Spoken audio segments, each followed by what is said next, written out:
Are you struggling for consistency in your sim racing? Does your iRating look like a roller coaster? If so, we have good news for you. The way to get more consistent is to first understand what you're doing differently than the professionals. And VRS is the answer. With our competitive subscription, you will have the telemetry, setups, tutorials, and everything else you need to fully analyze your driving. Our data packs and the ability to compare your driving with the best in the world will show you exactly where to adjust your inputs, change your driving line, and shave seconds off of your lap times. And our powerful and precise Direct Force Pro wheelbase and precision pedals are being used by some of the world's best drivers. All these champions agree that VRS hardware is not just the best on the market, it's also priced well below the competition. So if you're looking to upgrade to direct drive and the best pedals in sim racing, VRS is your answer. If you want to get better, get faster,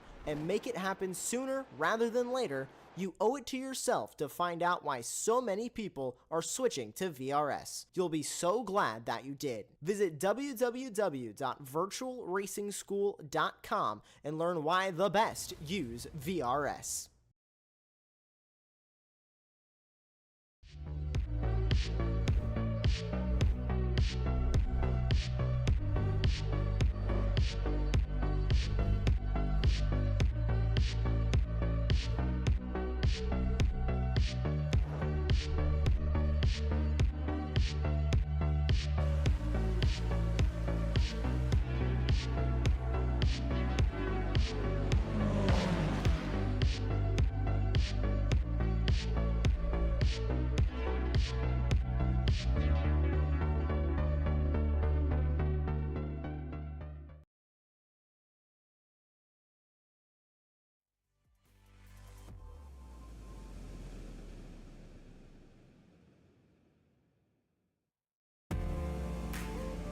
Good afternoon, everyone, and welcome to round 4 of the Champion Motorsports iRacing Team Endurance Series here on Apex Racing TV. My name is Ron Mullins. Joining me in the commentary booth is Andy Thompson, and in the virtual production hall, we have our old buddy Josh Wilkie. We welcome you all to the Hockenheim ring, where we have a 3-hour race ahead of us right now. And hawking back now to a month ago at Spa, we saw a dramatic race there under the lights where fuel mileage was a big factor towards the end of that race. That was a wonderful introduction for me. It was my first ever broadcast, and I was so enthralled with how that broadcast and how that race went. You know what? I had to come back. So we welcome you all to this broadcast here on Apex Racing TV. And now, Andy, that track at Spa, wonderful, but a little bit different than what we have here at the Hockenheim ring. We only had that one really long back straightaway and a few little straightaways to close it off as well. But still, this track is going to be one we're going to see a lot of hard racing, especially when they go into turn 6, the hairpin, the first time by. So Andy, what are your thoughts entering this 3-hour race?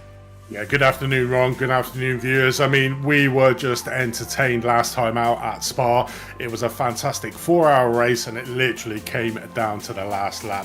Hockenheim, it is a bit different, as we discussed on the end of the broadcast in Spa. It's almost like 2 sections of a track. We've got the first section where we come down through the north curve, through the start-finish line, down through the Parabolica is going to be the ideal opportunities to make them passing moves. Then we got the super tight hairpin at turn number 5 before the sprint up to the Mercedes and the complex, which is going to be the technical part of the track. And the LMDHs are really going to have to watch where they're trying to do the overtakes on the GT3. Certainly coming around Mobile 1, turn 11, coming into that stadium section through Sachs, turn number 12. There could be some coming togethers, but LMDH. But 3-hour racing around here, multi-class.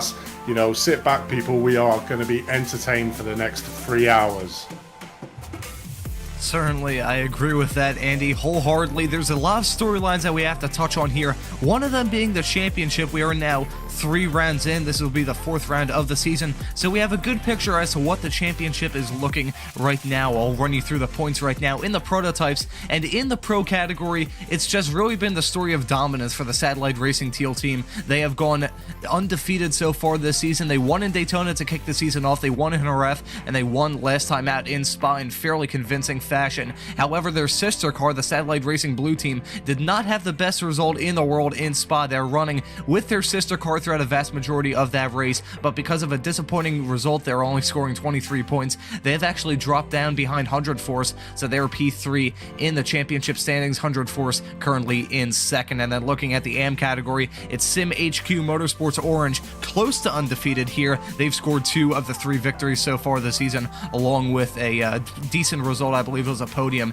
at Daytona to kick this season off. Meanwhile, Pneumatic Motorsports were the ones that scored that victory, so they've scored 30, 35, and 35 was Sim HQ Orange, and meanwhile Pneumatic scored 35, 30, and 30, so they're fairly close in the championship, only separated by 5 points in this very early stage. And then Accent Racing LMDH team there running at the top 3 in the LMDH category. Andy, would you like to touch on the GT3 standings? Yes, definitely. So the GT3 Pro standing currently leading the way is the Bear Pope Enduro team, who haven't run a race, but they have been consistent, getting a 2nd, 3rd, and a 4th place in the opening 3 rounds.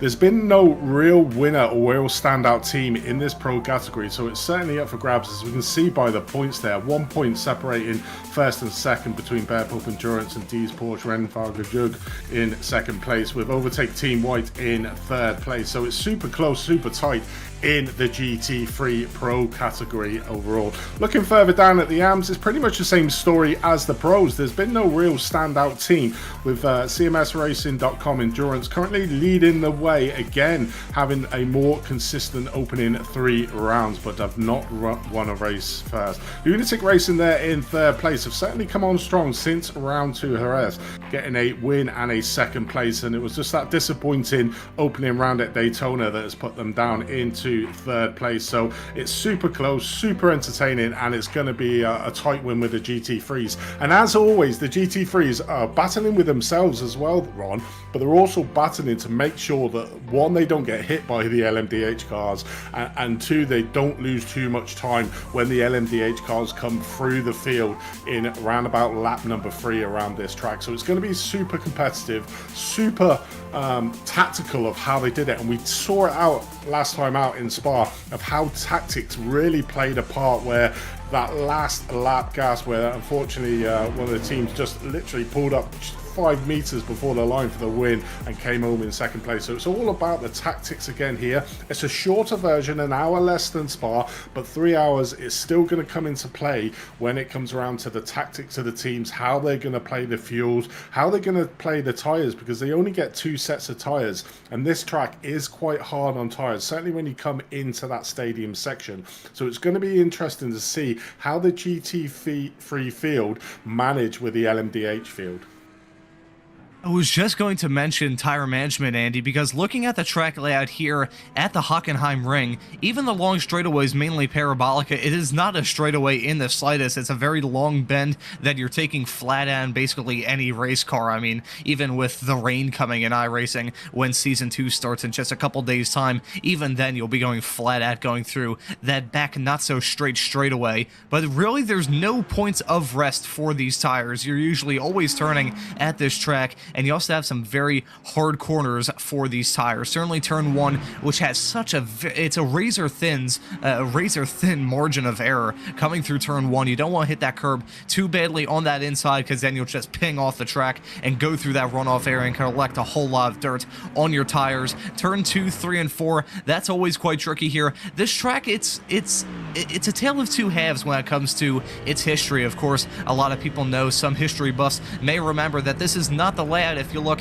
in the runoff area of this hairpin, you would see basically the old trees, the abandoned section of what this layout used to be before 2002 when it was reconfigured by Herman Tilke. Some would say that the track was actually butchered. Me personally, I kind of like this track. I think it's one of the more better modern Grand Prix circuit designs. It has a whole lot of character to it. Fast corners, slow corners, medium speed corners, a whole lot of challenge. But that old track was ridiculously quick, so quick in fact that they had to add in chicanes just to slow those cars down. But now this track, a lot more technical, and tire management is going to play a huge role in this race. Yeah, it certainly is. It's more compact, isn't it? It's more for a spectator's track, really, because it is quite tight, and you can see all the stands around, certainly in the stadium section, giving that real spectacle to the spectators to be able to see all the cars, see all the action unfolding, and then obviously they can just probably turn their heads and look at the long straight that you mentioned there, turn number 5, the Parabolica, which is, in all essence, basically a straightaway. The cars are just going absolutely flat out, coming down to the hairpin turn 5. But that's going to be a tricky part of the track, is the hairpin. It always throws up cars trying to go in a little bit too deep there, getting it completely wrong, and hopefully just taking themselves out into the runoff area that we saw. But we have seen in previous series a lot of incidents coming down where the cars trying to stop, trying to get that inside line, and then causing a little bit of a concertina effect down the field with taking a few of the cars out. So certainly the opening couple of laps around that hairpin are going to be really super important. The other important part of this track is, you mentioned turn number 1 there. Turn number 1 is almost like a flat out right-hander, and you've got to try and use all the curb on the outside of the track. But what you've got to be aware of, certainly in that opening lap, is the track almost narrows as it goes through like a funnel effect coming down into turn number 1. So if you've got cars 3, 4 wide coming around turn number 1, which is acceptable on this track because it is quite a wide opening, inviting corner, that turn number 1. You've got to be in position for when you come on the exit of turn number 1, because it almost funnels you in. So if you've got quite a few cars 3 or 4 abreast into turn number 1, it could cause a little bit of an issue. So qualifying is going to be super important here at Hockenheim to try and get yourself out front, get yourself ahead of what could be caused behind you, to be able to make sure you have a good footing for the rest of the race going forward. And you mentioned going side by side or even 3 wide coming through corner number 1 in this qualifying session that we'll have coming up in just a few moments time. We're still in practice right now, about 5 minutes left to go in this session. You don't want to pick up any sort of incident points coming through there. It is a razor thin margin of error coming through 1, as I said, even not in reference to clipping a curb and possibly having an accident, but in the race, getting slowdown there is going to be a pain in the butt. These slowdown penalties in iRacing are torturous if you're serving them behind the wheel, especially if you're coming out of 1 and have that quick little flat out blast between turn number 1 and turn number 2. You don't want to hit that, especially in the opening lap, because if you get slowed down and you're running in the top 3 in LMDH, you will be swallowed up and drop back like a rock just about as soon as you start this race. So that will be something that these drivers try and avoid. Incident points are going to be a little bit key, trying to get away and keep their car on the road. This track has those asphalt shoulders. As I said, it's a more modern Grand Prix layout, so you have that asphalt runoff. You also have that anti-cut curb, or that anti-run wide curb, I should say, on the exit of that turn number 6, that hairpin, which is going to be so vital at the start of this race. I have seen in the past plenty of drivers get their cars beached on that curb, and you can see another one of those sausage curbs, or baguette curbs, whatever you want to call them, those big orange curbs of doom, shall we call them, exiting these corners. You do not want to get beached on those, especially in some of these LMDH cars, because you could scrape up your floor a little bit, damage that, and with these modern day race cars, whether it be in Formula 1 or in sports car racing, that floor is so vital when it comes to producing downforce that you do not want to damage it in the slightest. Even then, if you don't damage your floor, you could go spinning like a top. If one wheel is spinning wildly out of control and the other one is just basically stopped, you could be causing a massive accident because of a stack up right behind you. So those curbs are going to be quite important in this race as well.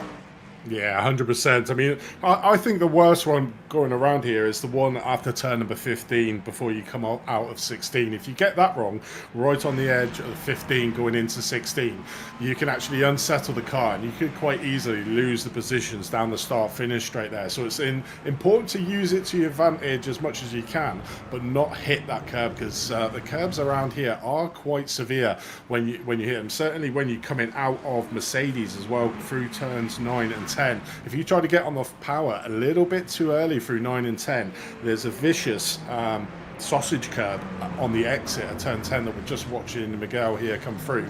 That can basically unsettle that one there that he's just gone through there. If you hit that massively unsettles a car, and you really lose a lot of momentum, a lot of speed coming through this section of the track, and that leaves you open for an easy attack coming through Sachs here, turn number 12. You know, it's vitally important to where you position your car out on track. And I mean, if we come watch around in the last corner and that curb there that he nearly hit into, if you take it a little bit too wide, you can see him there, how unsettled the car almost gets on the outside fighting with it, and you lose a lot of speed. And you can see coming here through turn number 1, that inside curb there, if you hit that can literally put your car on 2 wheels and compromise you. So line and cutting the line around this track is super important. You've got to be aggressive, but you've also got to make sure that you're not hitting them curbs, because the GT3 cars will probably take them a lot better than the LMDH cars, as we see there with Ewan Marshall hitting the curb on the exit there of turn number 15.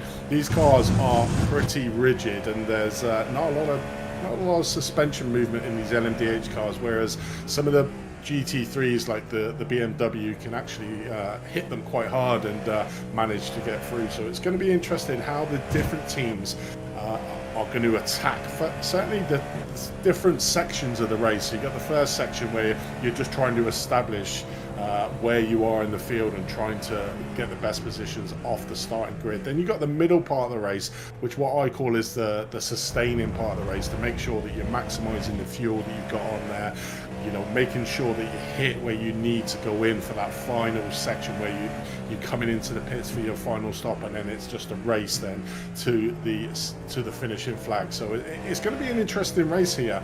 Like you said, a story of 2 halves. The first half that, you know, from the start finish all the way down to the hairpin, or up through down to Mercedes turn number 8, and then you've got the tricky infield section, which I think is going to be certainly entertaining from a fact of how are the LMDH cars going to be able to handle the GT3, the lot slower GT3 cars through there. We could see a lot of time lost and gained through that section.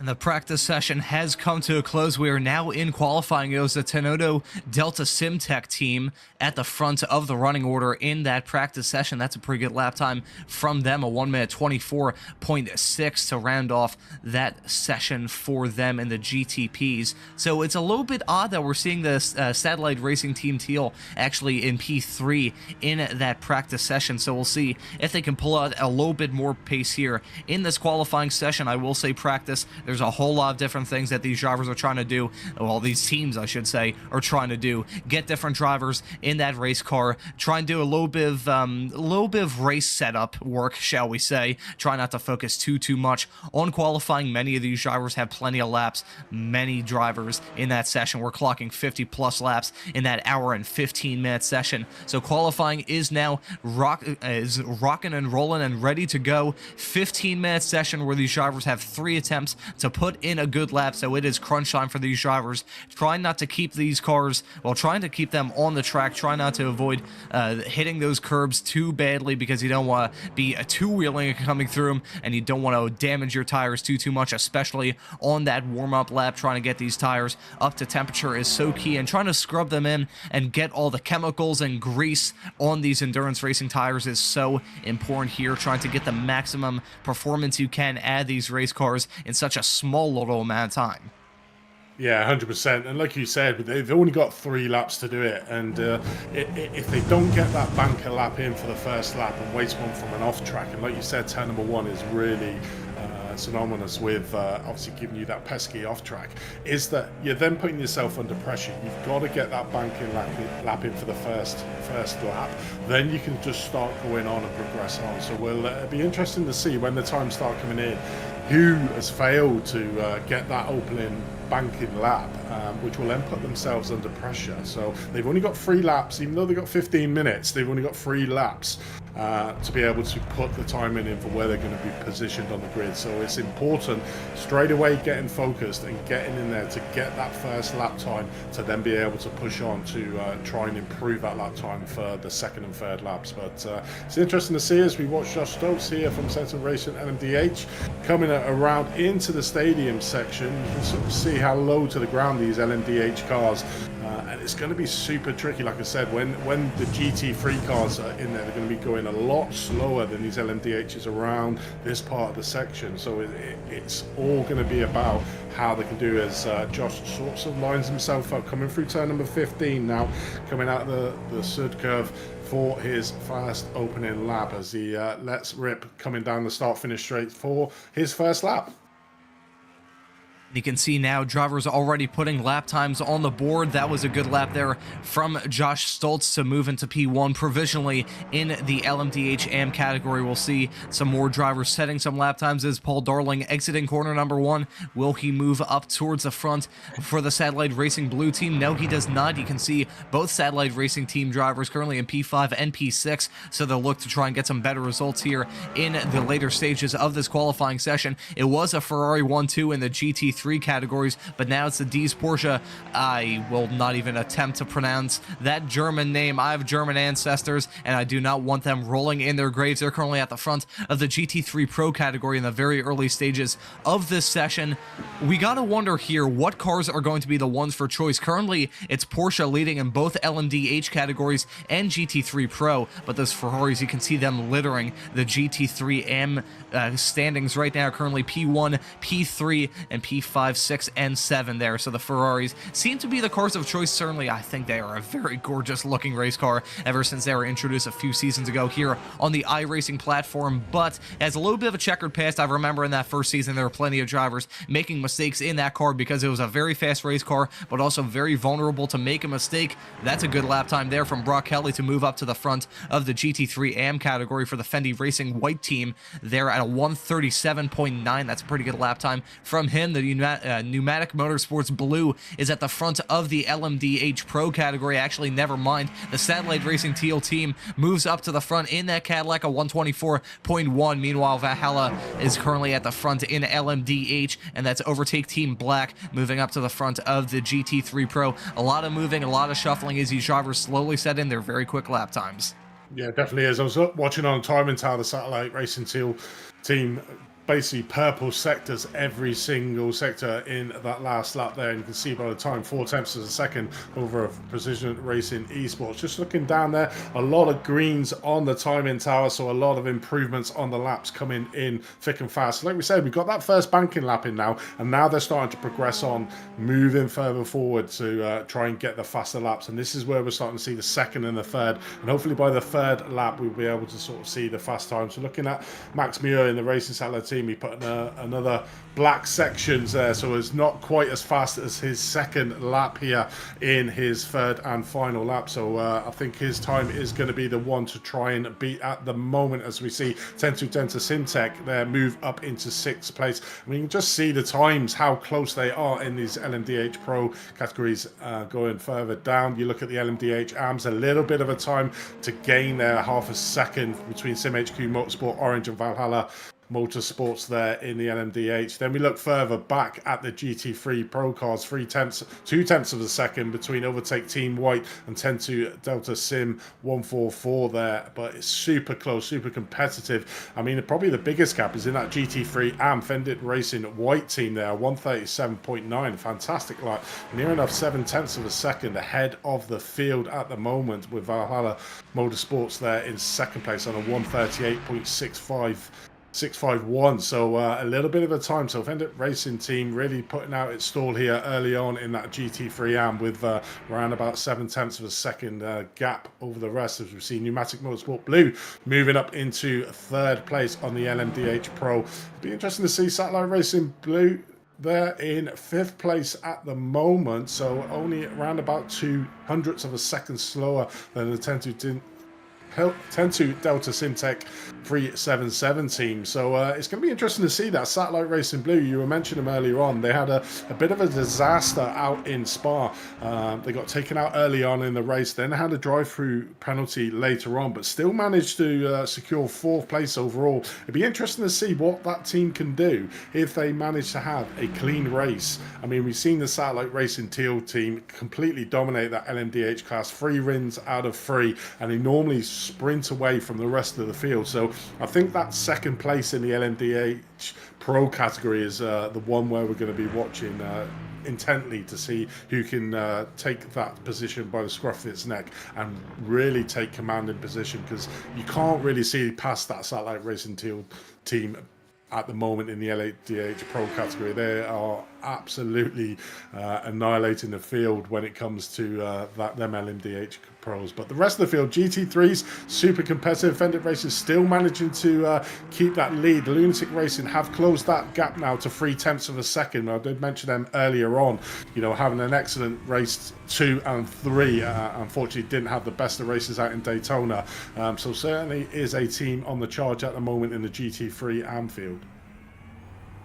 Yeah, looking through all the teams, I was going to mention, talking about fighting for second place in that championship in LMDH Pro, the team that's currently in that spot right now, 100 Force. I was going to mention that this qualifying wasn't looking too good for them, but they slid into fourth with the last lap that they put on the board. Right now, that Satellite Racing Team Teal team is up towards the front in fairly convincing fashion, about 0.4 of a second gap there at the front side. Don't think they will be challenged, as 100 Force has now come into the pits, completing their qualifying session. You can see now Lunatic Racing coming around the final corner. Will they be able to close up that roughly 0.3 of a second gap between themselves and the Fendi Racing White team? They're going to cross the start-finish line. Will they get it done?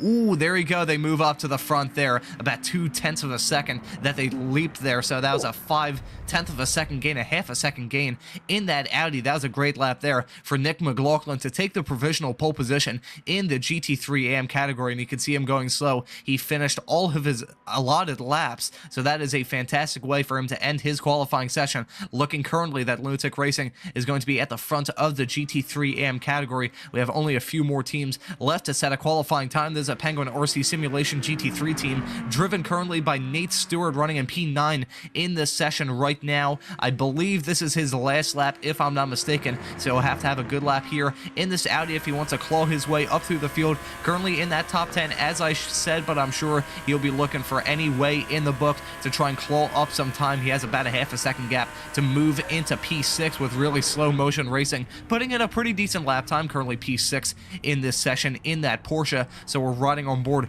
with Nate Stewart, looking at him turn into that hairpin, trying to straddle that sausage curb on the outside as he careens his way to turn number 7, which is going to be a tricky corner. If anyone tries an overtake there, they likely have a death wish. This is a really good overtaking opportunity, though, into the Mercedes arena. That's a fantastic overtaking opportunity, a hard braking zone, but it's really tricky to get the move done unless you have a commanding run coming through turn 8, because you have 9 and 10 to really keep these drivers on their toes. So we'll see if he tries to improve in this qualifying time. It's looking like a decent lap from him. He still has to nail this section coming through the stadium here, entering Sachs Curve, turn number 12. Sebastian Vettel fans will not like that corner one bit after what happened in 2018, coming through the quick succession of turns number 13 and 14, entering the Sud Curve here, the south corner in right now, going through, trying to get on that throttle as quickly as he can, hit that exit curb, and he's going to go to the line now. Will he improve his time? I believe he will not. I do not see him moving up there, so unfortunate. Nate Stewart, I believe it actually, I don't even believe our timing screen updated, so I think maybe he picked up some kind of incident during that lap that invalidated his lap time there, so a little bit of a disappointment there as they're going to be slotting in P9. Yeah, it certainly is. It's nothing infuriating when you're on that fast lap. You get into the final sector of this track, and you get that pesky off track. You know, there's nothing worse. But you can certainly know if you've got the pace during the race. But it's going to be really, like we said at the earlier on in the broadcast, it's getting that positioning correctly and making sure you stay safe on this first lap, because the first lap here can be treacherous. Certainly with the amount of cars, one person makes a little bit of a mistake, then that can really put pay to a lot of people's races. So you've really got to make sure. One thing I do like about this series is they have an orange section, and what that means is that the organisers have advised about keeping it nice and clean on the opening lap to make sure that everybody can get into their positions. But when the blood starts boiling and that checker flag comes down, then it's all about the racing and keeping clean. But them opening laps can win all, well, they can't win, but they can certainly lose you an endurance race, and it makes it a really hard day if you have an incident early on in this races, as we look at Nate Stewart there from Penguin RC Simulation, still in third. He must have had another lap here, because he's coming back round again. I'm just having a look at his times. Hasn't improved on his own time, so I don't imagine he will be moving up anywhere in the orders, and he doesn't. He stays in 9th place overall. And we have the closing couple of minutes left of this qualifying before we get into the 3-hour race ahead of us. It's looking fairly lock and stern for a lot of these drivers. It's looking like Satellite Racing Team Teal is going to grab the pole position for the LMDH Pro category. I believe we only have a few cars left on track setting a lap time. We can see now this is the Pneumatic Motorsports Purple team, currently P6 in the LMDH AM category. They're going to try and find any way they can to break into that top 5. You can see just the smallest gaps here in this qualifying session deciding the fate of a position. The team break fade there in P number 5 at a 126.852, and then the Pneumatic Motorsports Purple at a 126.860. So it's just 8 thousandths of a second separating these drivers, and at a track this long, that could be just a matter of about an inch and a half separating these drivers in this session. We'll see, will John Taylor move up into the position? Yes, he does. He moves up into 4th and bumps the team break fade down into 6th, and then the Accent Racing LMDH program there into P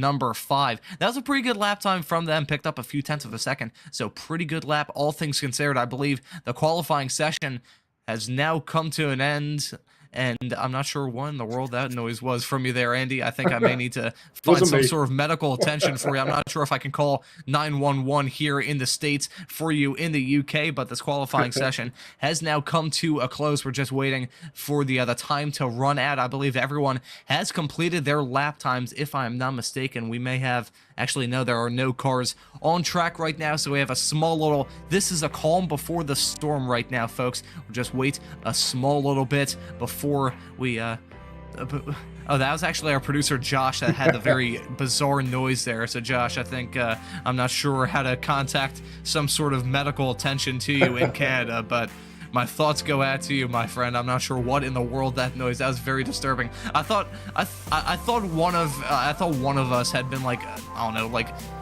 how can I best describe it, like possessed by an alien or something like that. It was a very subhuman noise that I heard. But anyways, before we talk about people having very strange noises on this broadcast, I think we can go through the starting grid now. It's Max Muir for the Satellite Racing Team Teal at the front of the running order, a 1:24.1. That's a good lap time from him. Michael Diaz for Precision Racing Esports in second. Miguel Colon in P number 3. That's going to be 100 Force in fourth. It's going to be the Tenuto Delta Simtech number 337 car in P number 5. Paul Darling will be in sixth for the Satellite Racing Blue Team. Then will be CMS Racing Pro in 7th. Penguin RC Simulations in 8th. And that's going to be Sim HQ Motorsports Red in 9th, followed by Team FSR Venom rounding out the top 10 in the LMDH Pro category. Chris Braun, and he will be in number 11 position at CRF Motorsports in P number 12. We can go through the rest of the grid now and go through the rest of the drivers. Overtake Team Red in LMDH Pro RC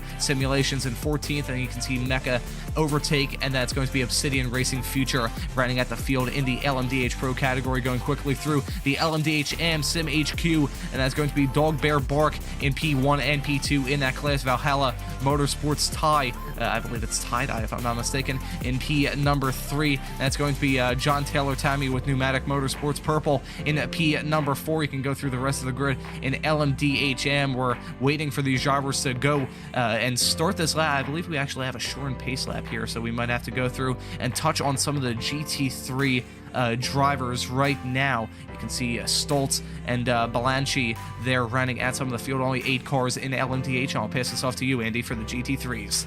Yeah, definitely is. Over into the GT3 Pros then. On pole position, we've got Overtake Team White in second place. We've got 10-2 Delta Simtech 144 with Overtake Team Black in third place. These are Porsche Rennfahrer in fifth place with Really Slow Motion Racing in sixth place. In the GT3 AM, we've got Lunatic Racing heading out of the field with Overtake Team Pink in second, Valhalla Motorsport in third with Sim HQ in fourth place.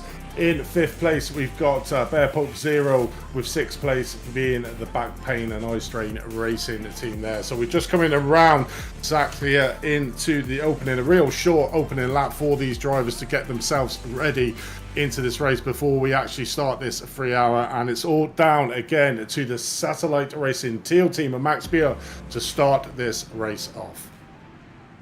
They're going to be in command of the field when that pace car makes that turn into pit lane, which it has done now. And when the green flag comes out, the drivers are going to be on their way, try and get single file as quickly as they can before they enter corner number 1. That's a tricky spot that we mentioned in the qualifying session. The green flag is out. We already see some drivers pulling out, trying to get some moves done very early on into this race. 3 wide nearly coming into corner number 1 there. That is not a very smart move to do at the very early stage of this 3-hour race. But it's Max Muir in that Satellite Racing Team Teal grabbing the lead very early on, commanding right now, holding this lead currently, but we'll see, will he get a move done here? I gotta wonder, what energy strategies are some of these drivers on? Are they trying to save some energy? Are they just trying to burn it very early on? We'll just have to wait and see. Meanwhile, the GT3 drivers have already gotten their start, and right now we have a little bit of a battle here between some of the drivers at the front of the GT3 category. Clean start so far, which is a little bit shocking, but we still have quite a long ways to go here before we end this first lap.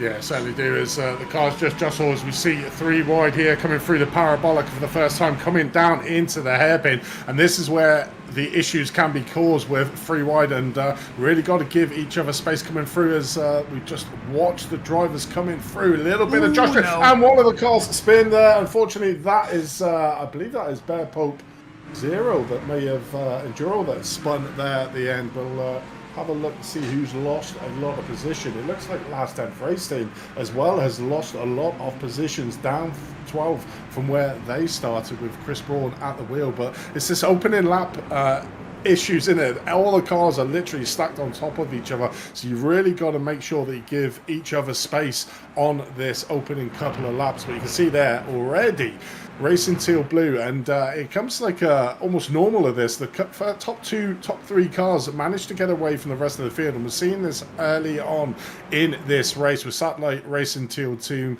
just starting to pull away with Precision Racing Esports, only half a second behind, but then a 2-second gap back to Pneumatic Motorsport Blue, where then the rest of the fields are pretty much compact. You can see the gap there already, even after 1 lap. So certainly shows the pace of that Satellite Racing Teal team in first place. But Precision Racing Esports, again, managing to keep on to the coattails of that ever flying satellite racing team. Looking further back then at the GT3, all in a big line, a big concertina, almost like a show parade on these opening laps. Everyone trying to get the positions as we look with really slow motion racing here in 6th place currently in the pro category. All pretty close at the moment on track. So it's going to be just getting into the groove. It's a 3-hour race. You know, they've got to make sure that they keep the positions that they start off with, and then as the race progresses, just naturally start getting the way up, as we see the Bayer Polk team there trying to get up onto the inside. But sort of by doing that, you lose a lot of space there. And watch the Ferrari on the outside there as he gets closed off, coming through turn number 7 here into the Mercedes complex. And like you were saying, a great place for overtake. Super tight, trying to get down the inside there. Valhalla Motorsports thinks better of it, is Adam Watkey, and yeah, lives to tell the tale. But that's probably an easy mistake to make, to try and get up that inside, overshoot that corner, and then go out wide on the exit. But managing to keep it nice and tight. But certainly Adam in that Valhalla Motorsports car is being super racy here today, and trying to chase down the back pain and eye strain team. I think all these drivers at this stage are realizing, hey, we've got a 3-hour race in front of us. We need to take it a little bit easy. Just calm down. Try and get to the finish. We saw on lap 1 drivers already going 3 wide, entering that hairpin. I think all these drivers should be counting their lucky stars, the fact that they didn't create a much bigger stack up than it did. Certainly some drivers had to slow down, but there wasn't nearly as much contact as I was expecting, as I nearly get my tongue wrapped around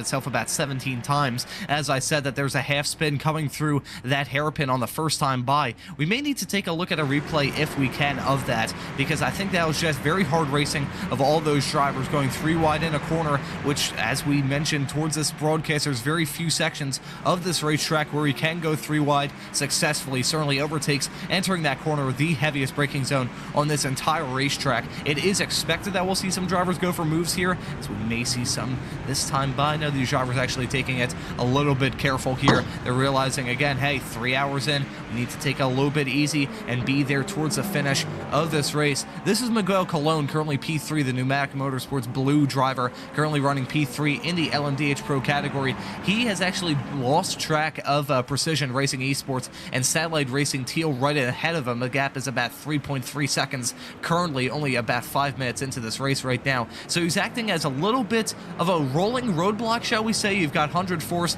Tenuto, Delta Sport, Delta Simtech, my apologies, and you've got a whole bunch of cars right behind him. The gaps between all these drivers are not very much, so I think right now Pneumatic Motorsports Blue acting as a little bit of a pick, as a rolling roadblock, shall we say, at the front of this LMDH Pro category. The only Porsche in a top 8 currently littered with Cadillacs and Acuras.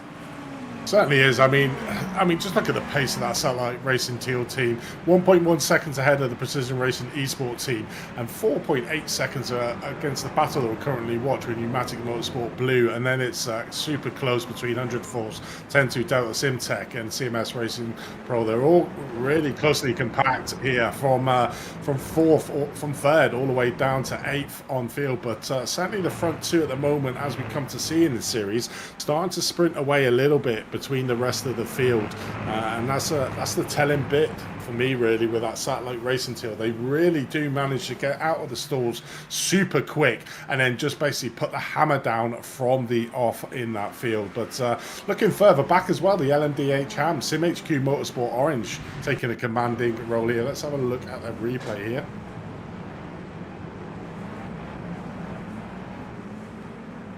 This is the earlier stages of the race. We're following Stoltz. Unfortunately, from my perspective, there's a quick little spin there. Unfortunately, from my perspective, it's a little bit glitched out on my end, so I'm having my producer, Josh, give me play-by-play of what happened. So just a quick little spin. Early stages of this race, so just a quick little mistake there. It's not the most unheard of mistake, though, in the world, because, again, these GT cars, while the GTPs and the GT3s are it's so tricky on these tires. Greasy, cold tires. It's a pain in the butt in real life. We've seen many of the professional drivers in the real world of endurance racing, whether it be in the WEC or whether it be in IMSA here stateside. We've seen plenty of drivers in the past make mistakes here in these cars, and ooh, we got a nice battle forming here. We're following the Obsidian Racing future driver of Antonio Rodriguez, looking to find any way to get past the Penguin RC Simulation Carbon team in that Cadillac right in front of him. It looked like he was going to try and go for a move into corner number 11. That is a Mobil 1 curve, and that is not a corner you really want to go side by side on, because you don't have a lot of margin for error. Usually on these usually throughout this track you have a little bit of asphalt runoff. There is no asphalt runoff in turn number 11, because if you go a little bit wide there, you're clipping a gravel trap, and with these new rework gravel physics in the world of iRacing that we've had for about 2 seasons now, if you hit that gravel trap, it's basically like you hit a brick wall. So right now, Antonio Rodriguez feeling quite racy now in the early stages, currently running P15, trying to find, actually no, I apologize, this is actually, I believe, the LMDH AM driver that he's stuck behind currently. The gap between the Obsidian Racing Future team and the Penguin RC Simulation team is about 3 seconds, so you can see now Antonio Rodriguez trying to get past. That is the, ooh, yeah, they're heading into the hairpin. That was a pretty textbook stuff there, but still not over yet as they're still going side by side, entering corner number 7. Don't hit that inside curb too hardly, otherwise both of those cars were going to go spearing and careening their way off of the track. I believe, if I'm not mistaken, I'll go through my live timing screen to see exactly who that is, but I believe that is the number 223 entry there. Looking at my live timing screen, what team is that in the 223? That is Matt Nedeff there in the LMDH AM category that he got past. But speaking of the Penguin RC Simulation team, yeah, there's been a crash already heading into Sachs Curve, and it involved some of the drivers that are running pretty decently in that LMDH Pro category. You can see Darren Rufford there in the Valhalla Motorsports Mercedes-Benz trying to get back on track. After this incident, we're taking a look at a replay. You can see the later stages of that incident. You can see the crabbing. I believe that is some pretty severe crabbing there from the Ferrari as they wed through, as it about to enter turn number 13. Oh my God, that was, I believe that was the Overtake Team White car, if I'm not mistaken, that got pitched into the spin, and oh, it's just very clumsy accident at a somewhat narrow section of the track. I think that's what caused it there, Andy. Yeah, it definitely is. And if you look down there, that LMDH is actually beached on the top part of Sachs, so that's why he's now had to tow back to the pit, so couldn't get the car going again. Looking on board here from Darren Rutherford to find out what actually happened. You can just see he go around and he got tagged on the inside trying to avoid that incident. But you can see that LMDH there basically just beached on the top of the Sachs, so he's had to tow back. So there's a costly mistake there from the LMDH driver, and that's what we were saying earlier on. When the LMDH is now starting to catch the GT3 cars, is making the passing move, certainly coming down into the Sachs, because the speed difference is so severe between these two cars. The GT3 cars might not see the LMDH coming up onto his inside, and I think that what happened there is sort of almost like it tagged the back end of the LMDH. He spun off the GT3 car, and then it caused that cascading effect because the field is still quite bunched in that GT3 class. I'm really shocked that we didn't mention the negotiation of lap traffic earlier on in this race. This track somewhat narrow. It's, ooh, as we can see now, ooh, banging and banging. Going down that start-finish straightaway, this is Shane Norton trying to go for very bold moves to try and negotiate this lap traffic. This track is fairly narrow. You can see here in the small run between turns 1 and 2, not a whole lot of asphalt for these drivers to use to try and negotiate these GT3 cars. This is very hard-fought stuff now, nearly going 3 wide. Ooh, Shane Norton, I think, had to check up a little bit to avoid making contact with some of these drivers. Lap traffic, I'm really shocked we haven't mentioned it so far, because this is going to play a huge role in how this race turns out. Shane Norton feeling quite aggressive with that lap traffic, but he had to check up to avoid making contact with, I believe that was a Bear Pope Motorsports entry that he tried to avoid hitting as he went down that back straightaway, exiting the turn 2, 3, and 4 section. But Very hard-fought stuff right now. All these drivers trying to claw for any sort of time they get. I think you said this very early on in the broadcast, and is a very good piece of racing philosophy. You cannot win the race at the very start, but you can sure lose it. We're running aboard with Craig Townsend, trying to go for a move around the outside here. Ooh, and he's gonna go for a half spin. He saved it. Oh my God. The fact he didn't go spinning like a top and hit that inside concrete barrier after how sideways that car was, that was an unbelievable save there from Craig Townsend and the Overtake Team Blue car. That was a clean up in aisle 2, I think, there in that moment, but he did an excellent job there coming through. Let's have a look at what happened here. Coming, trying to get around the outside. This is the last. This is the.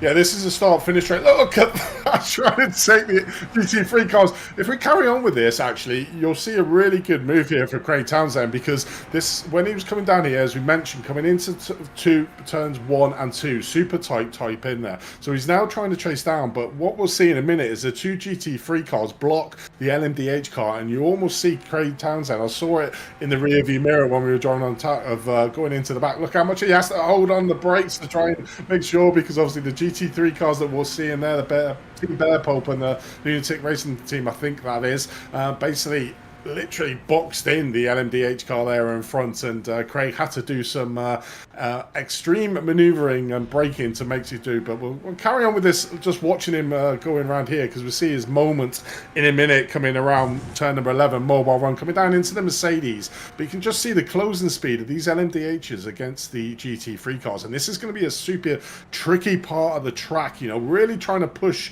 the Last 10th Racing Team in front of him with Chris Braun to try and get a move done. And this is where he's trying to take the move on the outside, which is a very ambitious round. Mobile One gets it slightly wrong and just loses that back end, but does an excellent job of saving it there and not even causing an issue. So an amazing bit of driving there from Chris.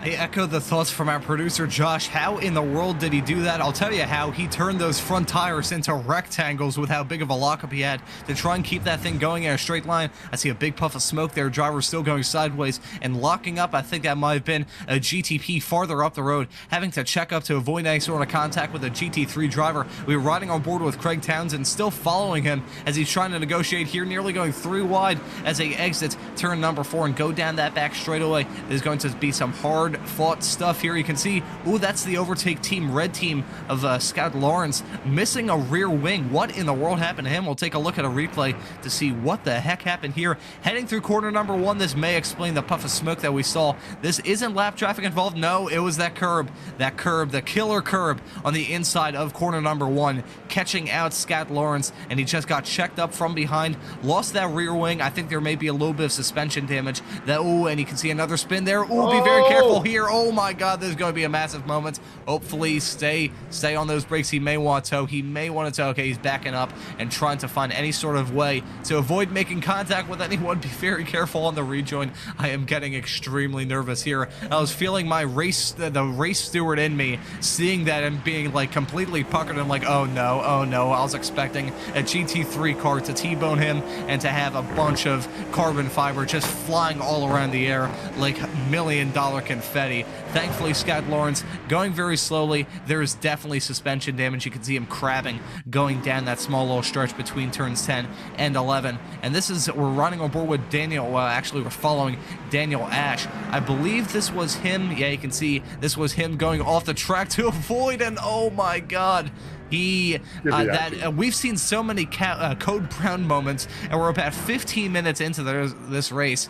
Wow, that is a massive moment. I would not want to be behind the wheel of that Mercedes or this Cadillac for that matter, because this thing is driving like an absolute hoopty-rod. Yeah, you can certainly see the suspension damage, literally 45-degree angle on the steering wheel. I mean, I'm quite amazed they actually got back around that lap without causing any major incidents. Nearly did, but some quick reaction drivers there from the GT3 to get there. They do have their fast repair, so we will be using that now to get the car back on the track as soon as possible, but we'll be losing a mountain of time. Unscheduled stop here. It's around about 45 minutes for these LMDHs before they need to come in, so that is certainly an unscheduled stop there for the driver with that rear damage. And it was a good illustration there of that severity of that inner sausage curb onto turn 1, because when we saw that there, we saw the car literally perched onto 2 wheels, lost a lot of speed, and the LMDH car behind him literally took the corner like a dream, and unfortunately tagged the back end of that of the LMDH car, which caused all that damage on thing. You can just sort of see the damage on the end of that rear of that LMDH car as he's sort of trying to nurse it around, for sure. Let's have a look and see how he managed to get around. Oh, he gets slightly tagged again. I mean, I suppose that's one of the things, isn't it, Ron? You know, when does it become too dangerous to get your car and you should be towing it back to the pits or trying to get it around? I understand why the drivers do try to get it around, because what they're trying to do is mitigate the fact that that tow around here will be around about a minute and a half, and trying to get it back as quick as they can. But yeah, it's a bit of a danger in a rolling roadblock. Certainly when these LMDHs do get a bit of damage, they're certainly a lot slower than the GT3 cars. But looking back in the race at the front, a person who's not having any dramas is a Satellite Racing team of Max Muir, leading the way in that gap has come down slightly. It was up to around about 2.3, but you know, it's super tricky for these LMDH drivers to navigate. This is where you want to be overtaking the GT3 cars around the Parabolica, because it's nice open space and you can really use and stretch your legs of the LMDH cars to get past them quick. The place you don't want to be getting them is here, where we're seeing Max coming into the Mercedes corner. Going to be super slow on that, and this is where Precision Racing Esports can actually gain some time back, being Max is going to be caught behind these GT3 cars coming into the stadium section. You can see there around about 6 GT3 cars right in front of Max Muir now as he rides that corner like a pro on the outside. Just gets up on the inside here. Let's have a look at see how he navigates this going into Sachs. Does he try and dive? No, he does the right thing. He just checks it up. There's no point losing the race here this early on. We're only 18 minutes into this race, but it's certainly going to be, where do you actually pick up these GT3 cars and that's going to be the telling factor of this race, because I think we'll probably see, Ron, a few more incidents through this race if LMDH cars caught up with the GT3 field. What's really tricky when it comes to negotiating the lap traffic is, unlike some circuits like Spa, for instance, where if you caught them exiting corner number 1, going through Rouge and Radion, and then going down that Camel straightaway, that's a good section to catch up to the lap traffic, because you in the GTP car can just blow the doors off the GT3s going down that back straightaway. But here, there isn't really a long section like that. Of course, you want to hit them going down this back straightaway, going down the Parabolica, but you don't want to hit them coming through corner number 1, because that's not a section that you can really go side by side in, even with a car that is much slower. That is really sketchy in any car going single file, let alone side by side with lap traffic. Turn 2 is a little bit of an okay section, but again, that run coming into turn number 2 is very narrow. That's a very narrow section of this racetrack, has an old school feel to it, much narrower than this section, which is actually part of the drag strip there. You can see the start of it there. Many people that watched some of the, I believe it was 2018, actually no, it was 2019, when the Hockenheim race was in the rain, and that was basically a skating rink for any drivers that went off there. You have certain sections of the circuit where you definitely want to catch up to that GT3 traffic, but other sections where you just want to avoid it at all costs, and it's really, there's no in between at all. There's certain sections where it's fantastic, other sections where it's terrible, and it could be 2 in a row, 3 wide, heading into corner number 11 there. 2 prototypes and a GT3. These drivers seem like they do not fear death, even though we're only 20 minutes into this 3-hour race. Yeah, it definitely is. And I was wondering, Josh, if you could put the track map up just to see where all the cars are currently strewed out on track, and we'll sort of see, you can sort of see the congestion, the heavy congestion there coming, starting probably back from the Mercedes corner all the way around to the first corner now, all the GT3 cars. So what we're looking at is the black are the LMDH Pro cars, the blues are the LMDH amateur cars, the red are the GT3 Pros, and then the greens on track are the GT3 AMs. You can see they're all at the moment sort of coming down the Parabolica in. So got this heavily congested, and as the race progresses further on, as we see the MDH trying to get up the inside there, the Team Bearpo team managing to get it done, it's going to be strewed out. And further on in the race, when you get it, the LMDH cars are going to have to have eyes in the back of their head, because they're going to be GT3 cars all over the track for them to try and navigate. And that's again where we come back to this team principle within the endurance racing. Is it's vital for your spotters to tell you you're coming up against 4, 5 GT3 cars. Just hang back a little bit here, because if you try and get too close, you're going to be losing a lot more time. So this is where the spotters, certainly around a track like Hockenheim, with having a lot slower cars that the GT3s on, is to be able to give you advice on when to push, when to hold back a little bit to try and maximize the speed of these LMDH cars on track. Same with the GT3 spotters as well, telling them where the LMDH cars on track. Certainly we saw earlier on a little incident of an LMP as we just watching the Bearport Workers Union, and a great respect there for the LMDH driver, not trying to force his way through turn number 1, losing a little bit of time in the fray, but keeping his car in one pit. But the Bearport Union here currently looking back at that Ferrari, lovely sounding car, the Ferrari, looking back at the Bearport Endurance team there in 9th place, who haven't had the best of starts really, considering where they are in the championship. So all again mixed up in that GT3 field, but this is certainly, as you're an LMDH driver, where you want to be overtaking them GT3 cars. I think while this lap traffic chaos continues, a big stack up there from one of the Cadillacs who actually got a slight bump there from the Bear Pope Workers Union car currently running in P8. I think we may want to switch our attention to up towards the front of the LMDH category. We have a heads-up fight right now between those two. It's about 0.3 of a second last time I saw, separating P1 and P2 for the overall lead of this race, and there is little to no lap traffic involved in that fight. The next cars are actually some of the GT3s well farther up the road. I believe they're actually going down the back straightaway, or actually entering that hairpin now. So this is a nice fight between Michael Diaz and Max Muir. The Precision Racing Esports team has been in P2 throughout a vast majority of this race. Drive-through penalty for Valhalla Motorsports for avoidable contact. That is not as painful serving a drive-through penalty as we saw in Spa when they had the combined pits, and it was basically like a minute and a half that you'd lose if you picked up a drive-through penalty. It's still going to hurt and sting for that team. We can see a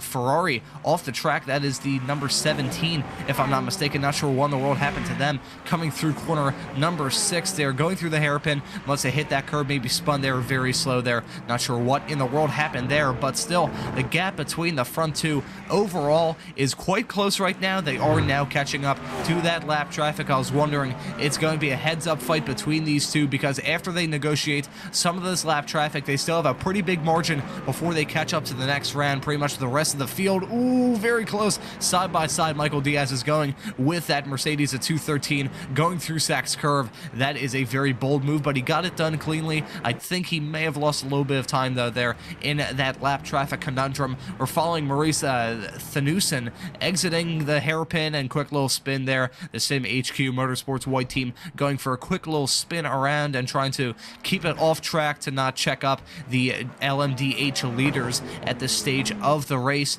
I think now Max Muir, it had to have been some sort of big stack up that he had when negotiating the final cars in that lap traffic that caused that gap to crater, because now, as it's a heads-up fight and really no lap traffic involved, Muir is continuing to pull away. Yeah, it definitely is.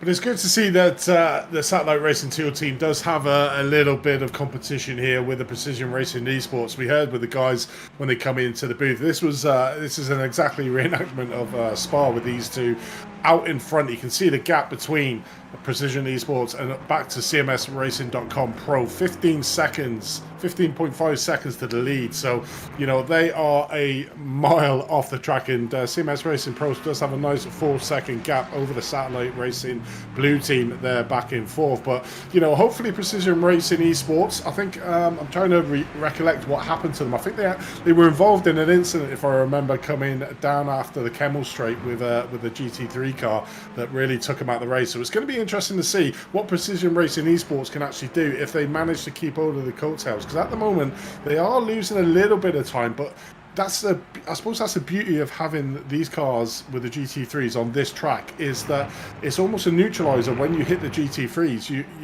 you're naturally going to lose a bit of time, so it could bring these two back together. But at the moment, the gap is starting to increase. 1.5 seconds out the Satellite Racing 2, the Precision Racing Esports are losing over their competitors. But it's good to see that Satellite Racing Teal have some competition here today at Hockenheim. It's all going to be down, like I said, to who can navigate the GT3 field the best.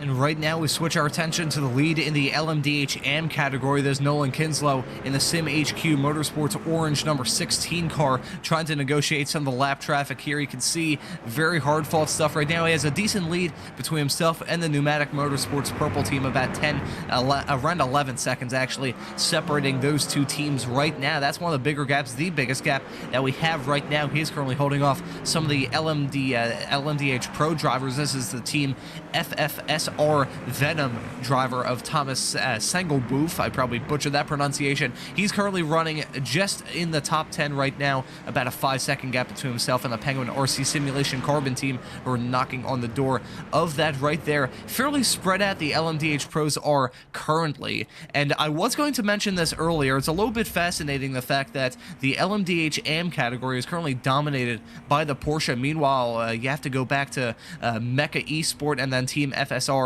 Venom to be the only two Porsches in the top 10 in the LMDH Pro category. So it shows, is there a little bit of a nice dichotomy here, you could say, where the LMDHs, it seems like the Porsche is the best in the AM category. Meanwhile, in the pros, it's kind of a, I wouldn't say a crapshoot per se, but it's definitely more up in the air. Yeah, it certainly is. I think obviously the Porsches are probably a lot easier car to drive, so that's probably why we're seeing a lot of the AM drivers choosing the Porsche cars over, say, the Cadillac, because the Cadillac can be quite a handful of a car to use. So a lot of the amateur drivers using the Porsche cars. So it seems to be a little bit, from what I've heard, I haven't really driven these LMDHs, but from what I've heard is the Porsche car is a little bit easier to handle than what the Cadillac is. So we're certainly seeing the pros, rightly so, mixing it up in the different classes of cars in that LMDH. But at the moment, the LMDH AMs are certainly being dominated by the Porsche in the top 4 there, you can see, but pretty much spread out in the Sim HQ Motorsport Orange team pretty much got a commanding lead at the moment, but we all know that these leads can diminish in a matter of an eye blink, you know, with the amount of cars that we do have. We've got 47 cars out on track.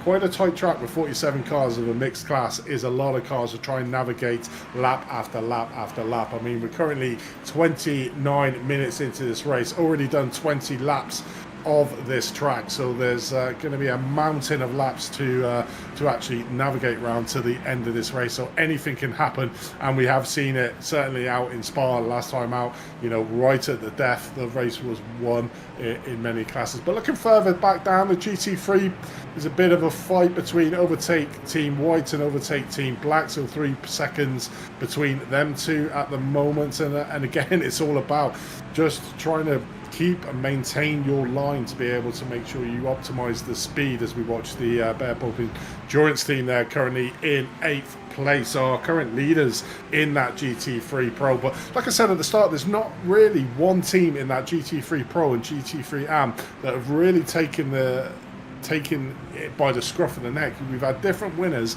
in each of the opening 3 rounds. Looking back at the GT3 AM, Lunatic Racing, like I said, second and third race really came on. Won the second race, came third in the out in Spa. I had that little bit of a disappointing race in Daytona. But again, here they are currently leading by nearly 6 seconds over overtake Team Pink. So they're really coming on strong after the disappointments of round 1, so they're really on course to move up in that GT3 AM. Looking further back, there's the team overtake Team Pink, who trying to chase down the Lunatic Racing at the moment. 5.9 seconds is the gap. There's pretty much a spread across all the cars, really, Ron. You know, everybody's sort of getting their feet under the table of this race. The gaps are there now, and it's now down to the racing on track to be able to see, can you start putting in then consistent lap. We saw on the back pain and eye strain team weren't getting the fastest laps on the track, but they were super consistent with what they're doing. The winners out in that GT3 AM in Spa here, driven by Zachary Livengood. You know, they're consistent at what they do. They put in them lap times. You know, they're almost metronomic about how they put their lap times in. Same lap after lap after lap. You know, it's all very well getting that fastest lap for the one time, but you've got to be consistent in an endurance race, and that really pays dividends when it comes into the pit stops. You know, keeping the same lap times after the pit stops, you know, that's how you move up the position and up the leaderboard. And that's what we saw the back pain and eye strain team do last time out at Spa exceptionally well and take that win in that GT3 AM class. So at the moment in third place overall, so a decent place for them to be sat. A bit of a gap between themselves and the Valhalla Motorsport in fourth place there, with the Overtake Team Pink in front. So pretty much in no man's land at the moment, just going around trying to keep them lap times consistent. You mentioned a great point there, Andy. Consistency is key. I believe I once read that in a fortune cookie, but it rings true here in all different sorts of racing, whether it be a sprint race or whether it be a 3-hour enduro like we have on our hands here right now. All these drivers just looking, probably at this stage, eyeing up kind of strategy options to see what in the world happened. Well, to see what in the world their strategy may look like in this race, what in the world has happened so far in this race, seeing some drivers go off, some drivers come to blows. These drivers realize, hey, 3-hour enduro, we have a lot left to go, still 2.5 hours left to fight for in this race, and there's plenty of teams looking to have some sort of comeback. We're half an hour into this race, over an hour into this broadcast, and we haven't mentioned 100 Force in this race thus far, who have dropped back like a rock. I believe they started this race, well, in fourth. They're now running well farther down. So this is very bizarre from the 100 Force team, just dropping back really bad in terms of pace. Yeah, currently 11th in that LMDH Pro. After, you know, that excellent third place fight battle in Spa to be going through, but they're currently running around in 11th place. You know, I suppose it's the beauty of this series is the difference of the tracks that you've got. So if we look, Daytona, nice open track, LMDHs will thrive there. You know, the round number 2, Jerez, you know, a tight, twisty circuit on track to make it super hard to be able to get the passing through. We had Spa, which more suited to the LMDHs, and then you've got this track again. So it's almost like an easy track and a slightly harder track to follow. I mean, next round out, we've got 6 hours around Le Mans, and that's where these cars will be in their own on the track. So 6 hours around that track, they'll be certainly loving that track before we finish up in Silverstone, I believe it is, at the final round, and that shouldn't be too bad for the LMDH cars as well. So a bit of rough with the smooth, but we're currently watching the Penguin RC Simulation Magma team, driven by Blake Reynolds, trying to chase down the Satellite Racing 2 team, driven by Paul Darling here. So not a lot of a gap between these two at the moment. I think that gap was actually closed up with the Satellite, a little bit of a nudge there by this Penguin team on the Satellite team coming out of the hairpin. I think that was actually closed up by a GT3 car coming around turn number 1, because I did see the Satellite Racing team, blue team, having to check up going around that first corner, which really gave the emphasis on the Penguin RC Simulation team to be able to close that gap. See the gap sort of extending a bit there. I think that's a bit of a reversal there, where Paul Darling, the Satellite Racing Team 2, got a better pass on the GT3 car coming through Mercedes, and the Penguin RC Simulation team losing a little bit of ground. But here we go again, you know, being held up slightly, so that gap will come down, and as long as the Penguin RC Simulation can get around this Mercedes on the inside, which you should be able to do, that gap will come down. And this is what we're saying about this track, is the concertina in effect with the GT3 cars in front. It's easy to gain and lose time, and this is where it's vital that where the passing moves are done for these LMDH cars, the spotter plays a really big part, certainly in rounds like this.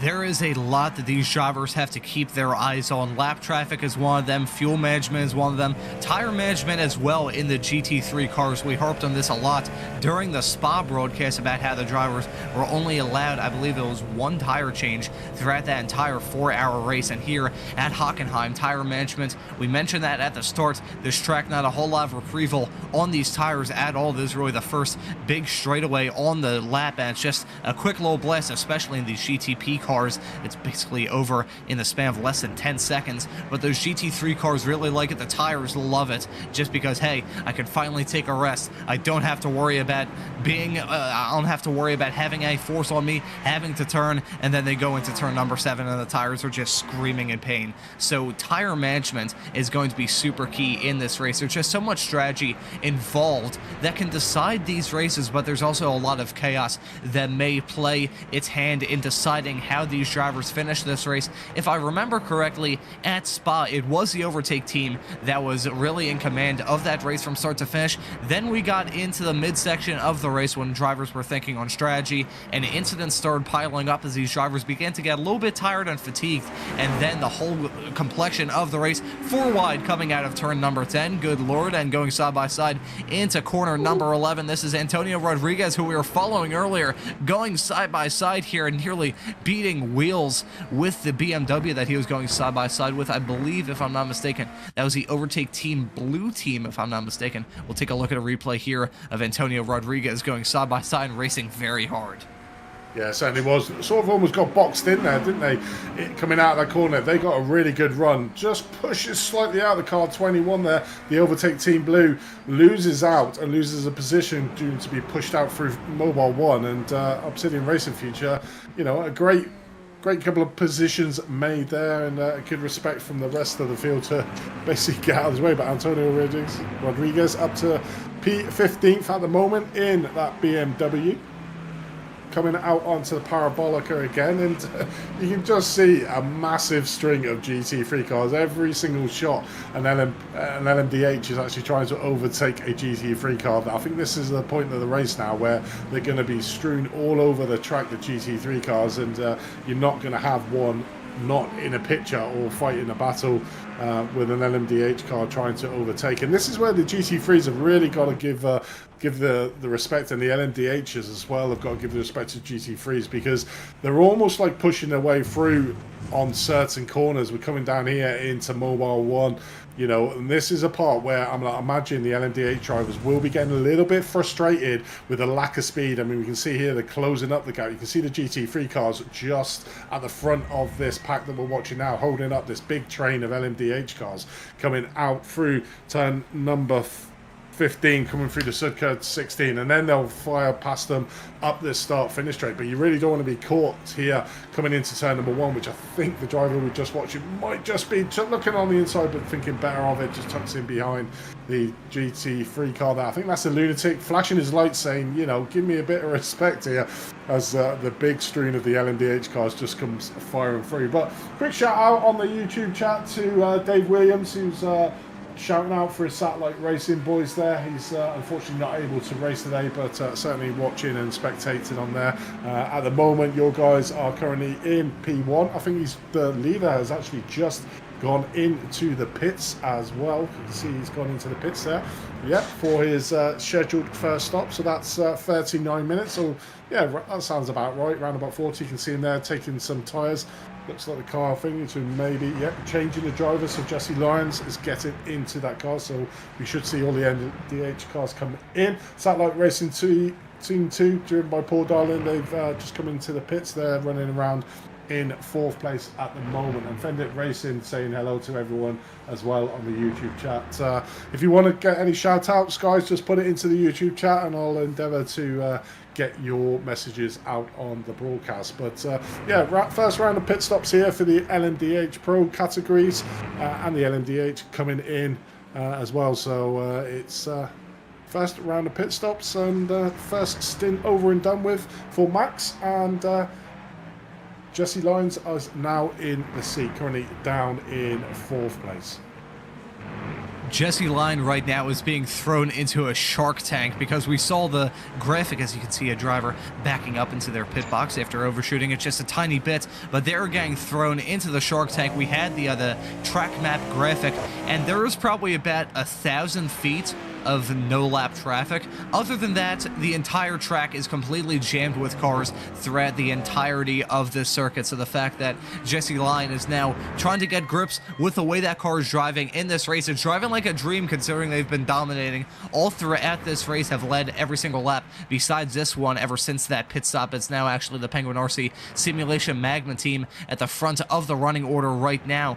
That's a driver stopped in the pit lane. Not sure what in the world's going on there. Did they just overshoot their pit box from a mile away? I think that might have been what happened. So drivers maybe yeah, might be a little bit early for some of these drivers. They might not be in their right frame of mind. I know here on the broadcast I've had to drink a lot of tea, some iced tea, some Snapple. Not sponsored. Apex Racing TV is not affiliated with Snapple iced tea at all. However, it is a very good beverage and cheap at my local store and has a good caffeine content to keep us up and ready to go here for this 4-hour-long broadcast here on Apex Racing TV today. About 41 and a half minutes into this race, over an hour into this broadcast, and we've seen a lot thus far. Right now, it hasn't been a lot of hard battling for the lead. If we're being honest, these drivers, I think, are just keeping it easy, trying to keep their cars clean and figure out what they're going to do strategy-wise here at this bull ring of a track.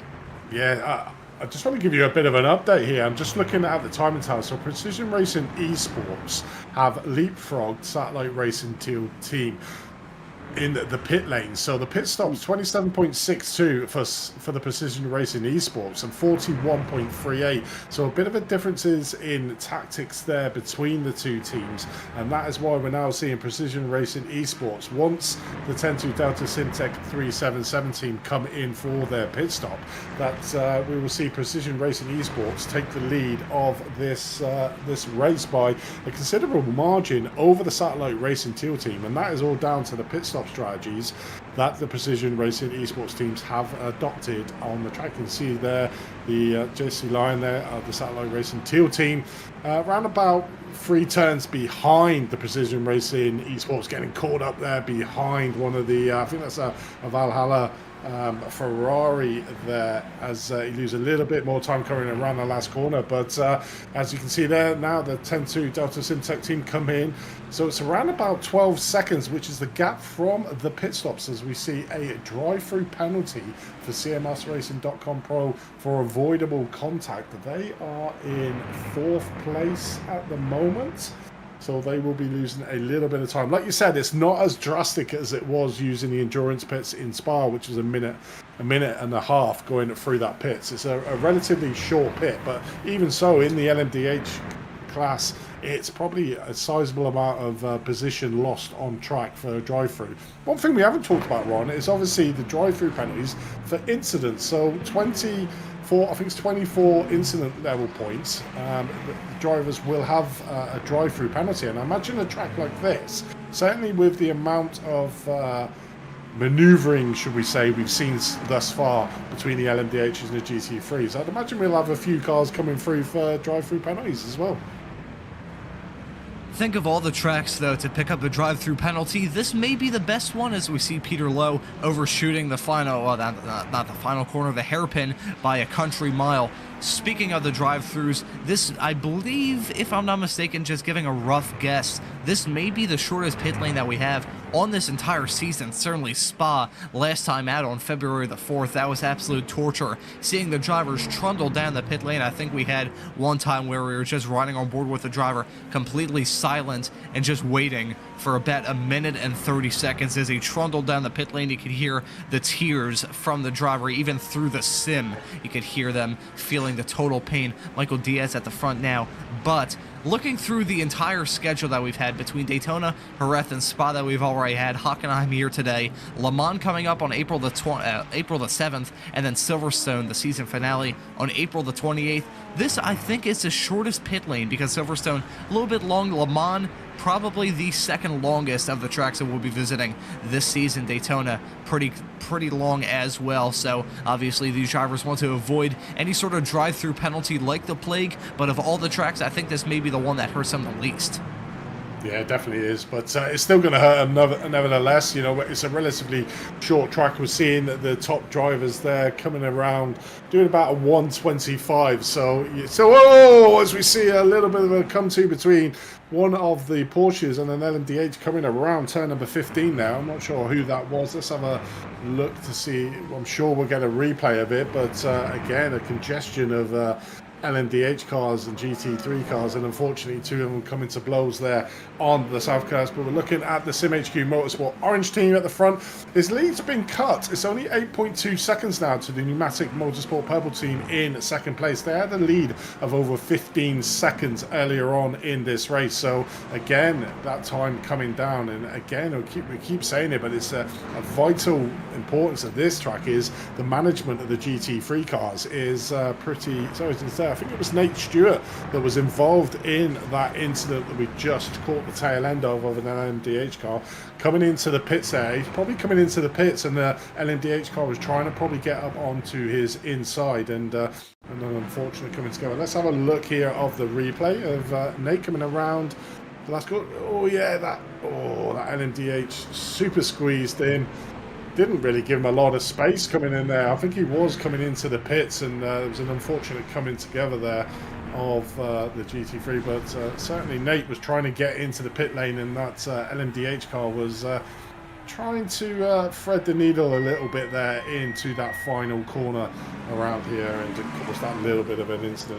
Nate Stewart wouldn't lost a lot of time there, really. He was coming into the pits anyway, has his fast repair, can repair any damage that was done to his car, but I suppose it's a little bit annoying to use your fast repair on an incident like that where you probably didn't see it as any of your fault. So a great illustration of these LMDH cars just trying to dive down the inside. And I suppose as this race goes on, Ron, you might see that a lot more in this race as these LMDHs are trying to get their position, certainly in the last hour of this race. Yeah, we'll see a lot of these drivers breaking their elbows out. We've seen drivers breaking their elbows out already, beating and banging and roughing each other up, and also with the fantastic saves that we've seen all throughout this race. I still can't get over the save that we saw not very long ago coming through turn number 11. Oh my god, and we've got another crash coming into corner number 1. That is Sohn, who was running up in a decent position. It says that he's first in GT3 Pro, but the Mega RC Simulation Carbon team going for a quick little spin there. I think, was that a rear wing, or was that just my iRacing playing tricks on me? I definitely saw there's a lot of damage on those cars. That is for darn sure. That was pretty hard contact. Right as I was looking at my live timing screen, I got distracted and saw that coming together just in the corner of my eye. We'll take a look at a replay to see what in the world happened here. Heading into corner number 1, I think this may be a slight little miscommunication with some of these drivers, and actually no. Sohn there in the Penguin RC Simulation Carbon car, I think he braked a little bit trying to go through that corner, maybe on a different strategy, on cold tire, well, on not very grippy tires, and that was maybe the reason why he had to check up coming into corner number 1, and sadly for him, just got completely pile driven by the car right behind. That's an unfortunate incident. Again, miscommunications. We saw that with that GT3 and prototype incident entering the pits not very long ago, and we're seeing it again. This is the Overtake Team blue car going slowly between turns 10 and 11. We'll take a look at a replay of that incident. Yet again, he picked up damage in that, I think, front end damage for this car. Yeah, that was unnecessary, I would have to say, about 45 minutes into this race, but not sure what in the world happened there. I think that was just a plain miscommunication. Yeah, I don't know why the car in front of the Penguin RC car was going so slow around turn number 1. I think he really caught off Craig Townsend and the Overtake Blue team going into the back of him. So I don't think that was anything to do with the Overtake Team Blue team of Craig Townsend. I think it was really strange why the Penguin RC Simulation was going so slow into turn number 1 and really caught him out. But certainly had the damage. Let's have a look if we can hear the car. That is weird. He's literally going down the gears, going down into fourth. That's very, very strange of why he was going so slow. I mean, if we go on board of another car coming around, if we can pick one up, Josh, of going around there, we can see what sort of speed and what gear they're going around into that corner with. On there, because it'd be a fast corner in there, maybe down one gear in there, but that was a very strange. He almost like came down 3 gears to 4th gear, which seems a bit strange. But let's have a look. So 6th gear, like, it didn't even change. So if we look at that compared to where Brian was coming down into 4th gear, and yeah, a bit stranger that one though. That is absolutely bizarre, as you said there, Andy. Going into 4th gear through that corner is pretty unnecessary, unless you're driving in the rain. We're too early in iRacing. We're still in Season 1 to have that rain play an effect in this race. So I'm not really sure. Maybe his screen possibly blanked out there. Maybe some kind of technical issue caused him to check up. But still, being in the midst of a big pack like that, you wouldn't want to have it's bizarre for sure. Sadly, that'll be a detriment for his race. I can see going sideways, crabbing with a small little bit of rear end damage. I wonder, did they already pick up a faster pair? We'll see how long they spend in the pit lane right now. Hopefully, well, actually, I think they missed their pit box there a little bit. The faster pairs are very important there, because if you use them on a pit stop, we mentioned this at Spa because we did see it. Some of those drivers took a faster pair early on and then didn't have it when they actually needed it the most. Thankfully for the Penguin RC Simulation Carbon team, they did not use that faster pair earlier. They have used that now, and they're back out on track. Only 31 seconds spent in pit lane. So again, very short pit lane here at the Hockenheim ring. Much shorter compared to what we saw at Spa about a month ago. And thankfully for them, they did have that faster pair at their disposal, because that probably would have been a very long hold if they had to fix that bodywork damage, as well as a little bit of suspension damage as well, because I saw a little bit of crabbing in that car as well.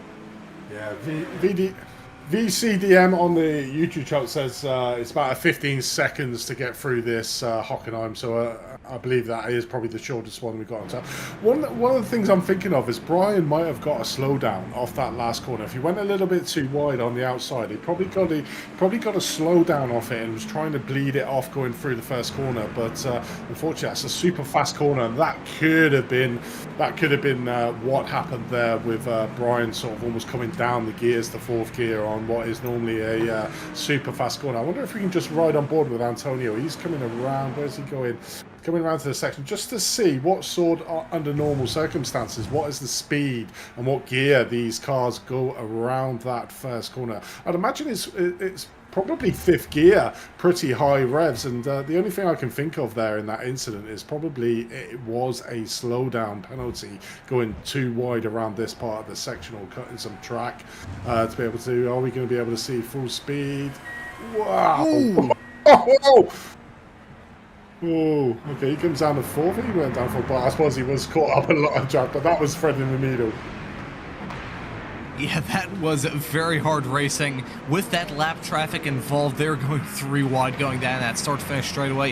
Had to drop down into 4th gear, but justifiably so. On that theory of him serving a slowdown penalty, that would be fairly reckless, if I'm being honest, to serve a slowdown penalty in that way, but still we're looking at Antonio Rodriguez. He has been the star of the show so far. He's been involved in many heart-stopping moments, this being one of them, trying to get the move done around the outside.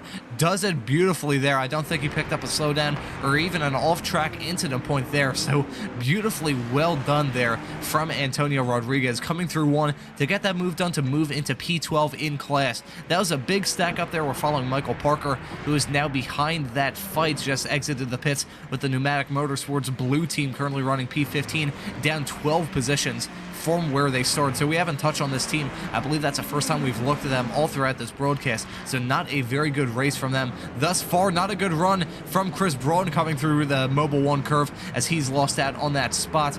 to Rodriguez now, and now he's trying to challenge with a fellow Porsche going side by side, coming through the Sachs curve. This lap traffic playing a big role in this race. I believe that's a Bear Hope Workers Union car, the Ferrari, acting as a bit of a pick in this battle. Currently, we're following Thomas Siros in P13 right now, up one spot in the Mecha Esport car, and we'll see, maybe he might go for a move here as we see some more incidents under review. That's a big puff of smoke there. Who was that? That went for a quick little spin there, coming through turn one. I'm not sure who that was. We may have to take a look at a replay to see who that was.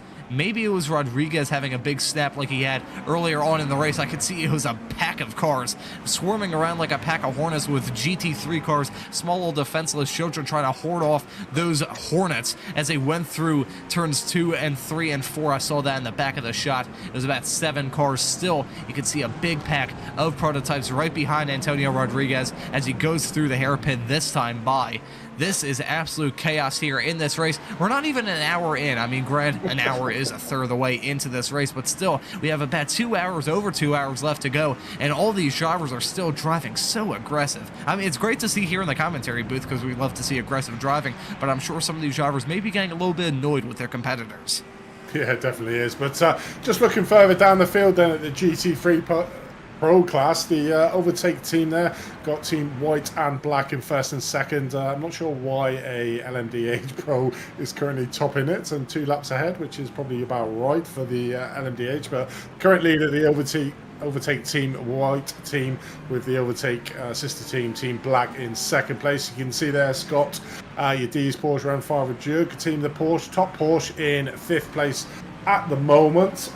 Just having a look at the gap, around about 10 seconds behind the Delta Simtech 144 Audi in 3rd place at the moment. So going around nicely in 5th place. Looking further down then to the GT3 AM, we do have Lunatic Racing leading the way at the moment. Currently in 1st place, 6.3 seconds, so maintaining that gap over the overtake Team Pink car, who has remained in 2nd place, the Mercedes there, 6.3 seconds, who has a 6-second gap over, I think that Fen Racing Team White, if I remember rightly from the start. Yes, Team White is a pro team, so they are in, where are they in respect? Let me just have a look where they are in the timing tower. They are currently 8th in pro category, the Fen Racing Team White, that's showing unfortunately on the GT3 AM field there. So the overtake Team Pink do have a sizable 16-second lead over the 3rd place Valhalla Motorsport team there in the Ferrari in that GT3 AM, as we see one of the LMDHs going a little bit wide at the overtake over the Lunatic, staying extremely wide for these LMDH cars to get through, maximising the speed or the loss in speed, as we see a drive-through penalty for the overtake Team Blue there for avoidable contact. They are, I'm just trying to see where they are. What class are they? Overtake Team Blue, just looking down. They are in LMDH, I believe. So a lot of these LMDH drivers are getting drive-through penalties, just trying to get through. It's again, Ron, is hitting the GT3 cars at the wrong point, putting their car in a position that's probably almost compromising the 2 cars and having an avoidable contact on there. And that's I suppose that's one of the highlights of this, certainly this round, the narrowing of the track going into the stadium section. It seems to be causing a little bit of an issue between the LMDH drivers trying to safely overtake the GT3 cars. But currently watching the Bear Pope Endurance there, driven by Carl Sketchley in 8th place. Not having the best day are the Bear Pope Endurance team, the leaders of the GT3 Pro category.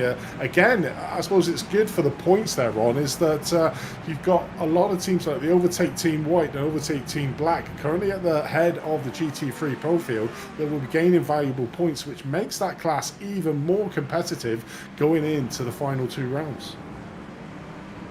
Yeah, the points are a big factor in this race. We are officially halfway through this season, so I gotta imagine with a lot of these drivers that are focusing so much on the championship. They're focusing on the bigger picture. Of course, it won't be until April 28th when we decide a champion, when the final race of the season comes at Silverstone, but there's still a lot left to be decided. One thing as well that could be decided here, the Satellite Racing Teal team has dropped back like a rock, 18.5 seconds back of the Precision Racing Esports Acura there at the front of the LMDH Pro category. Their streak of winning every single race so far this season could be snapped at 3. Jesse Lyon right now in that car, down one position. It was dominant when Max Muir was in that car, and now he is trying to negotiate that lap traffic. Nearly got hit by the Porsche right behind. I believe that was the pneumatic Motorsports purple car that he nearly made contact with as he went through the hairpin. But still, Jesse Lyon right now on the back foot. Of course, strategy playing a role in that. That's part of the reason why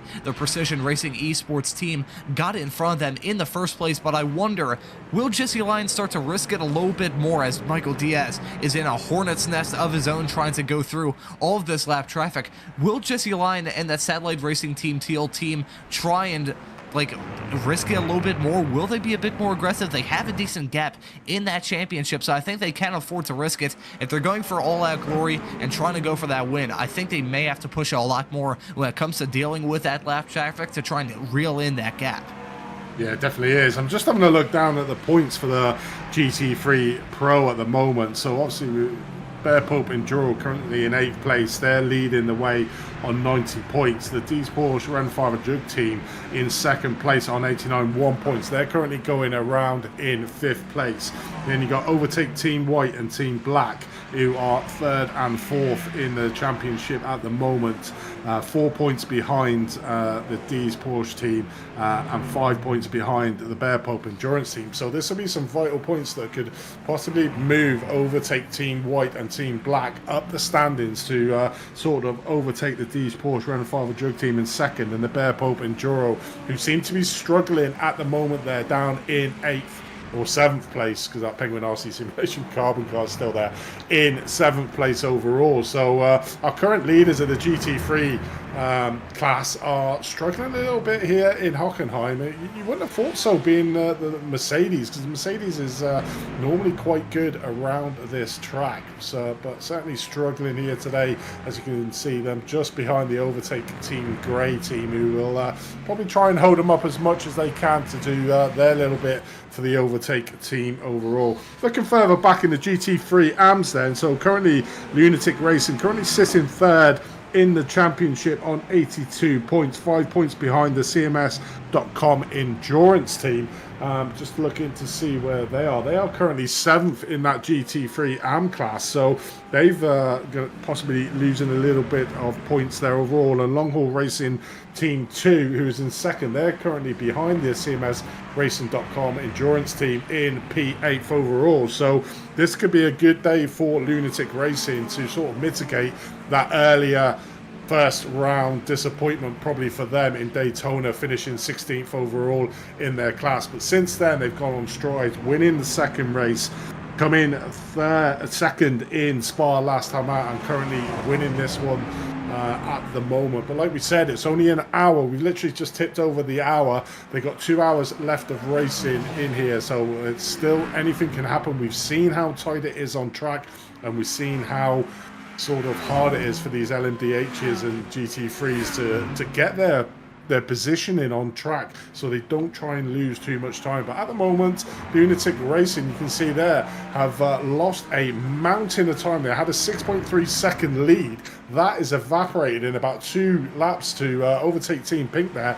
0.2 of a second down. They could be having a look here down into the hairpin, literally tucked under the rear wing of that Audi. Are they going to shoot out to try and take that inside lap? No, they're not. They're going to buy their time, probably saving a little bit of fuel. Looking down the inside, that's a bit wild from Lunatic Racing. Opens the door for the overtake Team Pink, and they say thank you very much. This is a drag now down into the Mercedes complex. Side by side coming in as Lunatic Racing. Can they keep that inside lap? No, they lose out, just sucking behind the overtake Team Pink. And that's how quickly leads in this race can evaporate. It's 6.8 seconds about 2 laps ago, down to 2nd place, Lunatic Racing. That was a big mistake, and I gotta imagine the reason why we saw the mistake from Lunatic Racing was just because of the pressure they were feeling. As you said, Andy, that gap evaporated. They were leading fairly comfortably in the class ever since the start of the race, but as soon as the Overtake Team Pink car got within a half a second of them, they just overshot it there. I think maybe a little bit of target fixation with that Porsche right in front of them caused them to run wide, and you can see now the drag race as they exited the hairpin last time by going into 7. Daniel Ash there in the Overtake Team Pink car had that inside line and was able to get the move done, clearing them before they went on the brakes into turn 8 there. But a quick low mistake there, a small low mistake. It's marginal in the grand scheme of things, but there it just cost them the lead. Yeah, it definitely is. I'm just looking where Overtake Team Pinks are in the standings at the moment. They're mid-table. Same again, they had pretty much a bad race at Daytona. 24 points scored out in Jerez, and then came third in Spa last week. So they're certainly a team on the up and up. So it's going to be a good race, I think, between these two teams, the Overtake Team Pink here and the Lunatic Racing in the first and second in that GT3 AM. You can see the gap now between Lunatic Racing and all the way back to Long Haul Racing in third place. So at the moment, it's around about 20 seconds is the gap. So these two well and truly out front, but we've just seen how quickly you can lose that time in this race. Certainly if you start battling with each other and get caught up in an LMDH melee, should we say, so that time it can look down. But Lunatic Racing at the moment, with Nick at the helm, they're still managing to get through. But look at Overtake Team Grey, they're in 8th place, managed to be overtaken there by Bear Pope Endurance, moving up to 6th place overall in that GT3. So trying to just claw back some vital points to try and keep themselves in the hunt for this GT3 Pro field that we see there. I think that is, yep, that is the Satellite Racing Teal blue team there, still having a really good fight with I think this is the 10-2 Delta Syntec 377. No, it's not. It's the CMMRacing.com Pro team. I'm mistaken there between them two. But Carl Sketchley at the moment currently 6th in the GT3 Pro, but like we said, only a third of this race done. We've still got 2/3 to go. Lots of action to be had, and obviously pit stop strategies to come into effect. As we see there, if we look, Precision Racing Esports went into the pits early, did under fuel for that first stint, hence why they managed to get in front of the Satellite Racing team to begin with. So now I've come in, so it's going to be interesting their strategy, Ron. They are completely out of sync to the rest of the LMDH field. That's quite early on, so it's around about 40 minutes was when we saw the Satellite Racing Teal come in. That's pretty much only 20 minutes, so they only put in, and they are stationary for a very long time. So who's gone into that car? They haven't changed driver. Yes, they do. Ryan O'Connor is at the helm of that car, so let's see where we come at the end round and see if that pit stop strategy was a stroke of genius or it was a big mistake. I'm honestly not sure how to feel about the strategy call from them. They're a little bit farther back in the championship standings right now, outside the top 10 in points on only 55, compared to Satellite Racing Teal team that's actually 50 points ahead of them. So I can understand why they'd want to try something different, because they're like, hey, if we want to try and claw up through the field, we need to get race wins. But I think if they went for the normal strategy and just did what everyone else was doing, they'd probably be in a very good shot of finishing on the podium, definitely in P2. But you can see now, ooh, that is a big moment in this race. Drive-through penalty for Satellite Racing Teal team for avoidable contact, and a stern warning to Overtake Team Black for car control there. So a very interesting penalty, a message I've never seen in my time broadcasting here on Apex for exactly 1 year. It was a year ago today I did my first broadcast here on Apex Racing TV, so yippee for me. Don't throw any sort of celebration for that fact, but that's a very strange penalty that Craig Townsend got for the Overtake team. Not really sure why they picked up a penalty for car control. I think actually our producer Josh is saying the reason why that penalty was yielded to him was because of the incident that he had going into turn number 1 not very long ago when he rear-ended the Penguin RC Simulation. I believe it was the Penguin RC Simulation Carbon team, if I'm not mistaken. It might have been the I'm trying to think now. There's been a lot to go on in this race. My brain is already frazzled. But speaking of Penguin RC Simulation, they're currently currently running second with a Magma car, currently 17.9 seconds behind Satellite Racing Teal team. So we'll see how things shake up. It's only 2 incident points so far compared to Satellite Racing Teal's 13 incidents. You can see a lot of drivers, both Satellite Racing teams at 13 incident points in this race thus far. Tenuto Delta Simtech at only 1. That is honestly quite impressive. An hour and 10 into this race, but here's Jesse Lyon coming in, and right as I was saying that I was not sure how to feel about the Precision Racing Esports team going for this interesting strategy. If they're on the same strategy, they would be leading now. This is a very short run down the pit lane. It's going to be close between them and the Penguin RC Simulation team. Has the gap decreased? I believe our live timing server is just taking a little bit to actually update there, but still pretty close stuff there. But still, they have held on to that position, so a little bit impressive. The fact that they had that big of a gap, that they served that slowdown penalty. 15 seconds it was said in the YouTube chat that it takes to trundle down the pits here. Hopefully they didn't speed.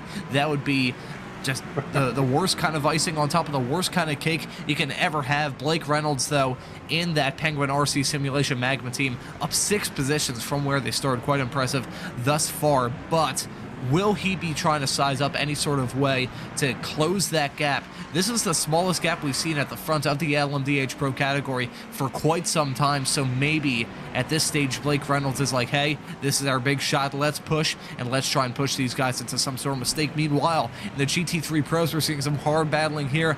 This is Marcus Blenda on the outside trying to get a move done here. That is, I believe, one of the GT3 AMs, so there's some interclass mingling. As you can see, a massive train of cars there. That's probably about 15 cars in one shot. They're going side by side. Meanwhile, we've got a prototype doing nearly a pass in the grass, pass off the track there as these drivers try to negotiate this GT3 traffic. We've only seen one pass in the grass so far, which is a little bit shocking. It probably won't be the last in this race. We're riding on board with Marius Blenda. I call him Marcus for some reason, but in the overtake team gray car, down 2 positions from where they started, currently running P8. Actually, no, it would be P7 in the category, thanks to the Penguin RC Simulation being marked in GT3 Pro. Hopefully, we'll be able to fix that for you between now and the end of this race, but currently running P7 in the category, trying to find any way in the book to get past some of these drivers and just waiting for the GTPs to negotiate all of them. Yeah, while you were saying that, I've done some mathematications of pit stop strategies for these LMDHs. So I've just worked out, it's around about 40 minutes these cars are coming in. So each of the LMD cars will have to do 4 stops plus 1 20-minute stop. So I think what Precision Racing have done is back to front. They've done their quick sort of 20-minute stop at the beginning of the race, and now they're going to be doing full stint refueling stations during the rest of them, where the rest of them will be coming in on their last one for just enough fuel, like the 27 seconds one we saw from the Precision Racing of the first one. So they've just, I think what they've done is just flip the strategy on its head, in that they've done the short stint to begin with to get that lead, as we see a deep go in there for overtake Team Grey coming out, losing another position there to the car 405. I don't think that is a position, but that is an AM category driver just managing to get ahead of the pro driver there. So yeah, I think what they've done is they've just flipped it on the head to try and utilise the fact that at the moment, get the lower fuel in there, try and get that lead in the bag, and then try and maintain it through the race. But it's going to be interesting to see now what the Precision Motorsports team are able to do for the rest. They're going to have to refuel to the maximum on the last one, where everyone else will be doing the shorter stints. That, I think, is, it makes a lot more sense, because I was wondering if they're doing just 20-minute stints, that would not be the smartest move in the world for the drivers. Going for that flip strategy, shall we call it, in the LMDH Pro category. But I have a feeling that it may end the same way that we saw the GT3 Pro battle and at the end of Spa, where we're seeing drivers run out of fuel. In the dying stages, fuel saving will be a big role just to actually make the checkered flag. In these timed races, there's there's not a set limit. Of course, you do have that time, but if that driver crosses the line, it's a matter of seconds that can separate it between when the checkered flag is coming out. So if one of these drivers, let's say the Satellite Racing Teal team crosses that line with 1 second left on the clock, will add another lap. So these drivers need to focus. They need to have at least a couple extra laps of fuel if they want to feel safe in that late stint. And we saw drivers get that wrong, get that miscalculation, screwed up their race in a big way at the end of Spa. So a little bit of mathematications, as you call it there, Andy, will play a big role in how this race is decided. The Pneumatic Motorsports purple team is now pulled into the pits. That's John Taylor Tamey here, currently running a P2, up 2 spots from where he started. It's fairly spread out across all the classes right now, besides the LMDH Pro category and GT3 AM, I should say. That's a 6/10 of a second gap between the Lunatic Racing and the Overtake Team Pink team, so they've been battling quite a lot over the past half hour now, but the LMDH AM gaps are pretty big. I think we saw it in Spa. That was a fairly not hard-fought fight that we saw in LMDHM. Pneumatic Motorsports, it may be in contention. We'll see they're exiting the pits right now. Somewhat of a slower stop, though. You can see they're going to hit about 50 seconds now. So 51.1 they spent in the pit lane, which is actually a little bit shorter, actually quite a decent amount shorter than the Sim HQ Motorsports Orange and the Accent Racing LMDH teams right in front of them, but still, they're quite a long ways back from that leader, so they're going to have to be in hustle mode if they want to stay on this lead lap and really have their chances of winning this race stay alive. Yeah, it is. And a big thank you for the title sponsor of this series, Penguin RC Simulation.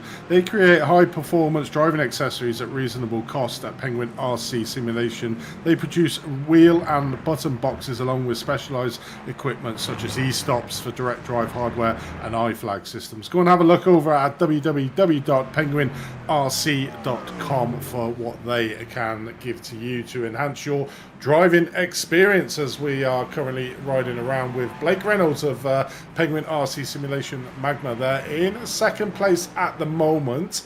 They have only done 1 stop, so I think the only teams that have done the 2 stops are the Precision Racing Esports and the 100 Force have actually come in for their second stops, whether that's a second stop due to fueling or if it's some other mechanical issues, but we certainly know that the Precision Racing Esports there. But 100 Force not having the best day at the office for them, considering where they've been in the last couple of races. Currently riding around in P9th at the moment. A solitary P9th. If we have a look at the timing tower there, he's got about 15 seconds over the Sim HQ Motorsport Reds behind, and around 6 seconds to the team FFSR Venom there in 8th place. So not the best day at the office there for the 100 Force, but like we said, anything can happen in the endurance races, so you've got to be in it to win it. So still keep going around at the same speed, down 5 positions from where they started this race. So not the result really they wanted to, but still looking at a deep lunge on the inside there, as we see another thing of the GT3 slowing up that LMDH in front of him. He's flashing his lights. I don't think there's anything that the LMDH driver could have done. He was slowing down for that GT3 car. But 100 Force with Nicholas Maynard is there driving around in P9. Looking back now at Pneumatic Motorsport Blue Team with Michael Parker in, currently in 14th in that car in the Porsche. It certainly is a story of 2 halves, isn't it, really, in the car classifications in that LMDH, with the top one certainly being dominated by the Cadillac, the top 4 in the LMDH Cadillac. Then you've got a couple of Acuras, and then the first Porsche in that Pro category is in P8th for the team FFSR Venom, whereas you look down at the AMS and it's sort of dominated by the Porsche. You have got a Cadillac currently in second place in the AMS with a Center Racing LMDH driven by Josh Stoltz currently in there, but dominated by the 2 different classes by Cadillac and Porsche in the AMS. But currently looking there at there's Josh Stoltz, the top Cadillac driver in the AM field. The the odd one out, should we say, in that Anfield. One Cadillac mixed in with about 5 different Porsches in that top 5 in there, as we watch Dylan Baxter of TRF Motorsports coming out in P10th. Overall, just got into that car, I believe, trundling him on, and we look back at one of the GT3s, Aaron Meyers, Valhalla Motorsports, in P13th at the moment, just having a look at. So that is his second stop, so there's a lot of drivers in that GT3 field that still need to stop, so he'll probably find himself moving up the order once the second round of pit stops are done in that GT3 car. But I don't know, Ron, which car, GT3 car, would you say would be more suited to this Hockenheim circuit? That is a very good question. I think in terms of driver enjoyment from my perspective, I would be in the Ferrari just for the simple sake that I'd love to hear that engine sound throughout an entire stint. But in terms of comfort, I have to agree with Lunatic Racing and their pick to be in the Audi. As we're taking a look at a replay of the Lunatic Racing entry, I was going to say that the Audi is fairly stable, and oh my god, you can see, yeah, that was a big stack up as they went through the Mercedes arena there, and that was Nick McLaughlin trying to avoid making contact with a GTP that was trying to negotiate with him. But that Audi is fairly stable. I've talked to Charles Michel on a lot of the broadcasts I've done in both the S1 Racing GT3 Sprint Series here on Apex Racing TV every other Wednesday, as well as Array Esports, and he is actually one of the team owners of Olympus Esports, so he has a lot of experience with that, and he always said, hey, the Audi is a very stable race car. Unless you step massively over the limit, you're fairly comfortable in that Audi. So I think maybe at a track like this where you have a lot of turns, a lot of bends, a lot of chances to have some sort of screw up, I think maybe the Audi would be my choice, because I am an absolutely terrible GT3 driver, and I think that would be my pick. The Satellite Racing Teal team is in the pits. Max Muir is back in that car after a brief stint from their other driver, and Muir getting into the car fairly quickly after he got out of it, so it was only one quick little stint there. So this is an interesting driver strategy from the Sim Racing Satellite Racing Teal team. What do you make of this strategy call in terms of the driver situation at that team, Andy? Well, we know that Max is a super quick driver. He's probably the quickest out of the 2 drivers that are here today. So it sort of makes sense to get Max into the car so he can close down this lead that Precision Racing Esports have got. And obviously the reason we know why they've got that is the pit stop strategy that they're doing different. We see Paul Darlin there still remaining in that Satellite Racing Blue team. Is the difference in strategies they got. So, you know, what we're seeing is they should be doing 40, 40, 40, and then a 20, around about a 20-minute stop at the end. Whereas the Precision Racing Esports has flipped that, did the small 20 in the first stop, and now gone back onto the 40 minutes. So, but the Precision Racing Esports did extend that lead during that stint that we had Jesse in the car. So Jesse probably is a little bit slower than the Precision E-Racing Sport. So it makes sense that Max does actually get back into that seat to try and get limit that gap. There we see the front end of that Ferrari will be sounding even more beefier with no hood on it, being sort of taken off, but will be compromising his straight line speed, I would imagine, there in the core. But it's going to be interesting to see. I mean, we saw last time out Precision Racing in Spa. It was their first event, and they were super competitive. They were right on Satellite Racing Teal's behind for the majority of the first stint. And like I said, an incident coming around at the end of the Kemmel Straight got involved, unfortunately, in a battle between 2 GT3 cars. An innocent bystander really put paid to his race. Now we're seeing him that he's had an incident-free race so far, touch wood. So it's going to be interesting to see how close come the end stint they are, or vice versa. The Satellite Racing Teal are behind the Precision Racing Esports team. It's going to be an interesting end to what was a dominated class from the Satellite Racing Teal team. So they've certainly got a little bit of competition here in Hockenheim, and it's going to be interesting to see what comes about at the end of the tape. Just talking about earlier on where we saw that replay from Lunatic Racing, that was the overtake move for Lunatic Racing to get back in front of that overtake Team Pink. Overtake Team Pink got enthralled in with an LMDH issue, lost the lead that they had, and Lunatic Racing was able to get the pass move done. But you can sort of see on the timing tower in that amp overtake Team Pink, as I say, that literally just overtake, and the Lunatic super close. I wonder if you could just go to that battle there, Josh, between Lunatic Racing and overtake Team Pink. They are having a right ding dong battle between the two of them on track at the moment, literally just trading blows. You can see there's Lunatic and the Mercedes just at the back there, just out of shot is the overtake Team Pink there, just going through on the cars. It's a really good battle in that and between these two. These two are certainly a class above the rest of them at the moment. Does have his teammate in between him, but there's quite a lot of action here with the LMDH cars getting involved. Ooh, get through nice and simple, but you see the gap there between Lunatic, and that's how quickly the gaps can sort of extend. It's gone to 1.6 seconds at the moment.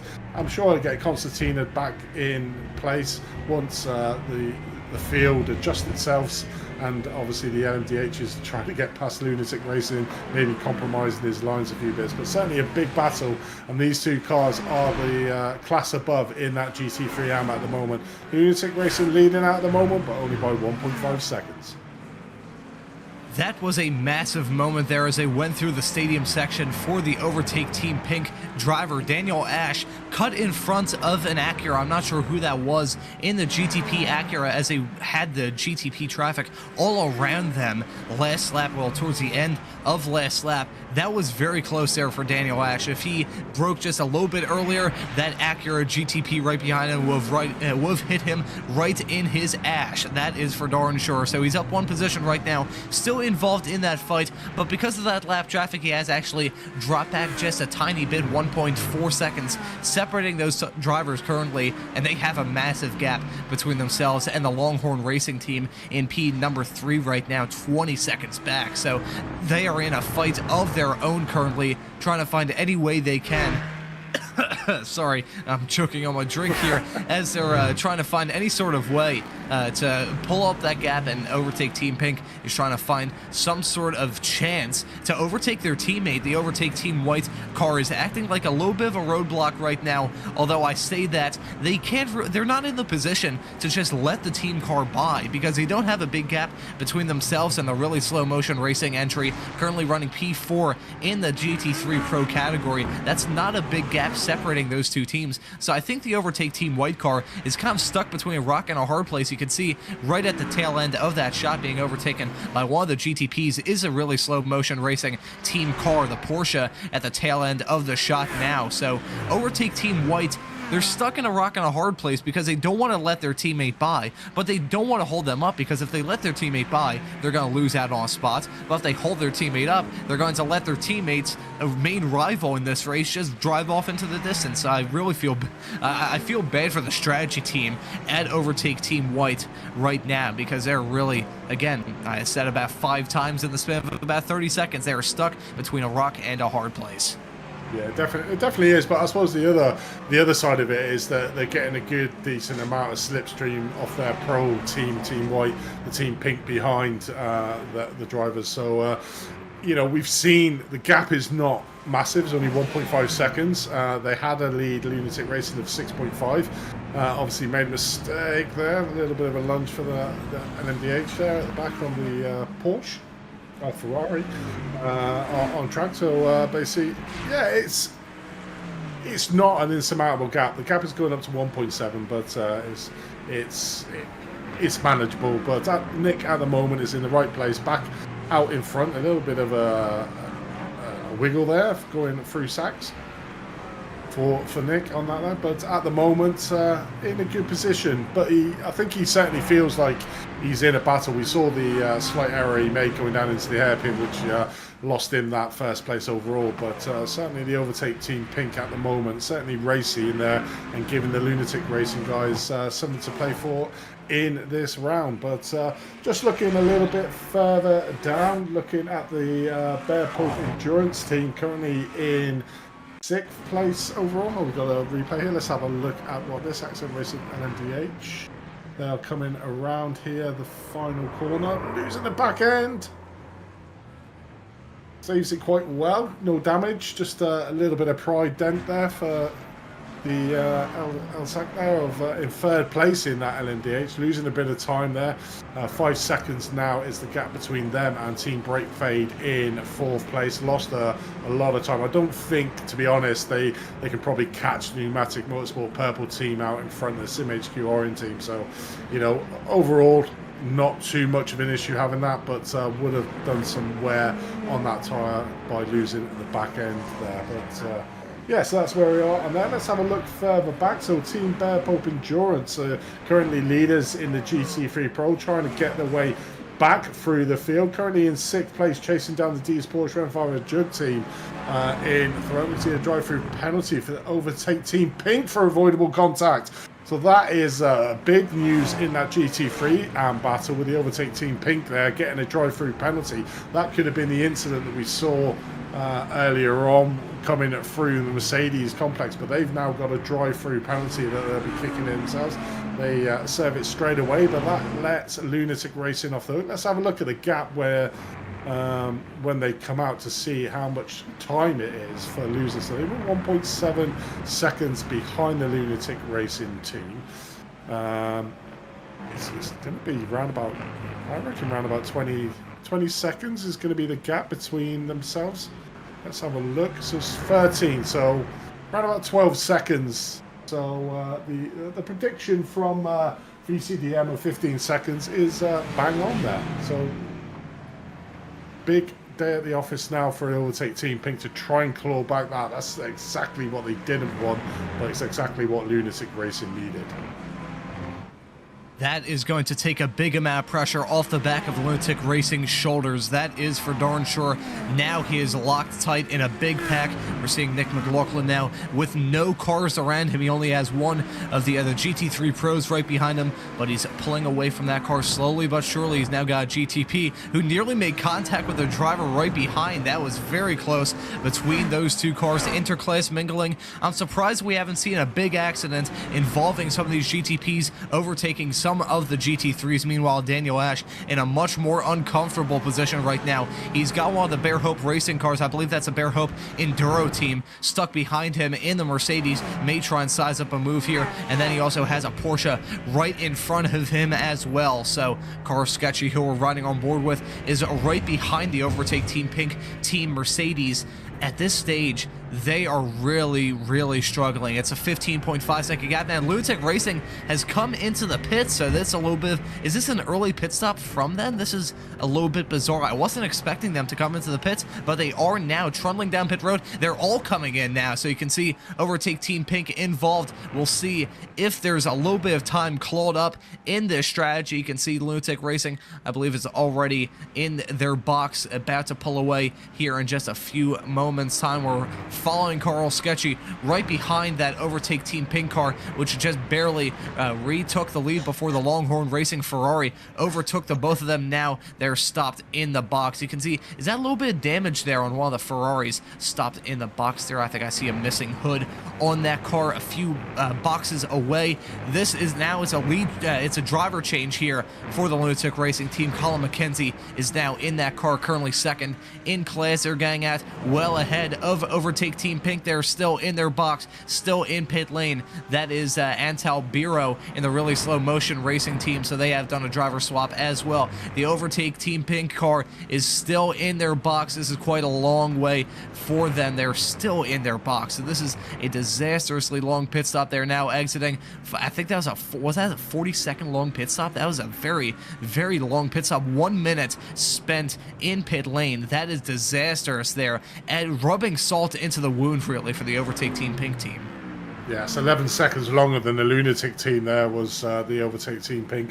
Just looking at that pro whilst we were looking in the pits there. So Bear Pope and Juro have managed to leapfrog the D's Porsche Rennfahrer Jug team, who were just in front of them.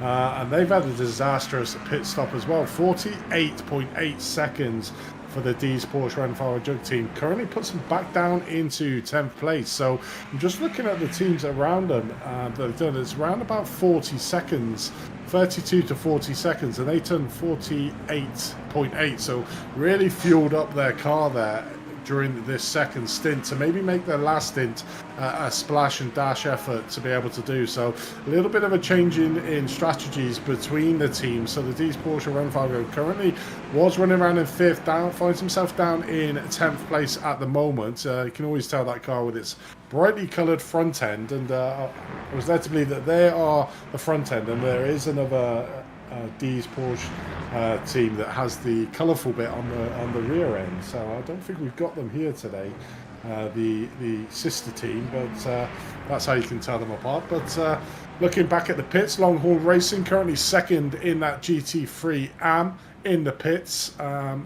Be interesting to see if he gets out in front of the Overtake Team Pink, which will be a 10 off the boot, and I think he is going to easily do it. Yeah, 2 seconds. Oh, it's going to be close between these two.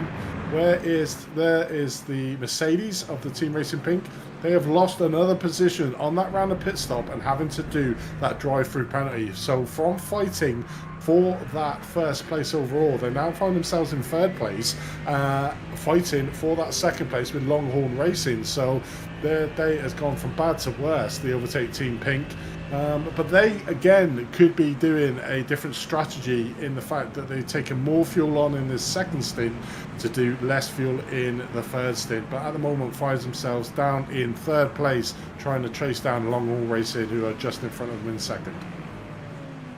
I think Lunatic Racing is pooping bubbles right now. They're farting bubbles because they're so happy about how things have gone in the past few moments. At one point they were locked in a very hard fought battle, and now they lead in the GT3 AM category by 26.5 seconds. Right now we're following EJ Bird in the Bear Pope Workers Union, currently running 4th in the GT3 Pro category, one of the only Ferraris in the top 8, well, the only Ferrari in the top 8 of the GT3 Pro class. So they are now stuck in the pits. I believe Michael Hooper will be taking over that car to do his shift. I think this may be a little bit more of a conventional driver strategy here, where just one driver in the first half and another in the second. So likely it'll be Michael Hooper bringing that car to the finish.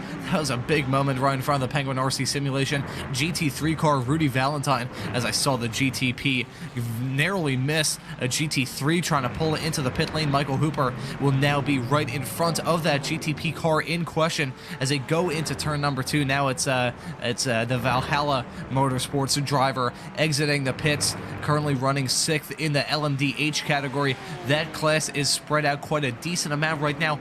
All the classes are spread out. The closest is actually GT3 Pro. Actually, no. LMDH and GT3 Pro are basically at the exact same gap of about 19.3 seconds, teetering around that barrier. Precision Racing Esports has been in the lead for quite some time. Satellite Racing Teal is currently behind 18.4 seconds now. They spent a little less time in the pits, so I think Precision Racing Esports, as you predicted, Andy, going for a bit more of a conventional strategy, just flipping a bit here. So now it's Ryan O'Connor behind the wheel of that car last time by. It's at a 1-minute 26.9, which is still a pretty decent lap time, all things considered, about a second and a half off of that car's best, and still pretty fast in terms of the rest of the drivers in that category. Currently it's the Satellite Racing Teal team with the fastest lap of the race overall, 1-minute 25.1. That's a pretty good lap time from them. SimHQ Motorsports Orange with the fastest lap in LMDH Pro. They are dominant, leading by about 19.5 seconds currently. That gap has actually decreased a little bit in the last few moments, but still that's a pretty big cushion that they have at the front of that category. Right now, Lunatic Racing probably the most comfortable currently in this race. You can see top speed-wise as well, that BMW, you wouldn't expect the BMW BMW to be so fast in a straight line, but it is despite the fact that it's basically a flying brick on wheels, shall we call it. Back Pain and Eye Strain Racing Team, we haven't talked about them too much so far this broadcast. They're currently running in P3, have the Overtake Team Pink car right behind them. I think they just got the move done there in the past few moments. Overtake Team Pink, did they make some kind of mistake? Because they've now dropped down to the P4 and are about 3 seconds off of Back Pain and Eye Strain Racing. So I think things are going from bad to worse to cataclysmically awful for the Overtake Team Pink team. Yeah, they've certainly fallen off a cliff somewhere along this race. Obviously, that drive-through penalty has really rattled the team as a whole. And it's hard to gain your composure, isn't it? If you're sat behind the wheel and you get that drive-through penalty, you get super annoyed, you can get frustrated with yourself. That's where you start over-pushing yourself to try and get that time back, losing more time, and then losing another position in the pits. You know, you're almost forced to try and do stuff that you wouldn't normally do. And it goes back to what I said about the Back Pain and Eye Strain team.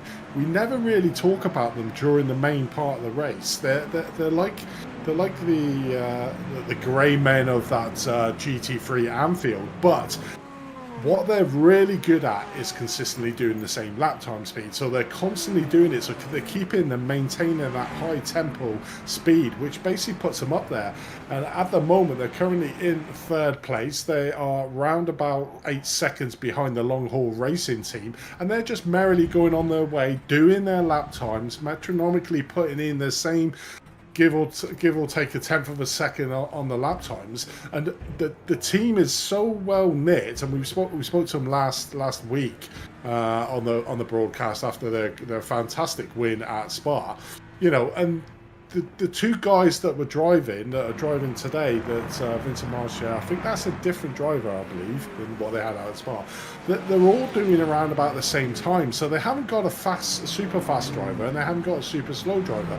They're all consistently good at what they do, and that's how they're able to maintain a decent positioning level in third place. We look at Team Bear Pulp Enduro at the moment, the top team in the GT3 Pro, currently round around in 5th.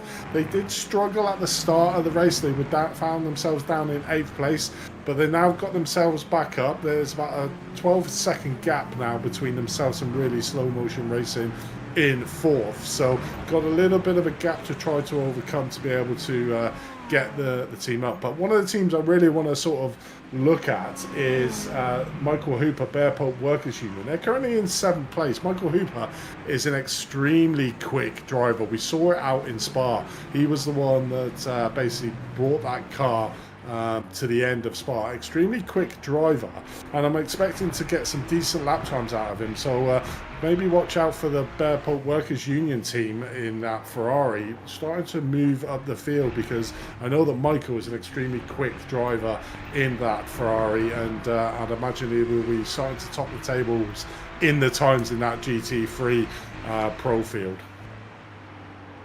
One thing that I was going to mention during the qualifying session, which it feels appropriate now to mention it here, is the track conditions we saw in that qualifying session. That 91 degrees was the track temperature. We're on lap 69, which explains why it's extra hot and sticky as Michael Hooper spins a GTP around in corner number 2. Not sure what in the world happened there, as we see Max Muir, I believe, buzz by them after that. Michael Hooper trying to reclaim any sort of dignity after that spin. We'll have to take a look at replay to see what in the world happened coming into turn number 2. I think this was yet another miscommunication. This is one of the first accidents we've seen with GT3s and GTPs coming together, and I think it was a GTP going for a little bit of a shallow entry into turn 2, outbroke themselves just a tiny bit, trying to get that move done on Michael Hooper, just hoping that he would jump out of the way. But sadly for that GTP, Hooper was like, yep, I'll still turn in regardless, and sadly those two just came to blows. I think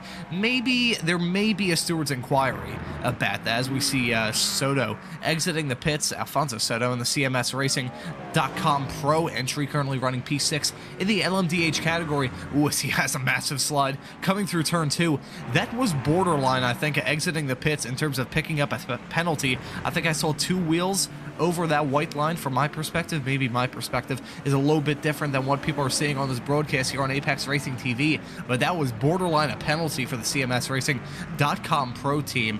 But still, actually, I think they came into the pits because of a drive-through. You can see they only spent 16.9 seconds in the pits, so that would be very unfortunate if they picked up a penalty just after serving a drive-through. That would not be ideal for the team currently running P6 in the category, up one position from where they started. We're taking a look at a replay, and this, I believe, is that pit exit. Actually, no, this is going into the pits here. But it's good to see the drives through.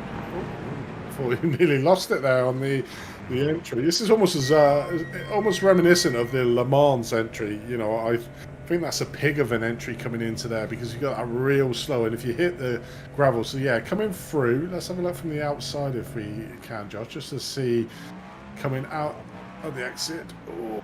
Or literally keeps that two tyres just in them white lines there. I think he'll get away with that one for sure, but that was super close. Trying to maximise or limit the effect there from Alfonso Souto and the CMSRacing.com Pro team to try and maintain that 6th place in that Pro category overall. But yeah, interesting. I mean, we're now in what I would call the steady phase of the race. So it's the middle portion of the race, and to me it's probably one of the vital stages of an endurance race because you're seeing the gaps there. The gaps are all spread out, so it's almost you against the clock now, and it's whether you can maintain that high speed level with not having people around you to fight. So it's just the drive of the car and the clock now, this middle section, before they come in for their final pit stops, to be able to say there, as we look there, Obsidian Racing Future for dive bomb, pass warning to back pain and eyes training, racing team for excessive flashing of the lights. So a couple of warnings being issued out from there. I mean, that's one of the things that we haven't mentioned during this broadcast is the live stewards. You know, it's one of them thankless tasks that everybody hates doing, is looking at penalties and dishing out penalties, but I think they're super consistent in what they do. They're very fair, and the drivers, I think, appreciate the fact, you know, some of them maybe not when they get a penalty, but I suppose looking on reflection to do so, they do a fantastic job, and they make the series that little bit more immersive in that the penalties are not done after the race, they're affected during the race. So they've got a hard job to do, so a big shout out to them for the job that they do in the stewards box. Very much a thankless task, and probably the arch nemesis of every single team on the field, but do a vital job in there. But also do a vital job are our sponsors. So a big shout out to another one of the sponsors for this series, SimRacing247.com. SimRacing247.com is a proud sponsor and supporter of great racing communities such as Champions Motorsports. SimRacing247 is an independent sim racing network that prides itself on providing news and more to the sim racing and driving community in the gaming genre. They carry out the following with great staff and hard work: non-stop content, race reports, promotions, community support, features, investigations, analysts and reviews. It's all about sim racing, then it's on their website. So head over to simracing247.com. It's a place for those who enjoy sim racing, rookies or pro, sim racing for everyone. So head over to them to have a look at them, and it's always good to have big sponsors in series like this that enables series to go on. But currently at the moment we're looking at Ryan O'Connor of Precision Racing Esports, currently leading the way in that LMDH Pro category, just coming into the pit stop, so bang on time for the strategy that they're calling. And it's going to be interesting at the end, Ron, between themselves and Satellite Racing Teal Team 2. They're going to take the lead now, but it's going to be all down to how these two different strategies pay off. But it's good to see that Satellite Racing Teal Team have not got it all their own way this race.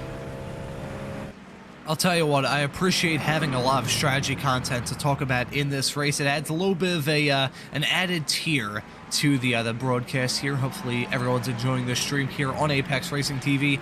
And touching on the point that you mentioned about a lap ago, talking about race stewarding, I have a bit of a different perspective since I do it for the Rikmatek series that are streamed here on Apex Racing TV every single Monday night at 8 p.m. Eastern. I believe that would be 5 p.m. Pacific, if I'm not mistaken. I'm not sure what time it would be in the UK, probably about 1 a.m. or something like that.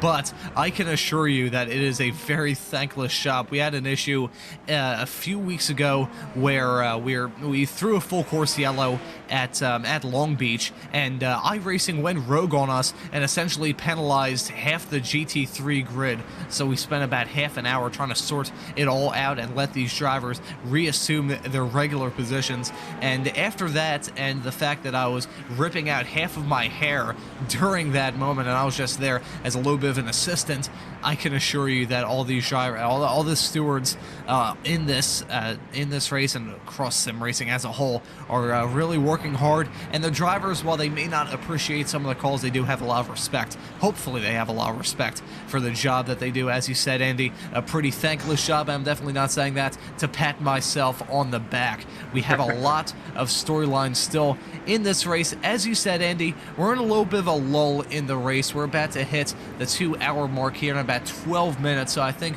we'll get in a small little discussion. I've had to mute myself about 17 times over the past hour because in a small little break I grabbed myself a small little snack, so we'll have a quick little chat about snacks on these endurance racing broadcasts. I think I said at the start I had a glass of water, a Snapple, and I also have a thing of watermelon, which by the way cost me like $4, so gotta love the price of produce in the city of Philadelphia here in the U.S. So Andy, do you have any snacks at your disposal here for this broadcast, and drinks?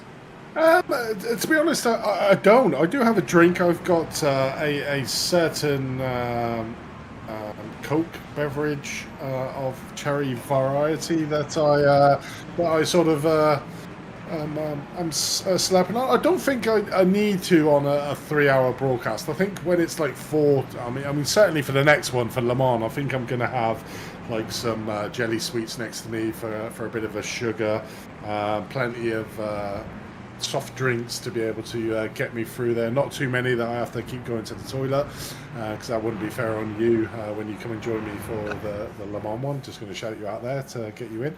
Yeah, but it's sometimes hard. You've got to prepare yourself, I think. Certainly from the broadcaster side of it, you've got to make sure that you've had some food beforehand.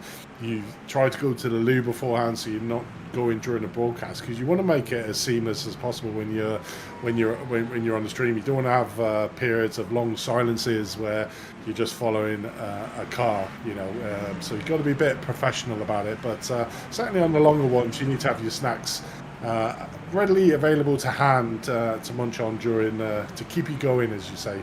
But I suppose the other thing that keeps you going is when you get a decent series and some decent racing on track, like Spa. I mean, the end of that Spa, I mean, if you haven't seen it, guys, go back and have a look, even if it's the last 10 minutes of that, because you can't pay what the ending of that race was. Well, I won't spoil it for you, but it was probably the best racing I've seen, even from a sprint race. The closeness that quite a few of the classes were at the end of there, but that gives you a buzz. And I think it took me about 3 hours to get to sleep after that one, but it's always good. But snacks are there. You've got to have your jelly sweets. You've got to maybe have some crisp, but not too crunchy, because you don't want to be hearing them on the broadcast. But yeah, that's my snack routine, and it'll certainly come out into force in Le Mans anyway. I think my perspective may be a little bit different, just for the simple sake that it's currently 1:54 p.m. here on the east coast of the U.S., just past lunchtime, so that may be the reason why I'm kind of snacking on some stuff to skip out on lunch, even though I had a very light breakfast as well, so I need to keep myself going in some way, shape, or form. We're following Longhorn. I looked at Longhorn Racing, and for some reason I thought of getting a Longhorn steak. That's a steak chain here in the U.S. We're looking at Max Muir involved in an absolute hornet's nest. You can see on the right-hand side of your screen with that track map graphic, there is basically nowhere on track where there isn't a car involved right now. P4 in the GT3 Pro category. that's about entering turn 12 now, all the way up until turn 15, is the only section of this track where there's not a whole lot of lapped cars. For some reason my voice is giving out. As you can see, Michael Hooper went off track there. Not sure what happened to him coming through turn number 11 this time by. I have to take a look at a replay as we're following Max Muir. I wonder if he may decide to come in right about now, because this lap traffic that he's involved in, he stays out, so that's a little bit shocking. Usually you'd think that, hey, I'm in the midst of a massive hornet's nest of lap traffic, I may as well get out of this and hopefully exit the track in a much more smoother section. But right now Max Muir still trying to chug away those laps. Last time by, it shows you how bad the lap traffic affected him. A 128.4, which is, I wouldn't say a dismal lap time, but it's definitely not good compared to some of the drivers farther in the back. I'm not sure what time that the Penguin RC Simulation Magma team set last time by, but I guarantee it was a darn slight quicker than that. It just shows you negotiating that GT3 traffic. And there wasn't a section that Max Muir had where he wasn't catching that. Now you can see Blake Reynolds last time by a 126.6, so about 2 seconds quicker on that one lap. It shows you how important it is negotiating that GT3 traffic and finding the right spot to hit that traffic as well. Here there's a great opportunity as Blake Reynolds dispatches one of the, I believe that's an LMDH AM that he just overtook there at the hairpin. That is the best spot going down that back not so straight straightaway. But then you enter this section, and basically from the Mercedes Arena here in turn number 8 all the way through until about turn number 1, you do not want to run into any single lap traffic whatsoever, because you have this small little flat out blast here to negotiate some of these cars. But now Blake Reynolds, okay, he will be able to pick off both of those cars at once. I was wondering if he was going to get stuck behind the Bear Pope Enduro team that he was catching up to as they entered turn number 11. At this stage, there is so much left to be decided. We don't have much time left. We are over halfway through. Have an hour and 6 minutes. Actually, it's an hour and 6 minutes left to go here before we take the checkered flag and the time runs out on that 3-hour clock. So at this stage, it is getting crunch time for a lot of these drivers. It certainly is. But as we just about to go into our last hour, let's give a rundown of where the teams are, as we just see a drive-through penalty for overtaking Team Pink again. The day goes from bad to worse, so they were fighting for that top one. Currently in P3, they will now lose out to back pain and eye strain for another drive-through penalty. That's 2 for the day. But let's have a look at the movers and shakers in the field for each of the classes. So let's have a look at the LMDH Pro category first. So in first place, started off in first, is the Satellite Racing TL Team 2. So they are currently in a position that went, as we have a little bit of an incident there between the SimHQ Orange, who is our leader in the LMDH category, just lost that position. He lost it. Was that a pro? Was that a pro that went into the back of him? Ooh. Let's have a look at a replay of that. I mean, disastrous for the AM driver. There he is, the top AM. Over Team Pink.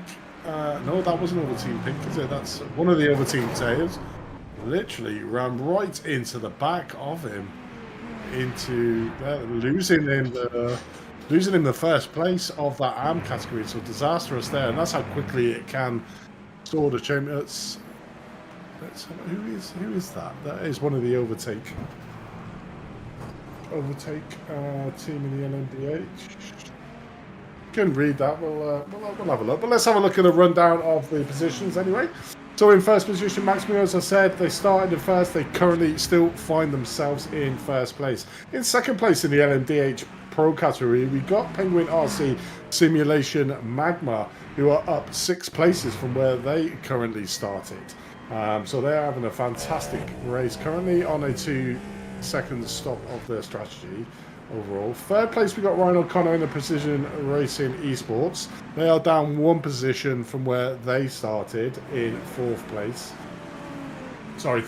In fourth place we got Satellite Racing Team Blue, up 2 positions with Paul Darling still in the seat of that car in 4th place overall. In 5th place we got 10-2 Delta Simtech 377, so they are pretty much where they started the race, in 5th place overall, so pretty much keeping it status quo for them. In 6th place, up 1 place, is Alfonso Suto of CMSRacing.com Pro. They're in 6th. In 7th, we got 100 Force. Not a great day at the office, down 3 places from where they started out overall. In 8th place, we've got Team FFSR Venom.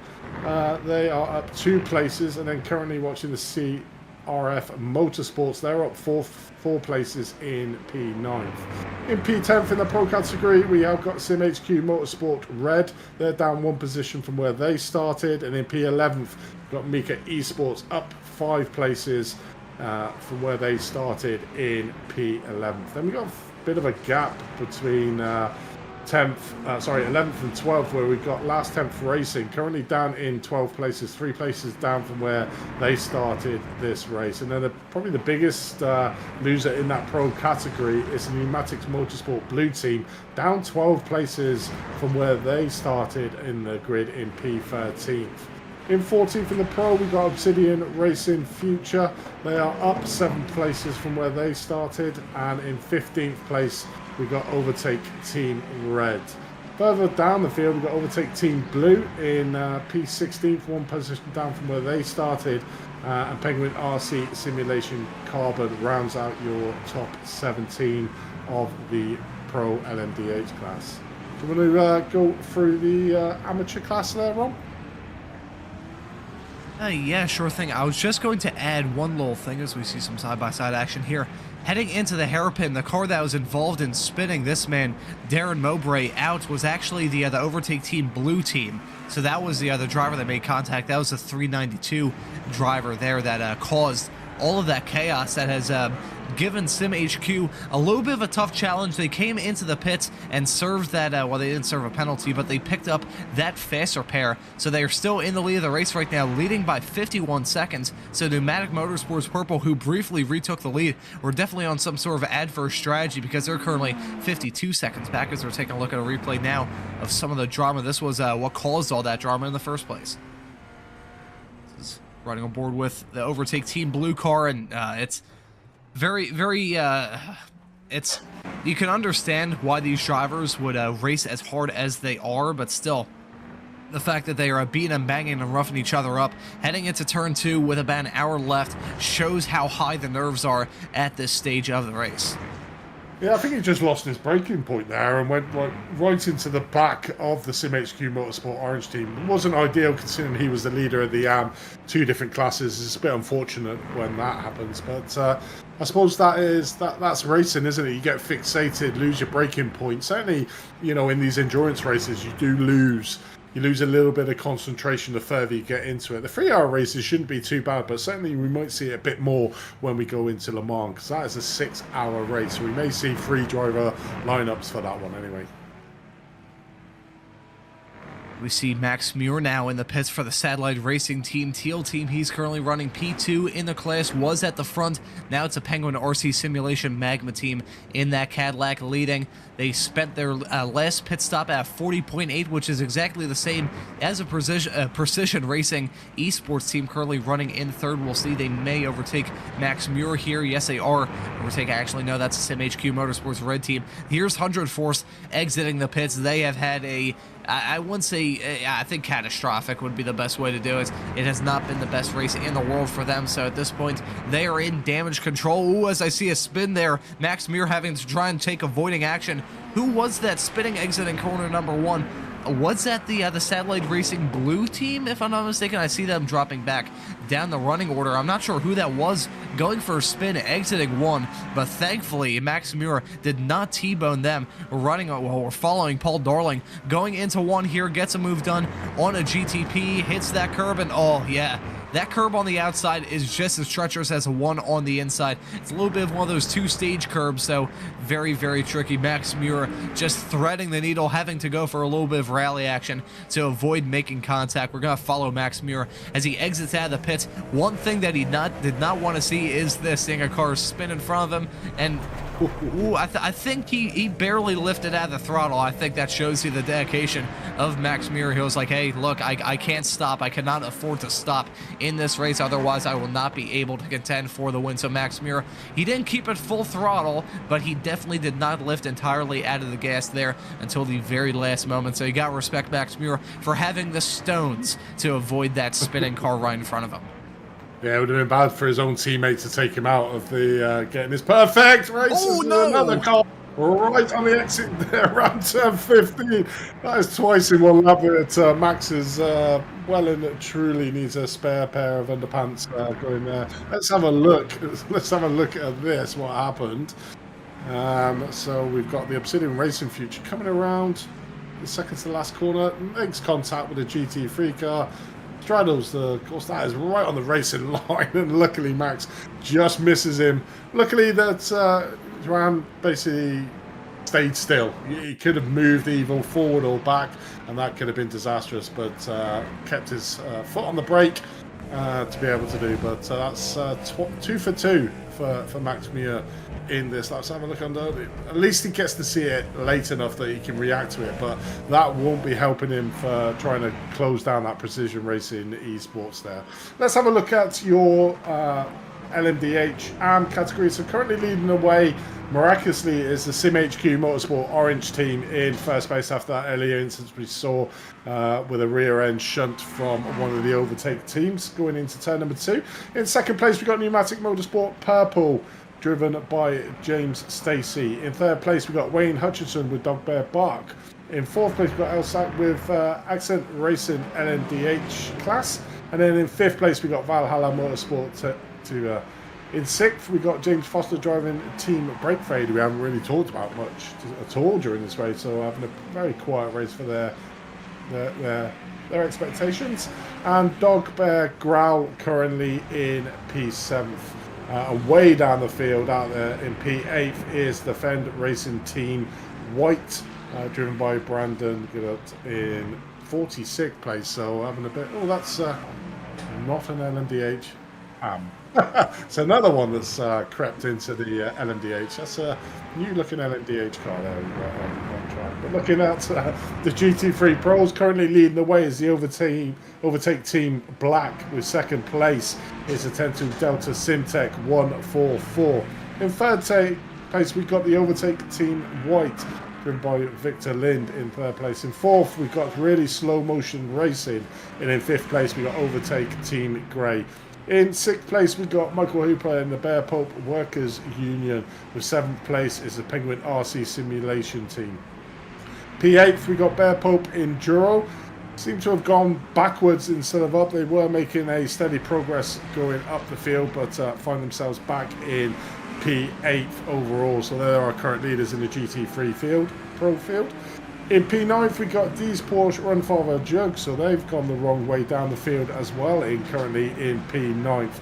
Trying to chase down Bear Pope Endurance. So I suppose their only saving grace is that Bear Pope Endurance, again, is having a bad day at the office as well. So they are currently in second place, the D's Porsche Runfather Jug in the GT3 Pro. And then rounding out your GT3 Pro field is the Delta Simtech, driven by Kev Coplin in 10th place.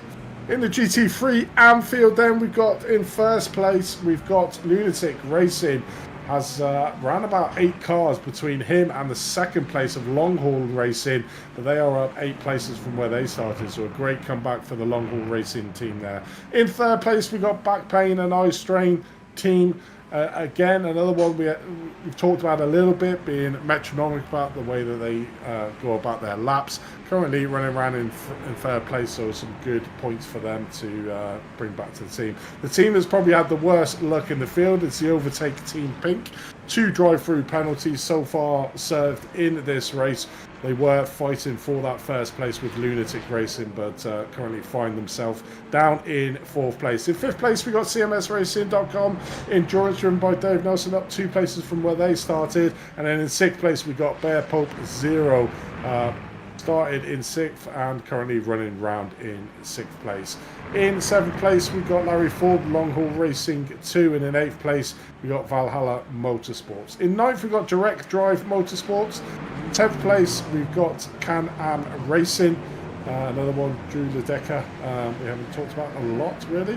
And Valhalla Motorsports currently in P11th. And rounding out the field of 47th, and I think they might be in the pits, and the SimHQ Motorsports white team, currently 9 places down from where they started, but at the moment 47 drivers started this race, 47 drivers still in this race.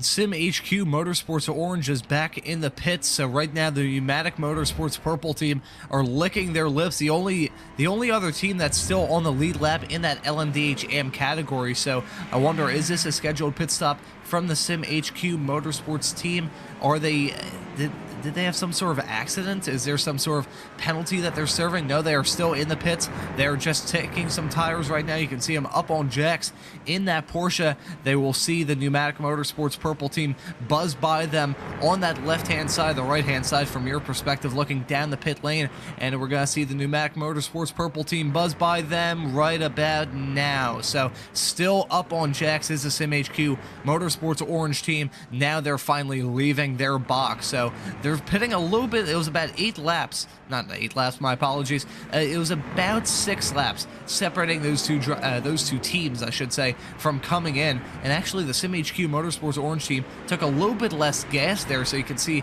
about 2 seconds quicker in their last time down the pits, as we see the Tenodo Delta Simtech team, number 377, is in the pits, and those Acuras there, so we'll see them exit the pits here in the not-too-distant future. Right now, we're getting to crunch time. We have less than an hour left to go in this race. These drivers are negotiating either their final or second-to-last pit stops now, so this is going to be when really all these drivers have to get up on the wheel a little bit, start driving it very, very hard. Pneumatic Motorsports Purple, they're on a slightly different strategy. Will they have to stretch their fuel in the later stages of this race? They'll have to pit a little bit earlier, so I think they'll have to worry about fuel saving in the later stages of this race. I think they don't want to see that. Oh my god, that was a big snap as they put 2 wheels off into the dirt, trying to go 3 wide with some GT3 traffic in between turn 11 and 12. So James Stacy right now behind the wheel of that Pneumatic Motorsports Purple entry, up 3 spots from where they started, have an 8.5 second gap to the Sim HQ Motorsports Orange team, who are slowly eating away at that gap. It's now been 8 seconds now, so I think James Stacy, now that he's cleared most of that lap traffic, he will have to gun it if he wants to try and pull away that gap, because slowly but surely the Sim HQ Motorsports Orange team are slowly reeling him in. They certainly are, and it's going to be. Oh, as we have oh my god! Now, was that isn't the Satellite Racing team? Is that the Satellite Racing Teal team? That certainly looked the colours of it. That was an absolute big smash. It is. It's meant to be the Satellite Racing Teal team. Wow, they have literally just completely lost this race. Let's have a look at what happened there. I just saw it in the background. Just sped right off. Let's have a look. This is the start-finish coming down into turn number 1. Oh, clipped at the back, and literally that car is destroyed. That is going to be the longest pit tow that it can be. It's literally just after the pits. It's not going to be at the day of races. That's not going to be 4 from 4 from the Sim Racing Teal team. So we're going to have a new winner here for the LMDH Pro category. Is it going to be the Precision Racing Esports? But that was a big accident. I wonder if there's any sort of damage on that Sim HQ Motorsports Orange car. That was fairly hefty contact. Of course, you can see Max Muir's car absolutely destroyed. They are still towing back to the pits. They are hopelessly out of contention, as you said, Andy. That fight for 4 for 4 is officially done from the Satellite Racing Teal team. We're taking a look at another replay. I don't know if it's from my perspective, but it looks like Max Muir was blinking a little bit, so maybe that's the reason why this contact happened. Oh, it was a very late dive there from Max Muir. I think it was a little bit of pressure, I can imagine, from Max Muir. He was feeling, hey, with less than an hour to go in this race, I really need to go for some bold moves. He's usually fairly patient with this lap traffic and just goes for, he bit off a little bit more than he could chew there. I think, from my perspective, I think Max Muir, that was a little bit of a it was a low percentage move, I think would be the correct technical term.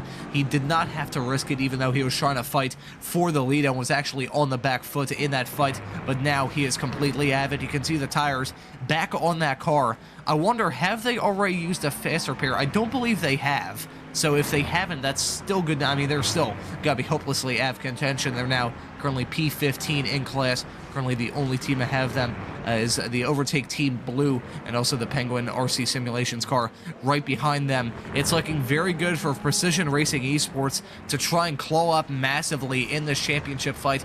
Will the strategy work? We've got Penguin RC Simulation on the same strategy that Max Muir and Satellite Racing Teal Team were, and then you've got Precision Racing Esports, who, as we said when we saw them go with this off-brand strategy, they are outside the top 10 in the points. I believe they're currently 12th in the standings. Did not have the best first half of the year, but now we're in the second half. The main championship contender, the championship leader, the man who's been dominating this season pretty much from start to finish, Max Muir and the entire Satellite Racing Teal team are out of it. So I think Ryan Connor and really the entire LMDH field are seeing a fantastic opportunity to take a big bite out of this lead here for Max Muir as he continues to stay in the pits and continues to fall down the order. It definitely does. I mean, the team have a 26-point advantage. That is going to be severely eaten into after this race with some of the others. But I don't think a lot of the others are really going to capitalise. Second place in that Pro is 100 volts. They're currently running round in P7th at the moment. Third, Satellite Racing 2, the sister team. They're probably the biggest profits. They're going to be. They're currently running around in 5th place. The Pneumatics Motorsport Blue team, well down the order. Same as Penguin RC Magma are the ones that are currently in P5 that will gain some points. They'll still be in the lead, the Satellite Racing team, after their dominance of the first 3 rounds. But that's racing, that's endurance racing. You know, it's them fine margins. And I think I tend to agree with what you're saying there, is that maybe Max didn't need to make that move, because if you looked at the replay when we did, is that Max came right to the edge, outside edge, when that inside car was turning. So I don't think there was any portion to be blamed for that inside car to you know, clip the back end. I just think it was where Max was going into that corner. He was going in very shallow, so he was naturally gonna drift out wide into that corner, and unfortunately just got clipped at the end. But that was a big hit, and you saw with the pictures in the pit, that front end completely caved in. I imagine they have got their fast repair to do, but they are well down the order at the moment, currently in P15th, out on track still. Just going further down the order, so they're going to, as we watch, I think that's the second time that he's actually spun, not quite there, but I think it was the second to last corner we might have seen him spin, but not doing the best of thing for his tyres there down at the hairpin. And this is the part of the race, isn't it, where the tyres going to be more for the GT3s, you know, that coming down into that hairpin, losing your braking market, going in too deep, getting those tight little spins on track to be able to start losing the points. But I suppose they're that far ahead and behind that they were able to do that. Looking back at the back pain and ice train team, they've moved down the order. I think they have already pitted for their 3rd pit stop, so every team in front of them at the moment have only pitted twice, so that's why we're seeing them down currently in 5th place overall. Let's have a look at a couple of the replays here. Overtake Team Pink.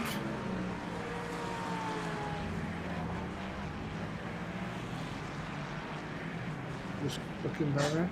I think it is just mainly down to the fact that they've done their 3rd pit stop. So they've come into the pits, taken their fuel, taken the tyres if they had saved a spare set of tyres. So now they're basically on their last, or should be on their last stint. Yeah, they should be on their last stint to be able to do it. So that's where they went in. That's where Delta Simtech has managed to get back a lap back on them overall. But yeah, so it's going to be interesting to see once everybody's done the last round of pit stops to see where the teams are, because it's still a bit of a deck of cards where some have done 3, some have done 2, not everybody's been in and done their final stop. So it's only till that shake up and everyone's been in for their final stop that we'll see where the cars are fighting for at the end of the race. But currently watching the Penguin RC Simulation in for their 3rd stop overall. Same with Lunatic Racing, comfortably out in lead in that GT3 AM.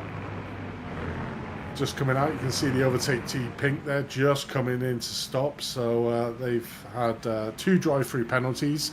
They were fighting Lunatic for that race win here in the GT3 AM, but it's been lucky, I would say, for the Lunatic Racing. They've been let off the hook on that one big style, and were able to keep a nice sizable lead out in front, but overtake Team Pink, I'm pretty sure will be kicking themselves overall, and then we'll look further back to the field. We got overtake Team Blue, Stevens in the pits, getting what will be their last pit stop done.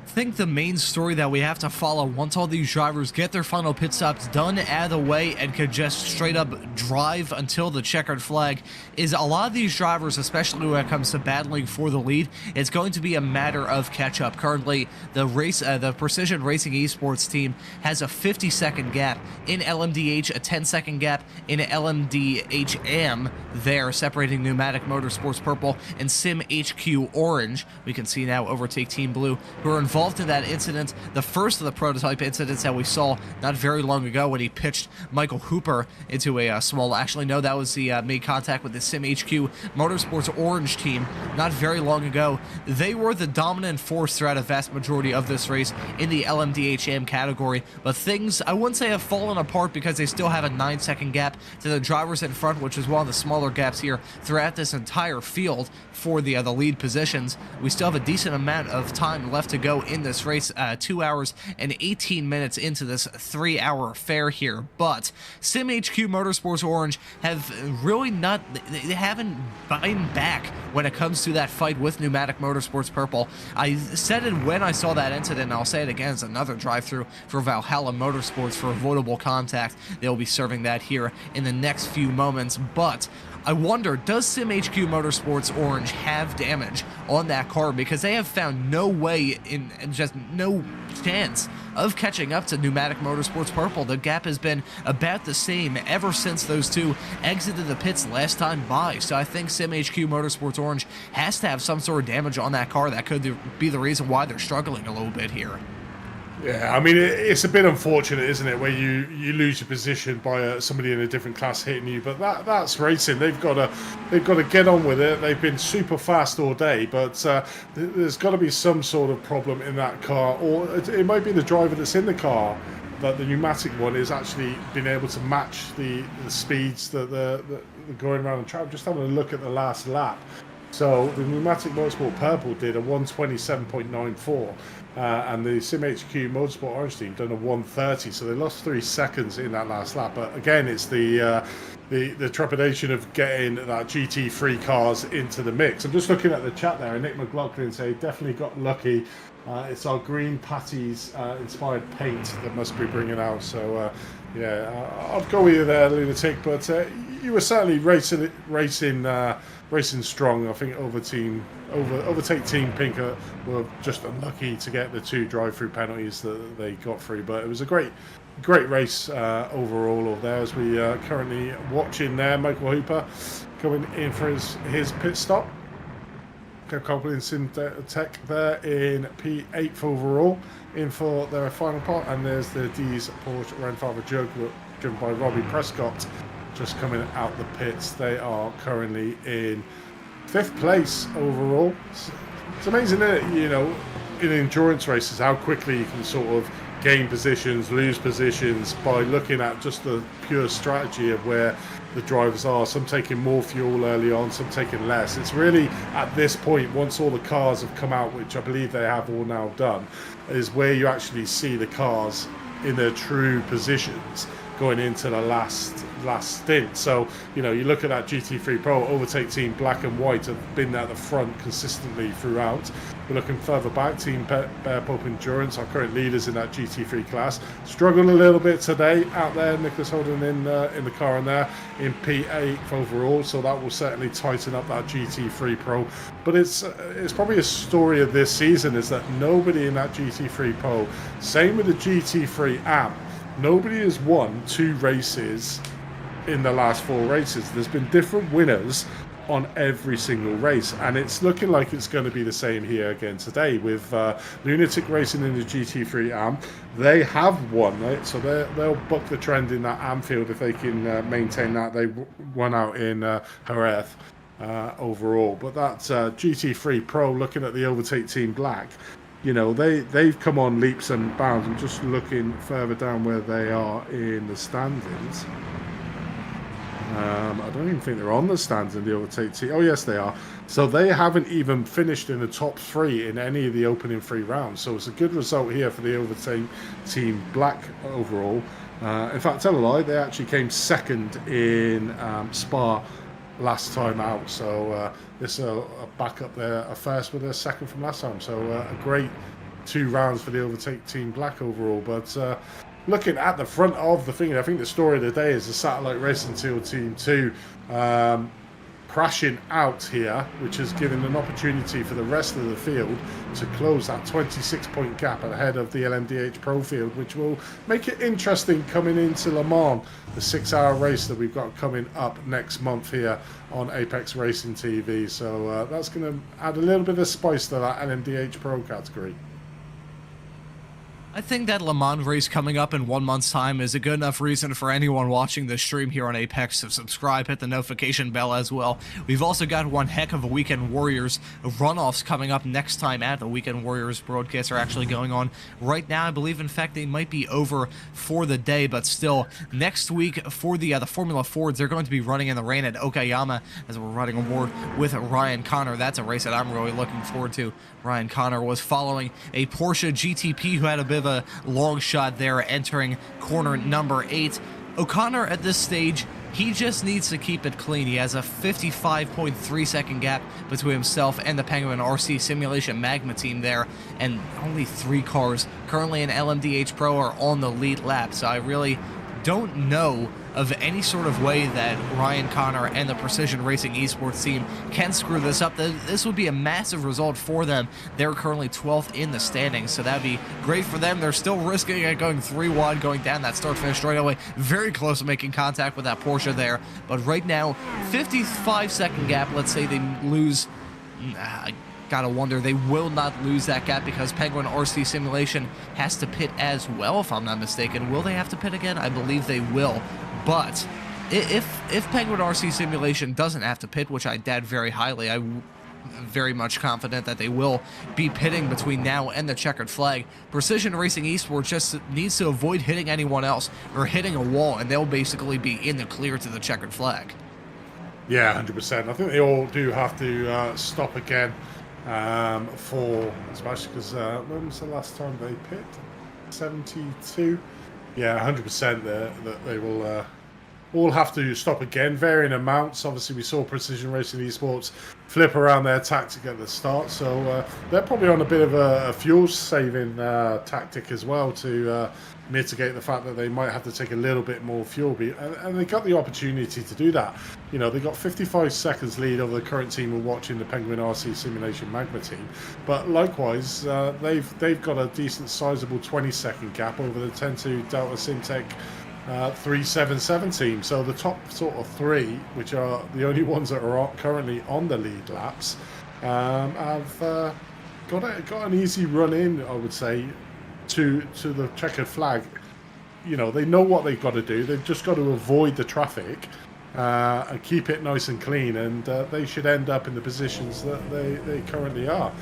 Just looking further back now with the LMDH AMs, the SimHQ Motorsport Orange have managed to eat into that pneumatic Motorsport Purple team. So probably heard us on the broadcast saying they're getting a bit further back. They're now 6.3 seconds bound, so managed to gain back 4 seconds over the pneumatic Motorsport Purple team ahead of them. So probably caught up in traffic as we see them just about to overtake the Batman Ice Drain team coming down into turn number 2. So yeah, that's certainly the battle on track at the moment is the LMDH AM. Lunatic Racing in the GT3 AM, 27 seconds they've got over the overtake Team Pink. They've done an exceptional job just looking at their strategy. So they're on currently the same amount of pit stops as the rest of the team. And they've done fantastically well considering they've had 2 drive-through penalties to be in second place at the moment, trying to get chased down. They've got a 7-second lead over the long haul racing team, who are 3 seconds ahead of the Batpain and Ice Train. So they've certainly pulled it out the bag, had the overtake Team Pink with the bad luck that they've had out in the races today. And the GT3 Pro overtake Team Black 7.2 seconds ahead of the 10.2 Delta Syntec. So there's still over 34 minutes left of this race to go. So some of these may come down closer when it comes to the end of the race there, Ron. Yeah, I have a very good feeling about that GT3 Pro battle being very hard fought between now and the checkered flag. Overtake Team Black have had a very up and down race. Ooh, you can see now them going side by side with the GTP as they go through the quick succession of turns 13, 14, and 15 going into the final corner there. But I gotta imagine that the hard-fought fight will be in GT3 Pro. I'm still not confident in Sim HQ Motorsports Orange. I'll know what it is. It's just, it's been very spotty, the pace that they have, as Precision Racing Esports, I believe, have just exited the pit, so their gap is now down quite a lot there, about 4 seconds, separating those two drivers now. As you can see, Michael Diaz in that Precision Racing Esports car exiting and coming through turn number 2 on those cold tires. The gap is now 3.5 seconds, teetering around that barrier with about a half an hour left to go in this race. I wonder, will they be able to hold it off? I'm confident that they will, because this gap, being as small as it is right now, is a little bit artificial, because Penguin RC Simulation will have to pit in a few moments' time. But Michael Diaz, what he really needs to do is just keep it clean, keep it on the track, and avoid hitting anyone else, because before that pit stop, again, 55-second gap, that is huge at a track like this. This is I'm trying to think now. This is about a minute and a half lap, so a 55-second gap. It just shows you how big of an advantage he had. As he was going around the final corner, some of the other drivers were just going down that back straightaway, so it shows you how dominant Michael Diaz was before he came into the pits. But that gap is decreasing between himself and the Penguin RC Simulation Magma team, now under 3 seconds, as he's negotiating a whole boatload of lap traffic. He has 2 Ferraris ahead of him. He had to check up big time there to avoid making any sort of contact. That is a terrible, and I mean terrible, section to pick up. The GT3 traffic has to check up again with that Ferrari braking mid-corner. Michael Diaz will not be happy about how that ended up for him. The gap is now about 2.5 seconds, separating the Penguin RC Simulation Magma team and Precision Racing Esports. This is going to be a nice, tense little battle. LMDH-AM, that gap is actually decreasing between Sim HQ Motorsports Orange and Pneumatic Motorsports Purple, about 6 seconds now. GT3 AM 25 seconds. That will probably not be a hard-fought fight between those two, as Lunatic Racing looks to try and have a dominant win. As you said earlier on, Andy, that would be the second win for that team this season. That would be the first team in the GT3 categories between both AM and Pro to score 2 wins on the year, so that would be a breakthrough performance for them if they can hold on to that gap between now and the checkered flag. I think we've got some very hard-fought battles between now and the finish, with about 30 and a half minutes left to go here. Yeah, it definitely is. It looks like the biggest battle on track at the moment is between Longhorn Racing and back pain and eye strain at the moment. It's looking like it's just over a second gap between them two out on track at the moment. So that's for 3rd and 4th place in the GT3 AM. So that's probably your closest battle that you've got at the moment. That's the car he's chasing just gone through the bottom of your screen there, just gone around this corner. So Vincent March just trying to track down. They've got a slow running, looks like a Porsche in front of these two battling it out overall. So it's going to be interesting in the next couple of laps when these two finally get together. Ooh, he's got an LMDH just feathering him in. Literally has to take it wide over them sausage curb. Straddled it exceptionally well, and that's probably a good point about the BMW being able to take the curbs exceptionally well. Who's that? That's one of the pro drivers, one of the overtake team, just passing the back pain and eye strain team. Looking at 5th place, we've got David Nielsen, the CMSRacing.com Endurance at the moment, just getting passed by 2 LMDH drivers coming around Sachs. Coming into the last half an hour now of this race. 3 stops. Yeah, they should be able to see it through now, these GT3 cars. I think they were limited to around about 80% of their maximum fuel, which is around about an hour's worth of riding around here, I would imagine. But looking further back now, so we're still waiting for, I think this is a little bit of a false picture in this LMDH Pro category due to the differences in the strategies we've had Precision Racing Esports actually gone in for their 4th pit stop already. And I think the rest of that LMDH field does have to come in for that splash and dash that Precision Racing Esports did in their first stint. If you remember back that around about an hour, 2 hours ago on that. So it's going to be interesting to see where they're at. I don't think Precision Racing Esports has anything to worry about at the moment. That gap is coming down 2.6 seconds. It was around about 3 seconds at the moment, but I think it's just between him and avoiding damage for the very first race win here on Championship Motorsports. Round number 4 here at Hockenheim. It sets it up quite nicely though, I think, with the Satellite Racing Teal team. It was a bit tight there going into the hairpin. Stopping it on a dime. It's going to be interesting with the Satellite Racing Teal team obviously crashing out around about 20 minutes ago now, that it's going to tighten up that pro field. I still don't see anybody apart from this team we're watching now really challenging, but I think this team are too far out of the points to really challenge the overall finishing positions in this season. I think that was probably a blip in the calendar for the Satellite Racing Teal team.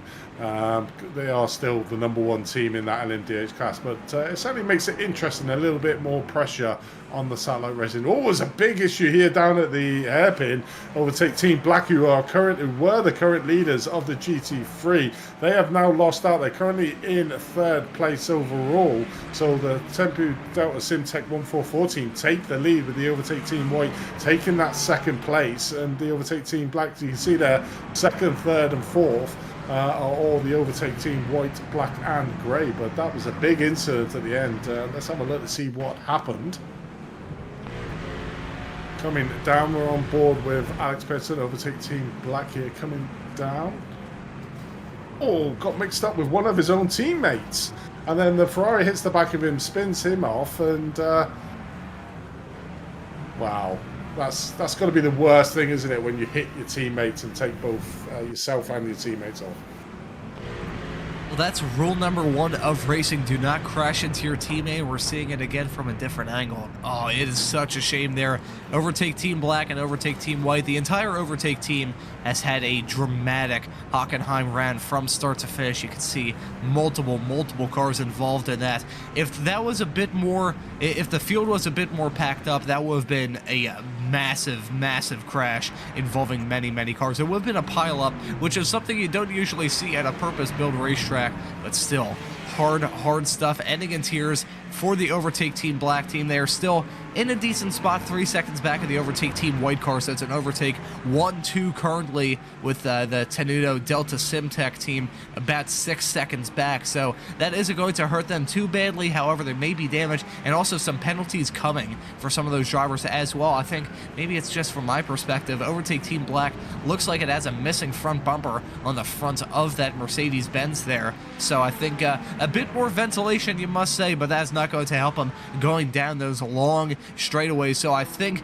the Tenuto Delta Simtech 144 team may have a good shot of actually finishing in 2nd in this race. They have a 6-second gap to try and claw up between now and the checkered flag, which is coming in about 25 minutes time, so they definitely have the time if they want to do it. Sammy Hendricks, a name I recognize from the S1 Racing GT3 Sprint Series here on Apex Racing TV, and he is always a pretty fast driver. All things considered, ran well at Spa last time out. He's running pretty good here. He's going to be the driver seeing out the finish. They will have one more pit stop to contend with, if I'm not mistaken, and we'll see. Maybe Overtake Team Black has worn out their fast repairs. That would not be ideal for them to finish this race with a missing front bumper. That'd be an interesting interpretation of aerodynamic regulations, to be sure, but that would be the fastest, especially going down Parabolica.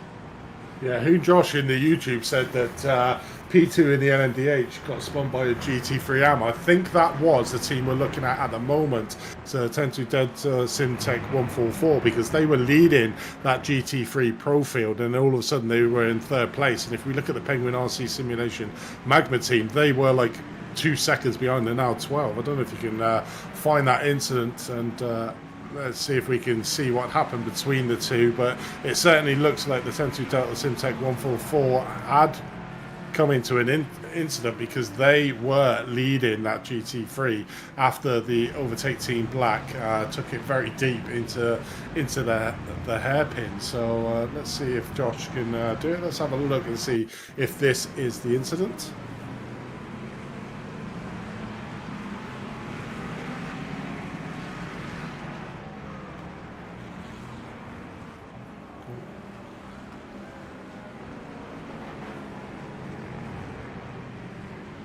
Yeah, so there's the incident. It wasn't the one that 10-2, so 10-2 must have had another incident somewhere out on track. So that's the incident where P2 was probably trying to push, probably not rightly pushing really hard. Now it's just brought him back into the 10-2 Tech, the Syntec 377. Still a sizable gap of 14 seconds between second and third in the LMDH Pro, so probably not too damaging to their abilities overall. Out on track, but yeah, not ideal when you're chasing down. I think he does need to come in for another splash and dash. Pretty much the whole build from second down to fifth place in that LMDH Pro will need to come in for their fourth stop. The rest of the field pretty much all come in for their fourth stop overall, so there may still be changes in that LMDH Pro category once everyone has done their pit stops, because I'm just looking there. So Team FFSR, they're one lap down, so I think the finishing positions are going to be where they are out on track. But it doesn't look like there's much damage on that Penguin RC Simulation Magnet team, but a great second place for them overall if they're able to keep the position. So a good day at the office for them.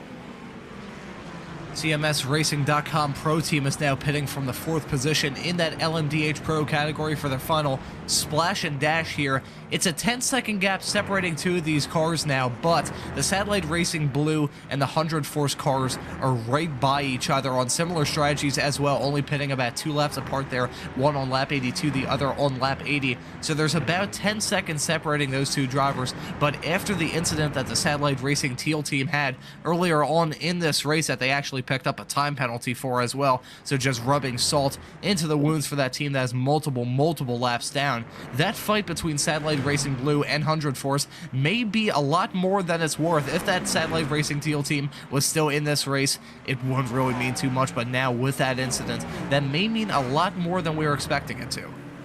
Yeah, it definitely is, as we're watching CMSRacing.com. Just coming out in 6th place, so staying where they were after the pit stop. So, as expected, round about a 27 seconds stop there for the last final spin.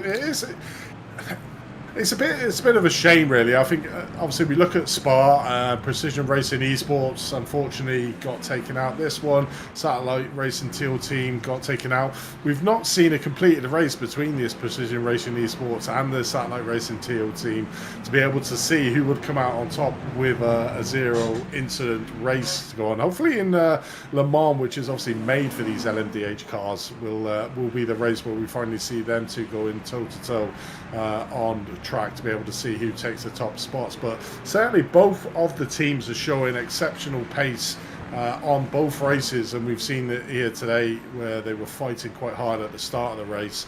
Again, we're not seeing the end of the race to see where we're at, but it's going to be interesting to see in Le Mans. Wide track, there should be very little incidents between GT3s and LMDH, being that it's such a wide track and such a long track that there should be the gaps available to make easy passes for these LMDH cars. These tight and twisted routes, same with Jerez, they're the ones that are really going to be the clinchers in this championship, because they're the ones where you've got to think outside the boxes with these LMDH cars, because they're so quick, and because the tracks are so short, like this one and Jerez, that they're the ones that are going to be the valuable points to sort of pick up as we watch Michael Hooper there just getting crowded out by two LMDH cars. But it's going to be interesting to see coming in. It's a pity that the Precision Racing Esports didn't have the best of the opening rounds to see where they would be at the end. Like you're saying, they're further down the field in that LMDH Pro category. What would have been if they had the same sort of race pace that they've had and shown in the last two races. I think there's a lot of stuff that's going on in this race that has changed the complexion. I'm sure I can't speak for you, Andy, but as for me, I had some expectations heading into this race that have been somewhat bucked. I was expecting a lot more chaos. We have seen a bit of that, more drivers coming to blows than we saw at Spa, but still a little bit more clean than I was expecting. It shows you the great caliber of drivers that we have here in the Champion Motorsports iRacing Team Endurance Series Championship.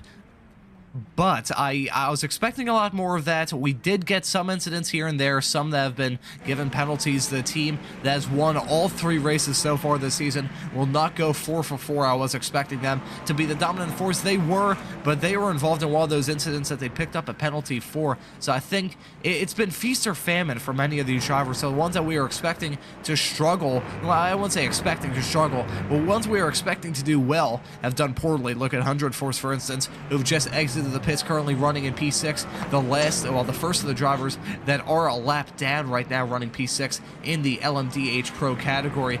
Not been a good race for them in the slightest. Right now, Satellite Racing Blue is currently running in P3. I believe they may be slightly off sequence as 100 Force has pitted a little bit before them. So once we see the Satellite Racing Blue come into the pits in probably about 2 or 3 laps time, that was perfect timing as they've now just come into the pit lane. Paul Darling currently running in the 3rd position in the Satellite Racing Blue car, trundling down pit road slowly but surely. We'll see how he exits in reference to not just 100 Force, but also CMS Racing Pro. We'll see if they actually leap 1 position, because it may just seem like 1 spot in one of only 3 race, 1 race at the 6 race calendar we have, but still, that 1 position may decide a lot when it comes to that P2 championship fight.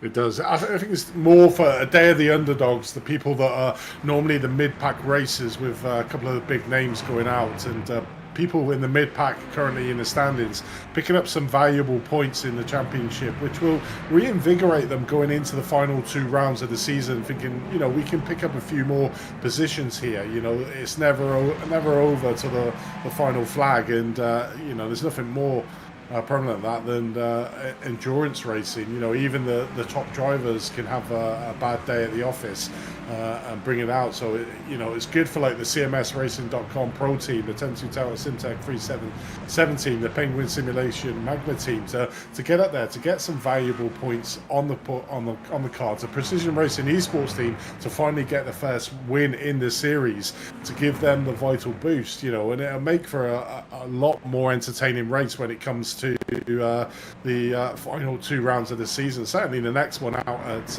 Le Mans for the 6-hour race that we've got coming for you next month here on Apex Racing TV. But you know, Penguin RC Simulation there, as expected, coming in for the the 4th stop and the final stop, and still maintaining that 2nd position. So it's pretty much status quo. So at the moment, Precision Racing Esports, 47-second gap. You know, it's almost like a victory last 15 minutes for them, as long as they can stay out of trouble with the GT3 cars to take their very first win in this Championship Motorsport iRacing Team Endurance event. So it's a great day at the office for them. Probably they're probably thinking the same as exactly what Satellite Racing team did last week in their Spa interview, is that they would have liked to have had that Satellite Racing team in to give them a fight at the end, because there's nothing more satisfying than winning a race by competitive racing. It's almost like a deflated thing when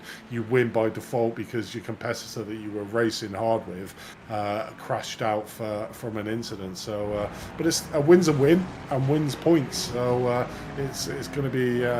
It's going to be good for them to move up the standings in that, and it's what could have been if they had this, they showed this performance in the opening rounds to be more at the top end of that pro field. At this rate, I can imagine Michael Diaz is checking his email. 46, teetering on 47-second gap in the dying stages of this race. Less than 15 minutes to go here. Definitely not a lot to fight for him. Meanwhile, SimHQ Motorsports Orange is at the lead of the LMDH AMs. this has been a very dramatic class in the second half of this race, although we haven't seen them actually battling on track. SimHQ Motorsports Orange been involved in multiple incidents in the second half of this race, being punted by some fellow LMDHers, getting caught up in some GT3 trouble. It has not been a smooth second half of this race for the SimHQ Motorsports Orange team, but they have an 11.5-second gap in the later stages of this race. Pneumatic Motorsports Purple is definitely on the back foot. Is there some strategy to play here with this? I don't believe there is. I believe both of these drivers, well, both of these teams are in the, they're at the stage now where they're just trying to get to the finish. They don't have to worry about any other pit stops. So I think this is just a heads-up fight, and it looks like Darren Mowbray may be the one to hold off in that SimHQ Motorsports Orange car, setting some pretty decent laps last time by a 128.8. Just again, the lap traffic playing a big role in this race. Once we have some chats with some of these drivers after we get the checkered flag in less than 15 minutes time, we got to ask them about this lap traffic, because it has been absolutely nuts. We're expecting the lap traffic to be a big role. Oh no, the worst commentator's jinx of my life. SimHQ Motorsports Orange drive-through penalty for avoidable contact now, so that 11-second gap is going to turn into a 5 or 4-second gap to Pneumatic Motorsports Purple. They're going to be taking the lead once they serve that penalty. That is an absolute gut punch for a team who, as I said last time by, has had a very dramatic second half of this race that may be the death blow for them in the final 12 minutes of this race. Yeah, certainly is. Just looking further back at some close battling with these Porsche Rennfahrer Jug trying to chase down the Penguin RC Simulation GT3 car, 0.5 of a second behind them. So I was wondering if we could have a quick look at that battle there that's ensuing, Josh, with Rennfahrer. The D's Porsche Rennfahrer Jug, so they're currently 6th in the GT3 Pro category there, trying to chase down. It looks like there's a three-way battle there between Penguin RC Simulation, D's Porsche Rennfahrer, who just managed to overtake. They're having a real big battle there with the Penguin RC Simulation team. These three cars here are battling out for 5th, 6th and 7th in the Pro category. We've got at the lead at the moment Penguin RC Simulation, driven by Rudy Valentine. Then we've got Robbie Prescott and the D's Porsche Rennfahrer Jug team. And then we've got Michael Hooper in the Bear Polk Workers Union, who've made a great battle up. So this is a great battle in the closing stages in the GT3 Pro here, really just managing to keep out front of this battle that we're looking on screen now. The three GT3 cars are locked in a battle for 5th, 6th and 7th in that GT3 category. And this is going to be interesting now, coming down through the long straight down into the hairpin, through the parabolic, down through to the hairpin at turn number 6. Is the Porsche going to be able to, because that is renowned for being really good on the brakes, or is he going to just keep behind him? Yes, at the moment he is closing that gap super tight, giving the Audi a tight little punch. Will he be able to look up the inside here into the Mercedes complex? A good part that Ron was saying that you can overtake. Look at the inside. Look at that. Oh my God. Literally. Whoa. That could have ended in absolute disaster. That is the hardest contact I've ever seen. I was fully expecting to see a GT3 car spearing wildly out of control off the racetrack. The fact they got away with that contact entering turn 8 that time by, and there wasn't a massive accident, is truly unbelievable, as a SimHQ Motorsports Orange team is into the pits now to serve that penalty. It's such a shame there. They lost at the lead on the Pneumatic Motorsports Purple team, and they're coming into the pits yet again. Yeah, they certainly are. That was super close. I thought that was Michael Hooper coming down the inside there of Robbie Prescott, but it wasn't. It was a Bullet that was an LMDH car, and that was absolutely lucky that no issues were caused there. Losing a little bit of time there with the LMDH, just trying to get down the inside here. Look at this melee of cars we've got at the moment here going down into turn number 2. It's just insane. Oh no! It's an incident. Luckily, how's the free? So luckily, the free GT3 cars are relatively painless. I think it was an LMDH that got messed up there, but that was like a 6-car melee going into what is the narrowest part of the circuit after turn number 1.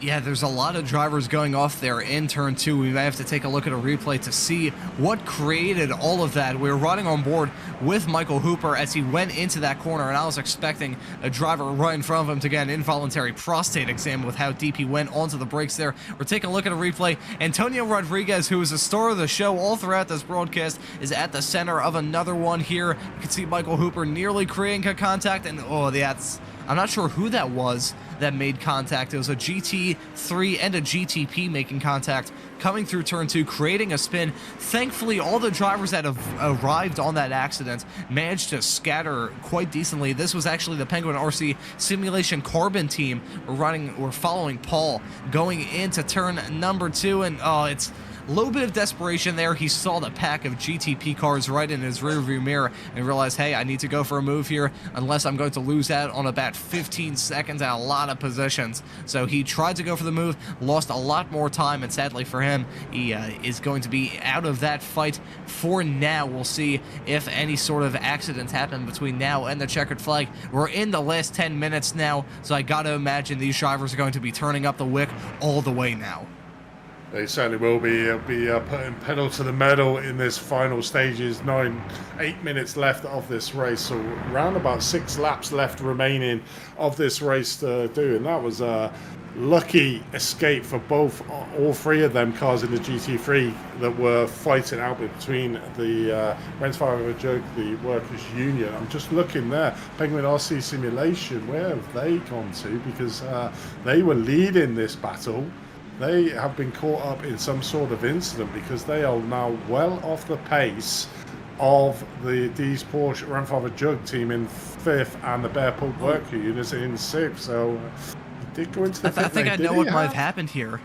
I think I know what happened when we saw the Penguin RC Simulation Carbon car make contact with the GT3. Was that the Penguin RC Simulation GT3 car that he made contact with? The cars looked very similar. It was an Audi with a similar paint scheme to this one. So I think that might have been what happened. Teammates running in different classes, making contact, coming through 2. I think that's what screwed over Rudy Valentine now, who's now running in 7th.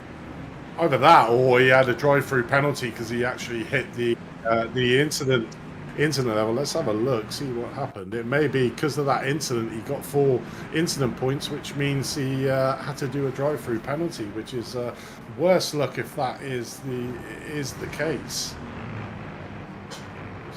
Let's have a look. I think that might be what has happened here, and that has literally taken him out of the fight. To be able to get that 5th place. I mean, that was turning into a grandstand battle, 3-car battle in the last 8 minutes of this race to take that 5th place overall. He comes in the pits here. Yeah, it looks like it is. So unfortunately for Rudy Valentine, it looks like P7 is going to be his position, but certainly there's a fight on in that GT3 Pro for that 5th place overall between the Dige Porsche and the Bear Punk Workers Union. So that's going to go all the way down to the wire. I think that's our closest battle we've currently got out on the track. We have got another battle here. I'm just looking down at the timing tower. Delta Simtech with the Bear Punk Enduro team. So this is another battle here we got for 8th and 9th. I mean, the Bear Punk Enduro team really cannot afford to have Ken Copeland go past him for putting him down into 9th place, because that's even more points they're going to lose in the championship overall, and that would be certainly a bad day at the office. But the last 8 minutes of this round will be the telling point of where this Bear Punk endurance team that have not had the best day at the office finally finish. I think we may not be in store for a grandstand finish, if I'm being brutally honest. The closest gap is between Overtake Team Black and the Tentura Delta Simtech team, the number 144 car, the Audi. That's actually 9.4 seconds back. That's the closest gap that we have for the lead battles here. We're following the Overtake Team Black car that was involved in that incident, still missing that front bumper, but surprisingly so, they have held off on that position. Still running in P1 right now. I believe, just doing some quick math in my head, we have about 3 to 4 laps to go now. So Sammy Hendricks, at this stage, he is definitely trying to be a man on a mission, trying to close that 9-second gap in the later stages, but unless the Overtake Team Black car gets involved in some sort of added and extracurricular accident, I don't believe it'll be Sammy Hendricks taking the win. It'll probably be Alex Peterson taking the checkered flag in that GT3 Pro category. But again, we saw that dramatic GT3 finish. Again, if you haven't seen that last time out at Spa, you can check that out after this broadcast is done. But we were expecting like 5 different drivers to win at the end of the GT3 race at Spa, but we saw a lot of drama. A driver coming up just short. It was about like a few feet short of taking the win there. It was such a dramatic finish there. Meanwhile, LMDH, it's been a dramatic race, won't be too much of a dramatic finish. However, it was drama packed to get here. It's currently a 37-second gap separating the Pneumatic Motorsports purple team from the Sim HQ Motorsports orange team. 37 seconds. That is a very extensive gap. Michael Diaz still negotiating the lap traffic. I will tell you how confident that this team, Precision Racing Esports, is in them taking the checkered flag in just a few moments' time at the front of the LMDH Pro category. I saw in the Apex Racing TV Discord server one of their drivers joining the Apex server. Ryan O'Connor decided to show up to Apex for his first time, join the Discord server because they're that confident that they're going to take the checkered flag in just a few moments' time here, Andy. Well, I mean, you can't see past it. Only nearly 53 seconds ahead. It's down for them to lose. They've got like 3 minutes left, so around about 2 or 3 laps left of this race to do. But one interesting fact, so obviously with the 10-2 Delta Simtech 144 team driven by Sammy Hendricks. So I know Sammy from a previous season that I was commentating on the series, you know, and he was an amateur driver. You know, he wasn't the best. He was struggling a bit on there, and this is a real big advocate for people who are looking at these races and basically getting in. So Sammy was like at the back of the field, struggling really hard. Did 3 seasons with us in that championship, and has gone leap bounds into where he is. He's now 2nd place in the GT3 Pro category here at the Championship Motorsports. You know, he has come on leaps and bounds, and I can't advocate enough the advancements you can make when you come into organised seasons and series events by different factions, because it promotes good race practice, it promotes good racing. And you know, Sammy is a perfect illustration of somebody that came in first off, never really done league racing, you know, wasn't very good, but learnt his racecraft off the people around him, got better season by season, and now we're seeing him at the front end of what is a very competitive field of this GT3 class, you know, and holding his own now. So, you know, big shout out to you, Sammy. You've done an exceptional job to get yourself where you are, mate, and you're doing a fantastic job here, bringing the car home in 2nd place in a very competitive GT3 field.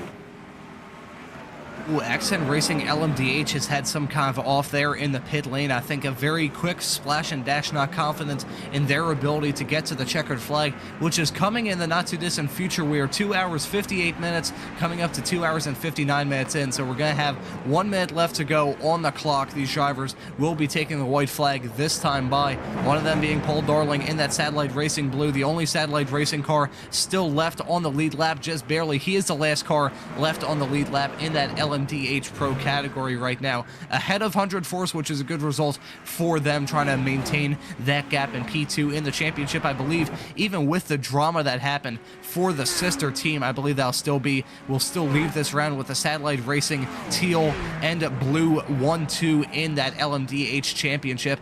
But your leader, Michael Diaz for Precision Racing Esports, has taken the white flag this time by. He's going down the back straightaway. He has a fairly clean run between now and the finish, only a few more lapped cars to negotiate. He negotiates one of them well before he even attempts to go on the brakes for this hairpin, a corner that we are expecting a lot of incidents at. We saw it, but Michael Diaz has been essentially flawless all throughout this race as drivers were crashing and being and banging into each other all throughout this race. Michael Diaz was the one that is looking like he is going to prevail. 58 seconds now. He may be winning this race by a minute if Penguin RC Simulations Magna, my apologies, has some sort of off in the dying stages of this race. We're riding on board with him before he enters a Mobile 1 curve for one last time. Michael Diaz has been basically flawless all throughout this race. Precision Racing Esports, we're going for an interesting strategy. I was wondering in the early stages of this broadcast if it was going to work for them, but now it certainly is. Going through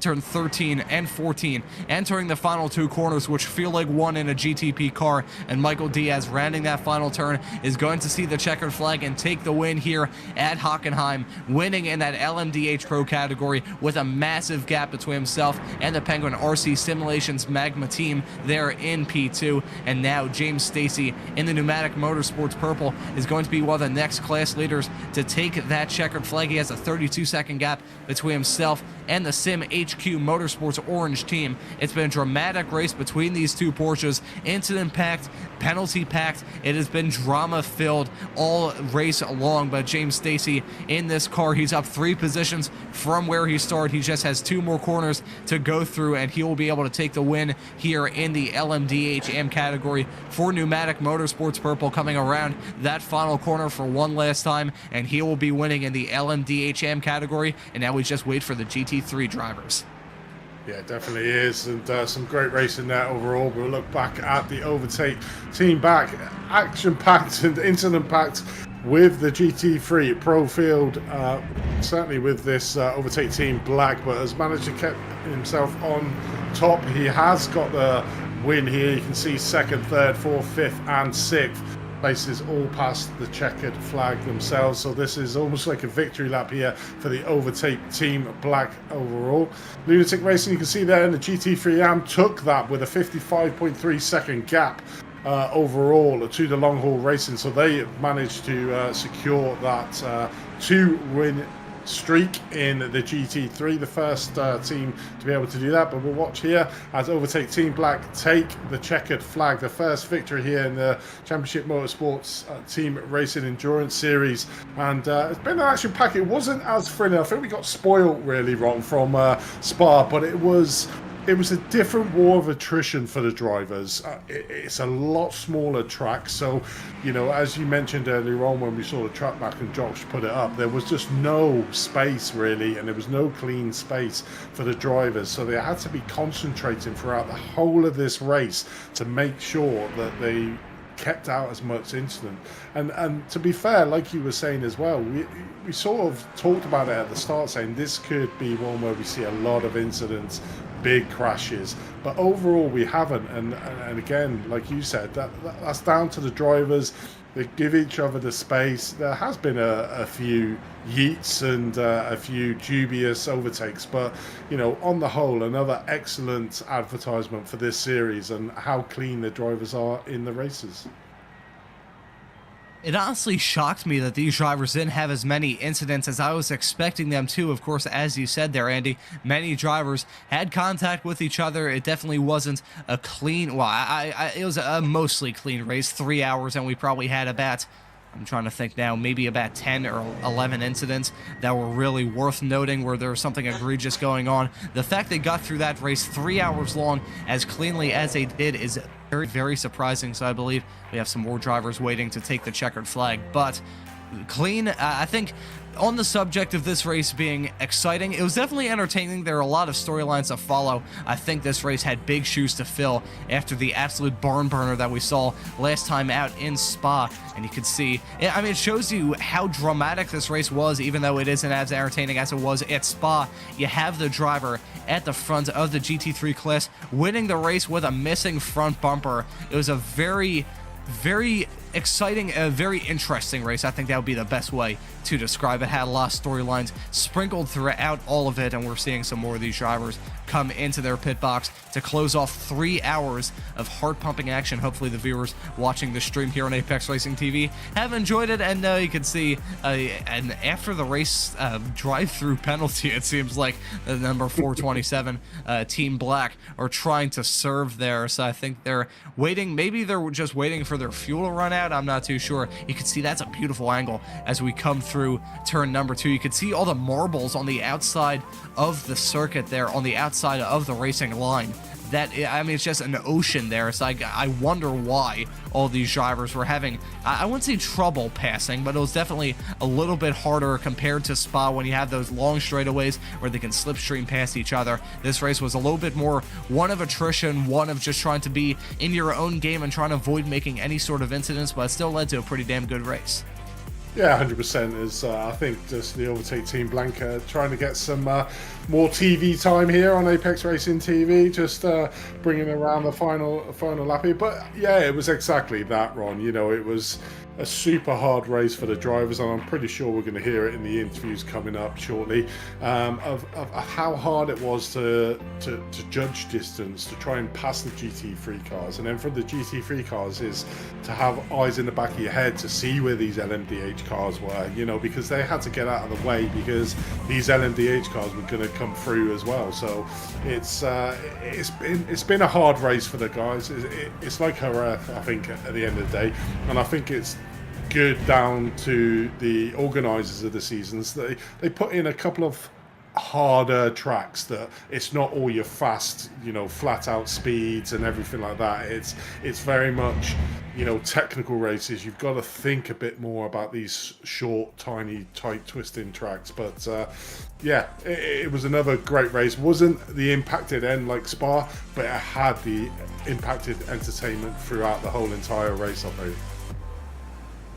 I think we're going to close off this chapter of talking about the race by looking at the results before we wait for some of these drivers to populate our interview waiting area. And it's going to be Precision Racing Esports taking the checkered flag dominantly there overall, and in that LMDH category they win by 58 seconds. That's going to be the Penguin RC Simulations Magma team in P number 2. Tenuto, I probably butchered that pronunciation 18 times throughout this broadcast, but they finish in P3 overall, rounding at your overall podium. That's going to be CMSRacing.com Pro in P number 4. Satellite Racing Blue making up for the commiserations for the Satellite Racing Teal team. They finished this race in 5th, in front of their main championship rivals 100 Force there in 6th. A nice recovery drive after they had a fairly dismal start to this race. That's going to be Pneumatic Motorsports Blue finishing this race in P number 7. That's going to be Team FFSR Venom in P number 8. CFR Motorsports in 9th. Sim HQ Motorsports Red rounding out your top 10. That will look at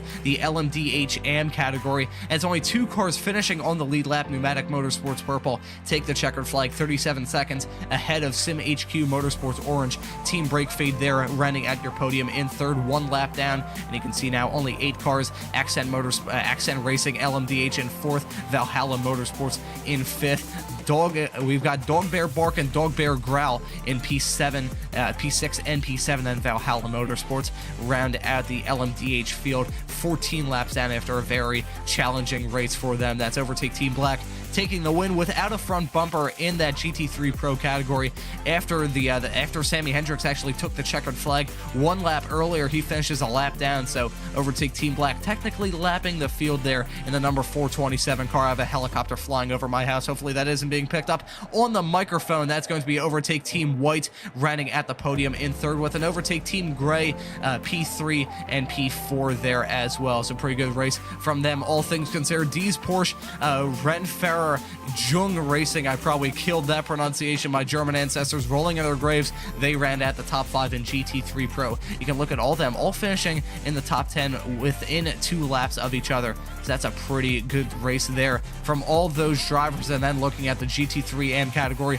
another 1-lap win as Lunatic Racing taking the checkered flag in the number 420 car, taking their 2nd win of the season. They finished this race in 1st, ahead of Longhorn Racing in 2nd, Back Pain and Eye Strain Racing team round at the podium and 3rd. And it's going to be CMSRacing.com Endurance in 4th, and Overtake Team Pink with a very dramatic race from start to finish, rounding at the top 5. You can see the rest of the field there. Sim HQ Motorsports, the rear gunner of the GT3 AM field. And now I think we will wrap this up by having a chat with some of these drivers. I'll pass this off to you, Andy. Who do you like to chat to? Well, let's have a chat to our race winners overall. Michael Diaz and Ryan O'Connor join us for Precision Racing Esports. Guys, welcome to the booth. First win in the Championship Motorsports. Last time out at Spa, you were having a fight with the Satellite Racing Teal team. You unfortunately got caught in an incident. I don't know if you're aware that the Satellite Racing Teal got caught up in an incident during this race, but doesn't take away that the fact that you won this race. So how was it for you, and how hard was it trying to get through the field on that race? Yeah, hey, thanks for having us, Andy. Yeah, I feel like we were on the cusp of have been on the cusp of getting wins, or at least competing against Teal here. All season. It's just we've had some bad fortune, but yeah, this race. I mean, the traffic was pretty brutal. It was every single lap. I think I did 2 stints. Like the middle 2 stints, and I didn't have a single clean flying lap. It was either lap GTP traffic or lap GT3 traffic. So yeah, it was a little rough, but a lot of patience. Patience was the name of the game. And yourself, Michael, obviously you brought the car home through the checkered flag. How was that race for you? It was interesting for sure. I was looking forward to that battle towards the end with Satellite. We were on different strategies, so I wanted to see how it would work out. But they had that incident, unfortunately, and after that, it was just pretty much plain sailing for us. Just keep the car clean, stay out of trouble. Talk about your season in its entirety. I mean, we look at Spa last time out. You were super competitive, chasing down Satellite Teal, and unfortunately, I remember the incident. Got caught up with a couple of GT3 cars coming at the end of the Kennel Straight on that, which really put paid to that battle. Obviously, this round now you kept it nice and clean. You managed to get through the traffic. You managed to get your first win on the board for the podium. How does that boost you, knowing that you are fighting with the Satellite Teal team out the front, being the top 2 teams really in the class at the moment, and going forward to Le Mans, the next round for the 6 hours at Le Mans, and then the final round in Silverstone? Does that really spur you on to think, I want a clean race with Satellite, I want Satellite to have a clean race, to see who would win out if you both have a clean race? Yeah, so we're extremely competitive with Satellite. Just the whole team, blue, teal, up and down. Teal especially, we're sitting there chatting and DMing the entire race, between myself, Max, and Mike and Jesse. I want to get a race where we actually do stay clean, both cars, and we do race them head up, because we definitely like to get close with each other. It's fun. So what's sort of been the change then? Obviously, Daytona and Jerez didn't have the best of rounds, but then what sort of clicked in Spa and today to be able to see you from what was probably the back end of the field up to the front end? Honestly, luck. I'll let Mike. I'll let Mike answer. I was gonna say I can't really comment on the season as a whole. I was just really substituting for Pat today because he had a family affair. But I know we were unlucky with incidents at Daytona, the boys, Pat and Boris, and then similar incident at Jerez and Spa.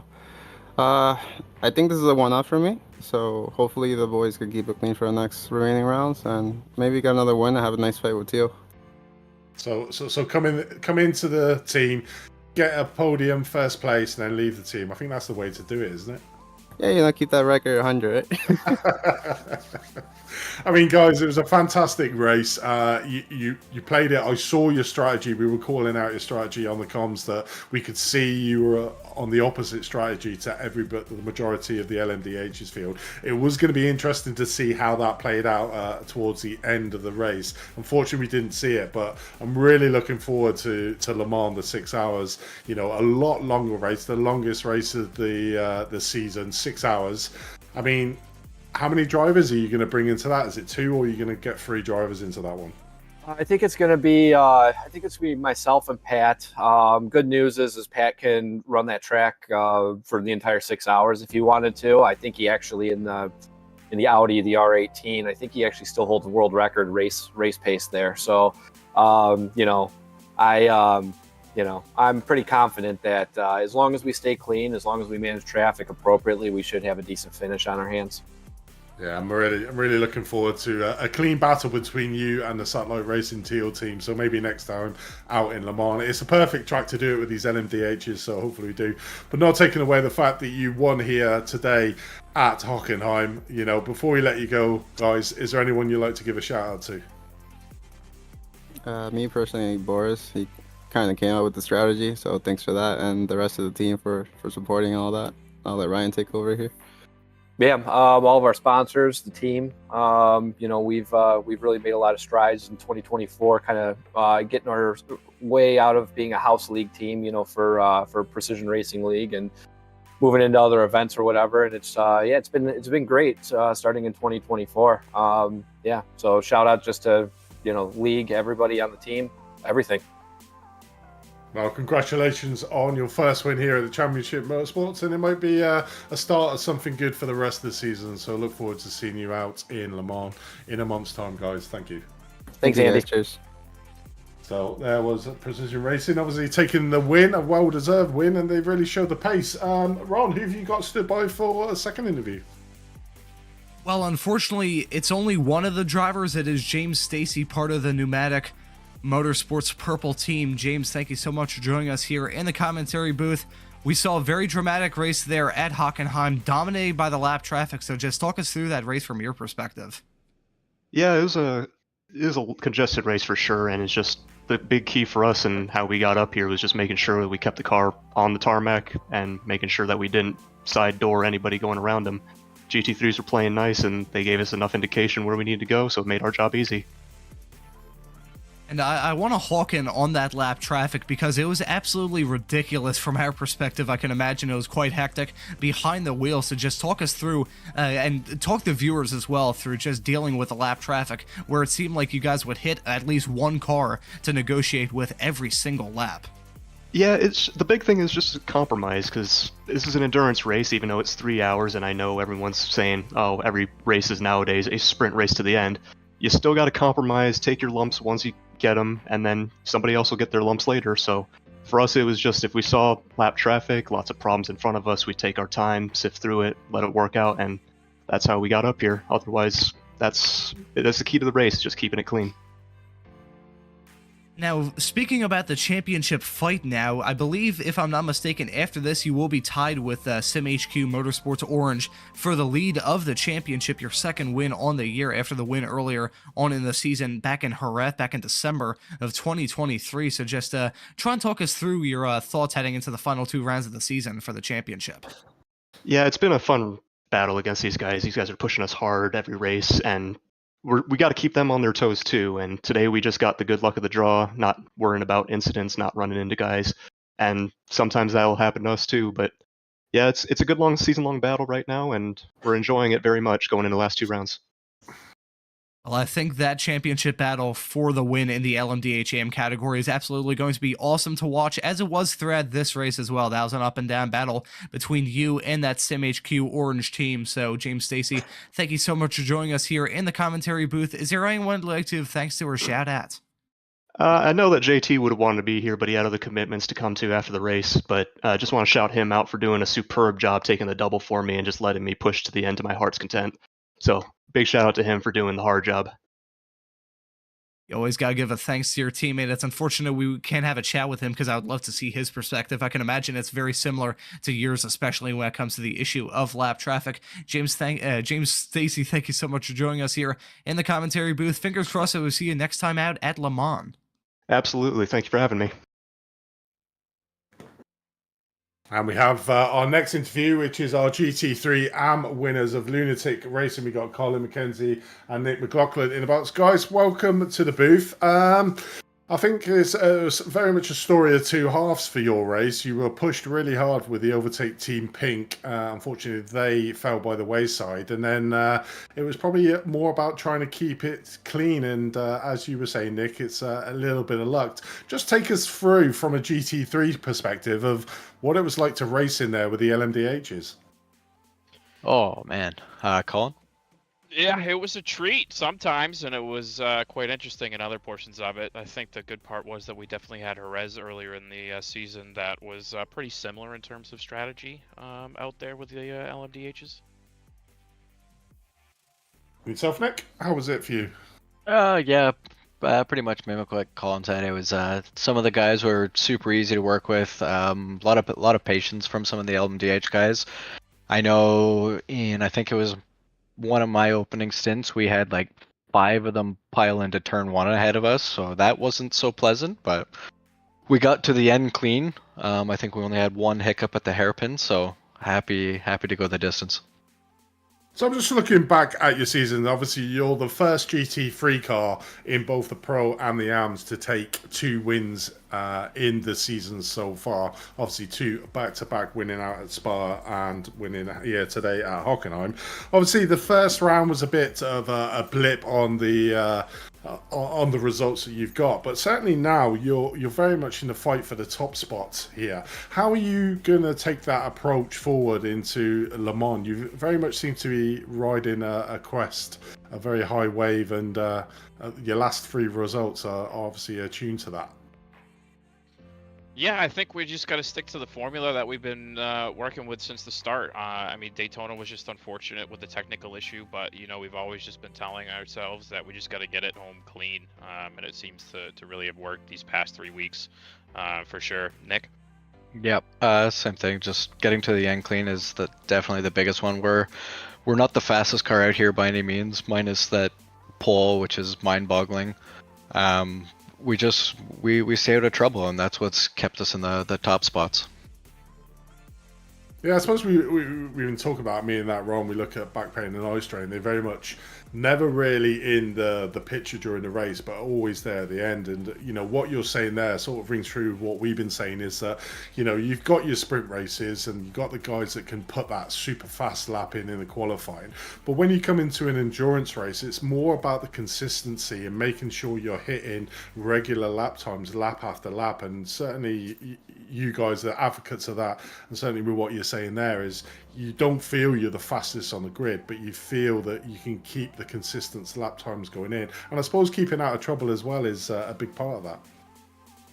I think you just nailed it right there. I mean, we're not really out here trying to set the fastest lap, but just getting around and getting a good grouping of time together is really what's more important to us. Especially keeping the incidents low too. Another thing here, turn 1 can really catch you out. And then, I think, a ton of people got black flags for being over this race as well. Yeah, it certainly looks like that. Yeah, Pink was right on our tail, and they were quick today. Really unfortunate they took the penalties, but it worked out in our favor, so we'll take it. Well, guys, what can I say? Congratulations on a double race win here at Hockenheim and Spa last time out. We got Le Mans coming up in a month's time, so it's going to be interesting to see what you guys are like on the 6-hour race that's coming at us. But congratulations on another race win. Before we let you go, is there anyone you'd like to give a shout out to? Yeah, I want to give a shout out to Lunatic for putting this on for us and letting us do this. Also to CMS for also putting on the league. You guys for casting as well. Nick? Just the sweethearts in our life for giving us the time to do these races is wonderful. So it's all for me. Cheers, guys, and congratulations again on another well-deserved win. Thank you kindly, fellas. Thanks, guys.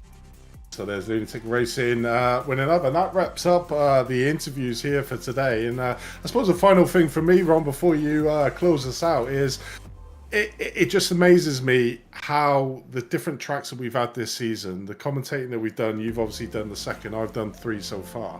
One of the things that I always take away from each one of these races is the respect that the drivers have for each other. We expect that there's going to be big incidents, and there's not big incidents. There's the clean racing that, and that's what you want to see from a season. And that goes to Dave, the organisers, goes to the stewards behind the scenes, the unsung heroes of putting on a league. We get to commentate on it, and it's a privilege and a pleasure to do, but it's made that much more of a pleasure when the racing that you're seeing on track is all about the racing and not about major incidents and controversy moments. We saw out at Spa an amazing, absolutely amazing race. We've seen in Daytona an amazing race here today, which we expected to be quite problematic for the drivers. On the whole, it was an extremely close race with some really good racing packed into what is a very tight circuit with 47 drivers of 2 different classes. And it just amazed me. I'm really looking forward to Le Mans. It's going to be an LMDH show, because that's where the cars are their home. For the GT3s, it's probably going to be a bit of a slog for the GT3s, and we may see the big gaps arising, but it's going to be interesting to see who wins out between Precision Racing Esports and Satellite Teal Team, because I can't see them two getting involved in an incident because the track is so wide, it's so long. It's not going to be like this one, but another great event, and I'm really looking forward to commentating for the 6 hours of Le Mans in a month's time. Over to you, Rob. Yeah, I am really looking forward to that race as well. I think it's going to be kind of like what we saw at Spa, where fuel mileage is a big factor in that race. We have a lot of drivers slipstreaming past each other, a lot of overtakes in those very heavy braking zones that you see very much at Le Mans. There's probably there's so many to count at Le Mans. It is ridiculous. A lot of overtaking opportunities for that race in 1 month's time. Speaking of, you can tune into that stream here on Apex Racing TV on April the 7th, same time, same place here on Apex Racing TV. That's going to be one heck of a race. We have a lot of championship deciding moments that we could have from that race. 6 hours, that I think will probably be one of the longest broadcasts I've ever done. It will be a 7-hour broadcast, I think, a 6-hour long race, and that is one I'm really looking forward to. My vocal cords aren't, but I sure am. It's been a pleasure, Andy. And you mentioned a very good point there, how having respectful racing is absolutely key to having a fantastic show that hopefully we just put on here on Apex Racing TV. Hopefully the viewers tuning in and taking a little bit of time out of their day to watch this stream here on Apex Racing TV have enjoyed it. But the respectful racing doesn't end here at the Champion Motorsports iRacing Team Endurance Series. We've got Ray Esports all around the week here on the Sunday with the Weekend Warriors races, which is actually going on right now. Please tune into that after we wrap this up here in just a few moments time. That series is always exciting. I've had the pleasure to commentate that series, as have you, Andy. We have a lot of clean, awesome, and respectful racing here on Apex Racing TV. So if you haven't hit that subscribe button, I would, because you're absolutely missing out if you have not. But as for this broadcast, I think that just about does it. So for myself, Ron Mons, Andy Thompson joining me in the commentary booth, and Josh Wilkie doing a fantastic job working all the cameras in the virtual production hauler, I say thank you all so very much for tuning in, and we hope to see you all again in 1 month's time.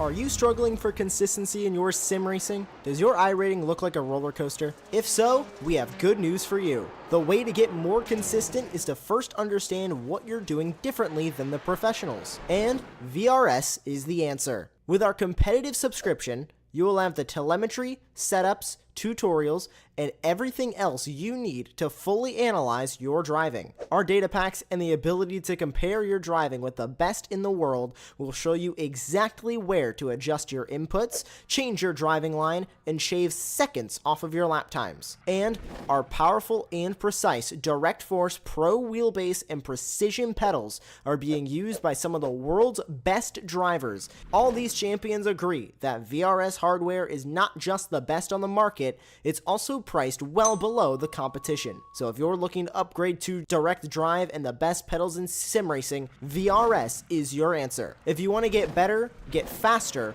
and make it happen sooner rather than later, you owe it to yourself to find out why so many people are switching to VRS. You'll be so glad that you did. Visit www.virtualracingschool.com and learn why the best use VRS.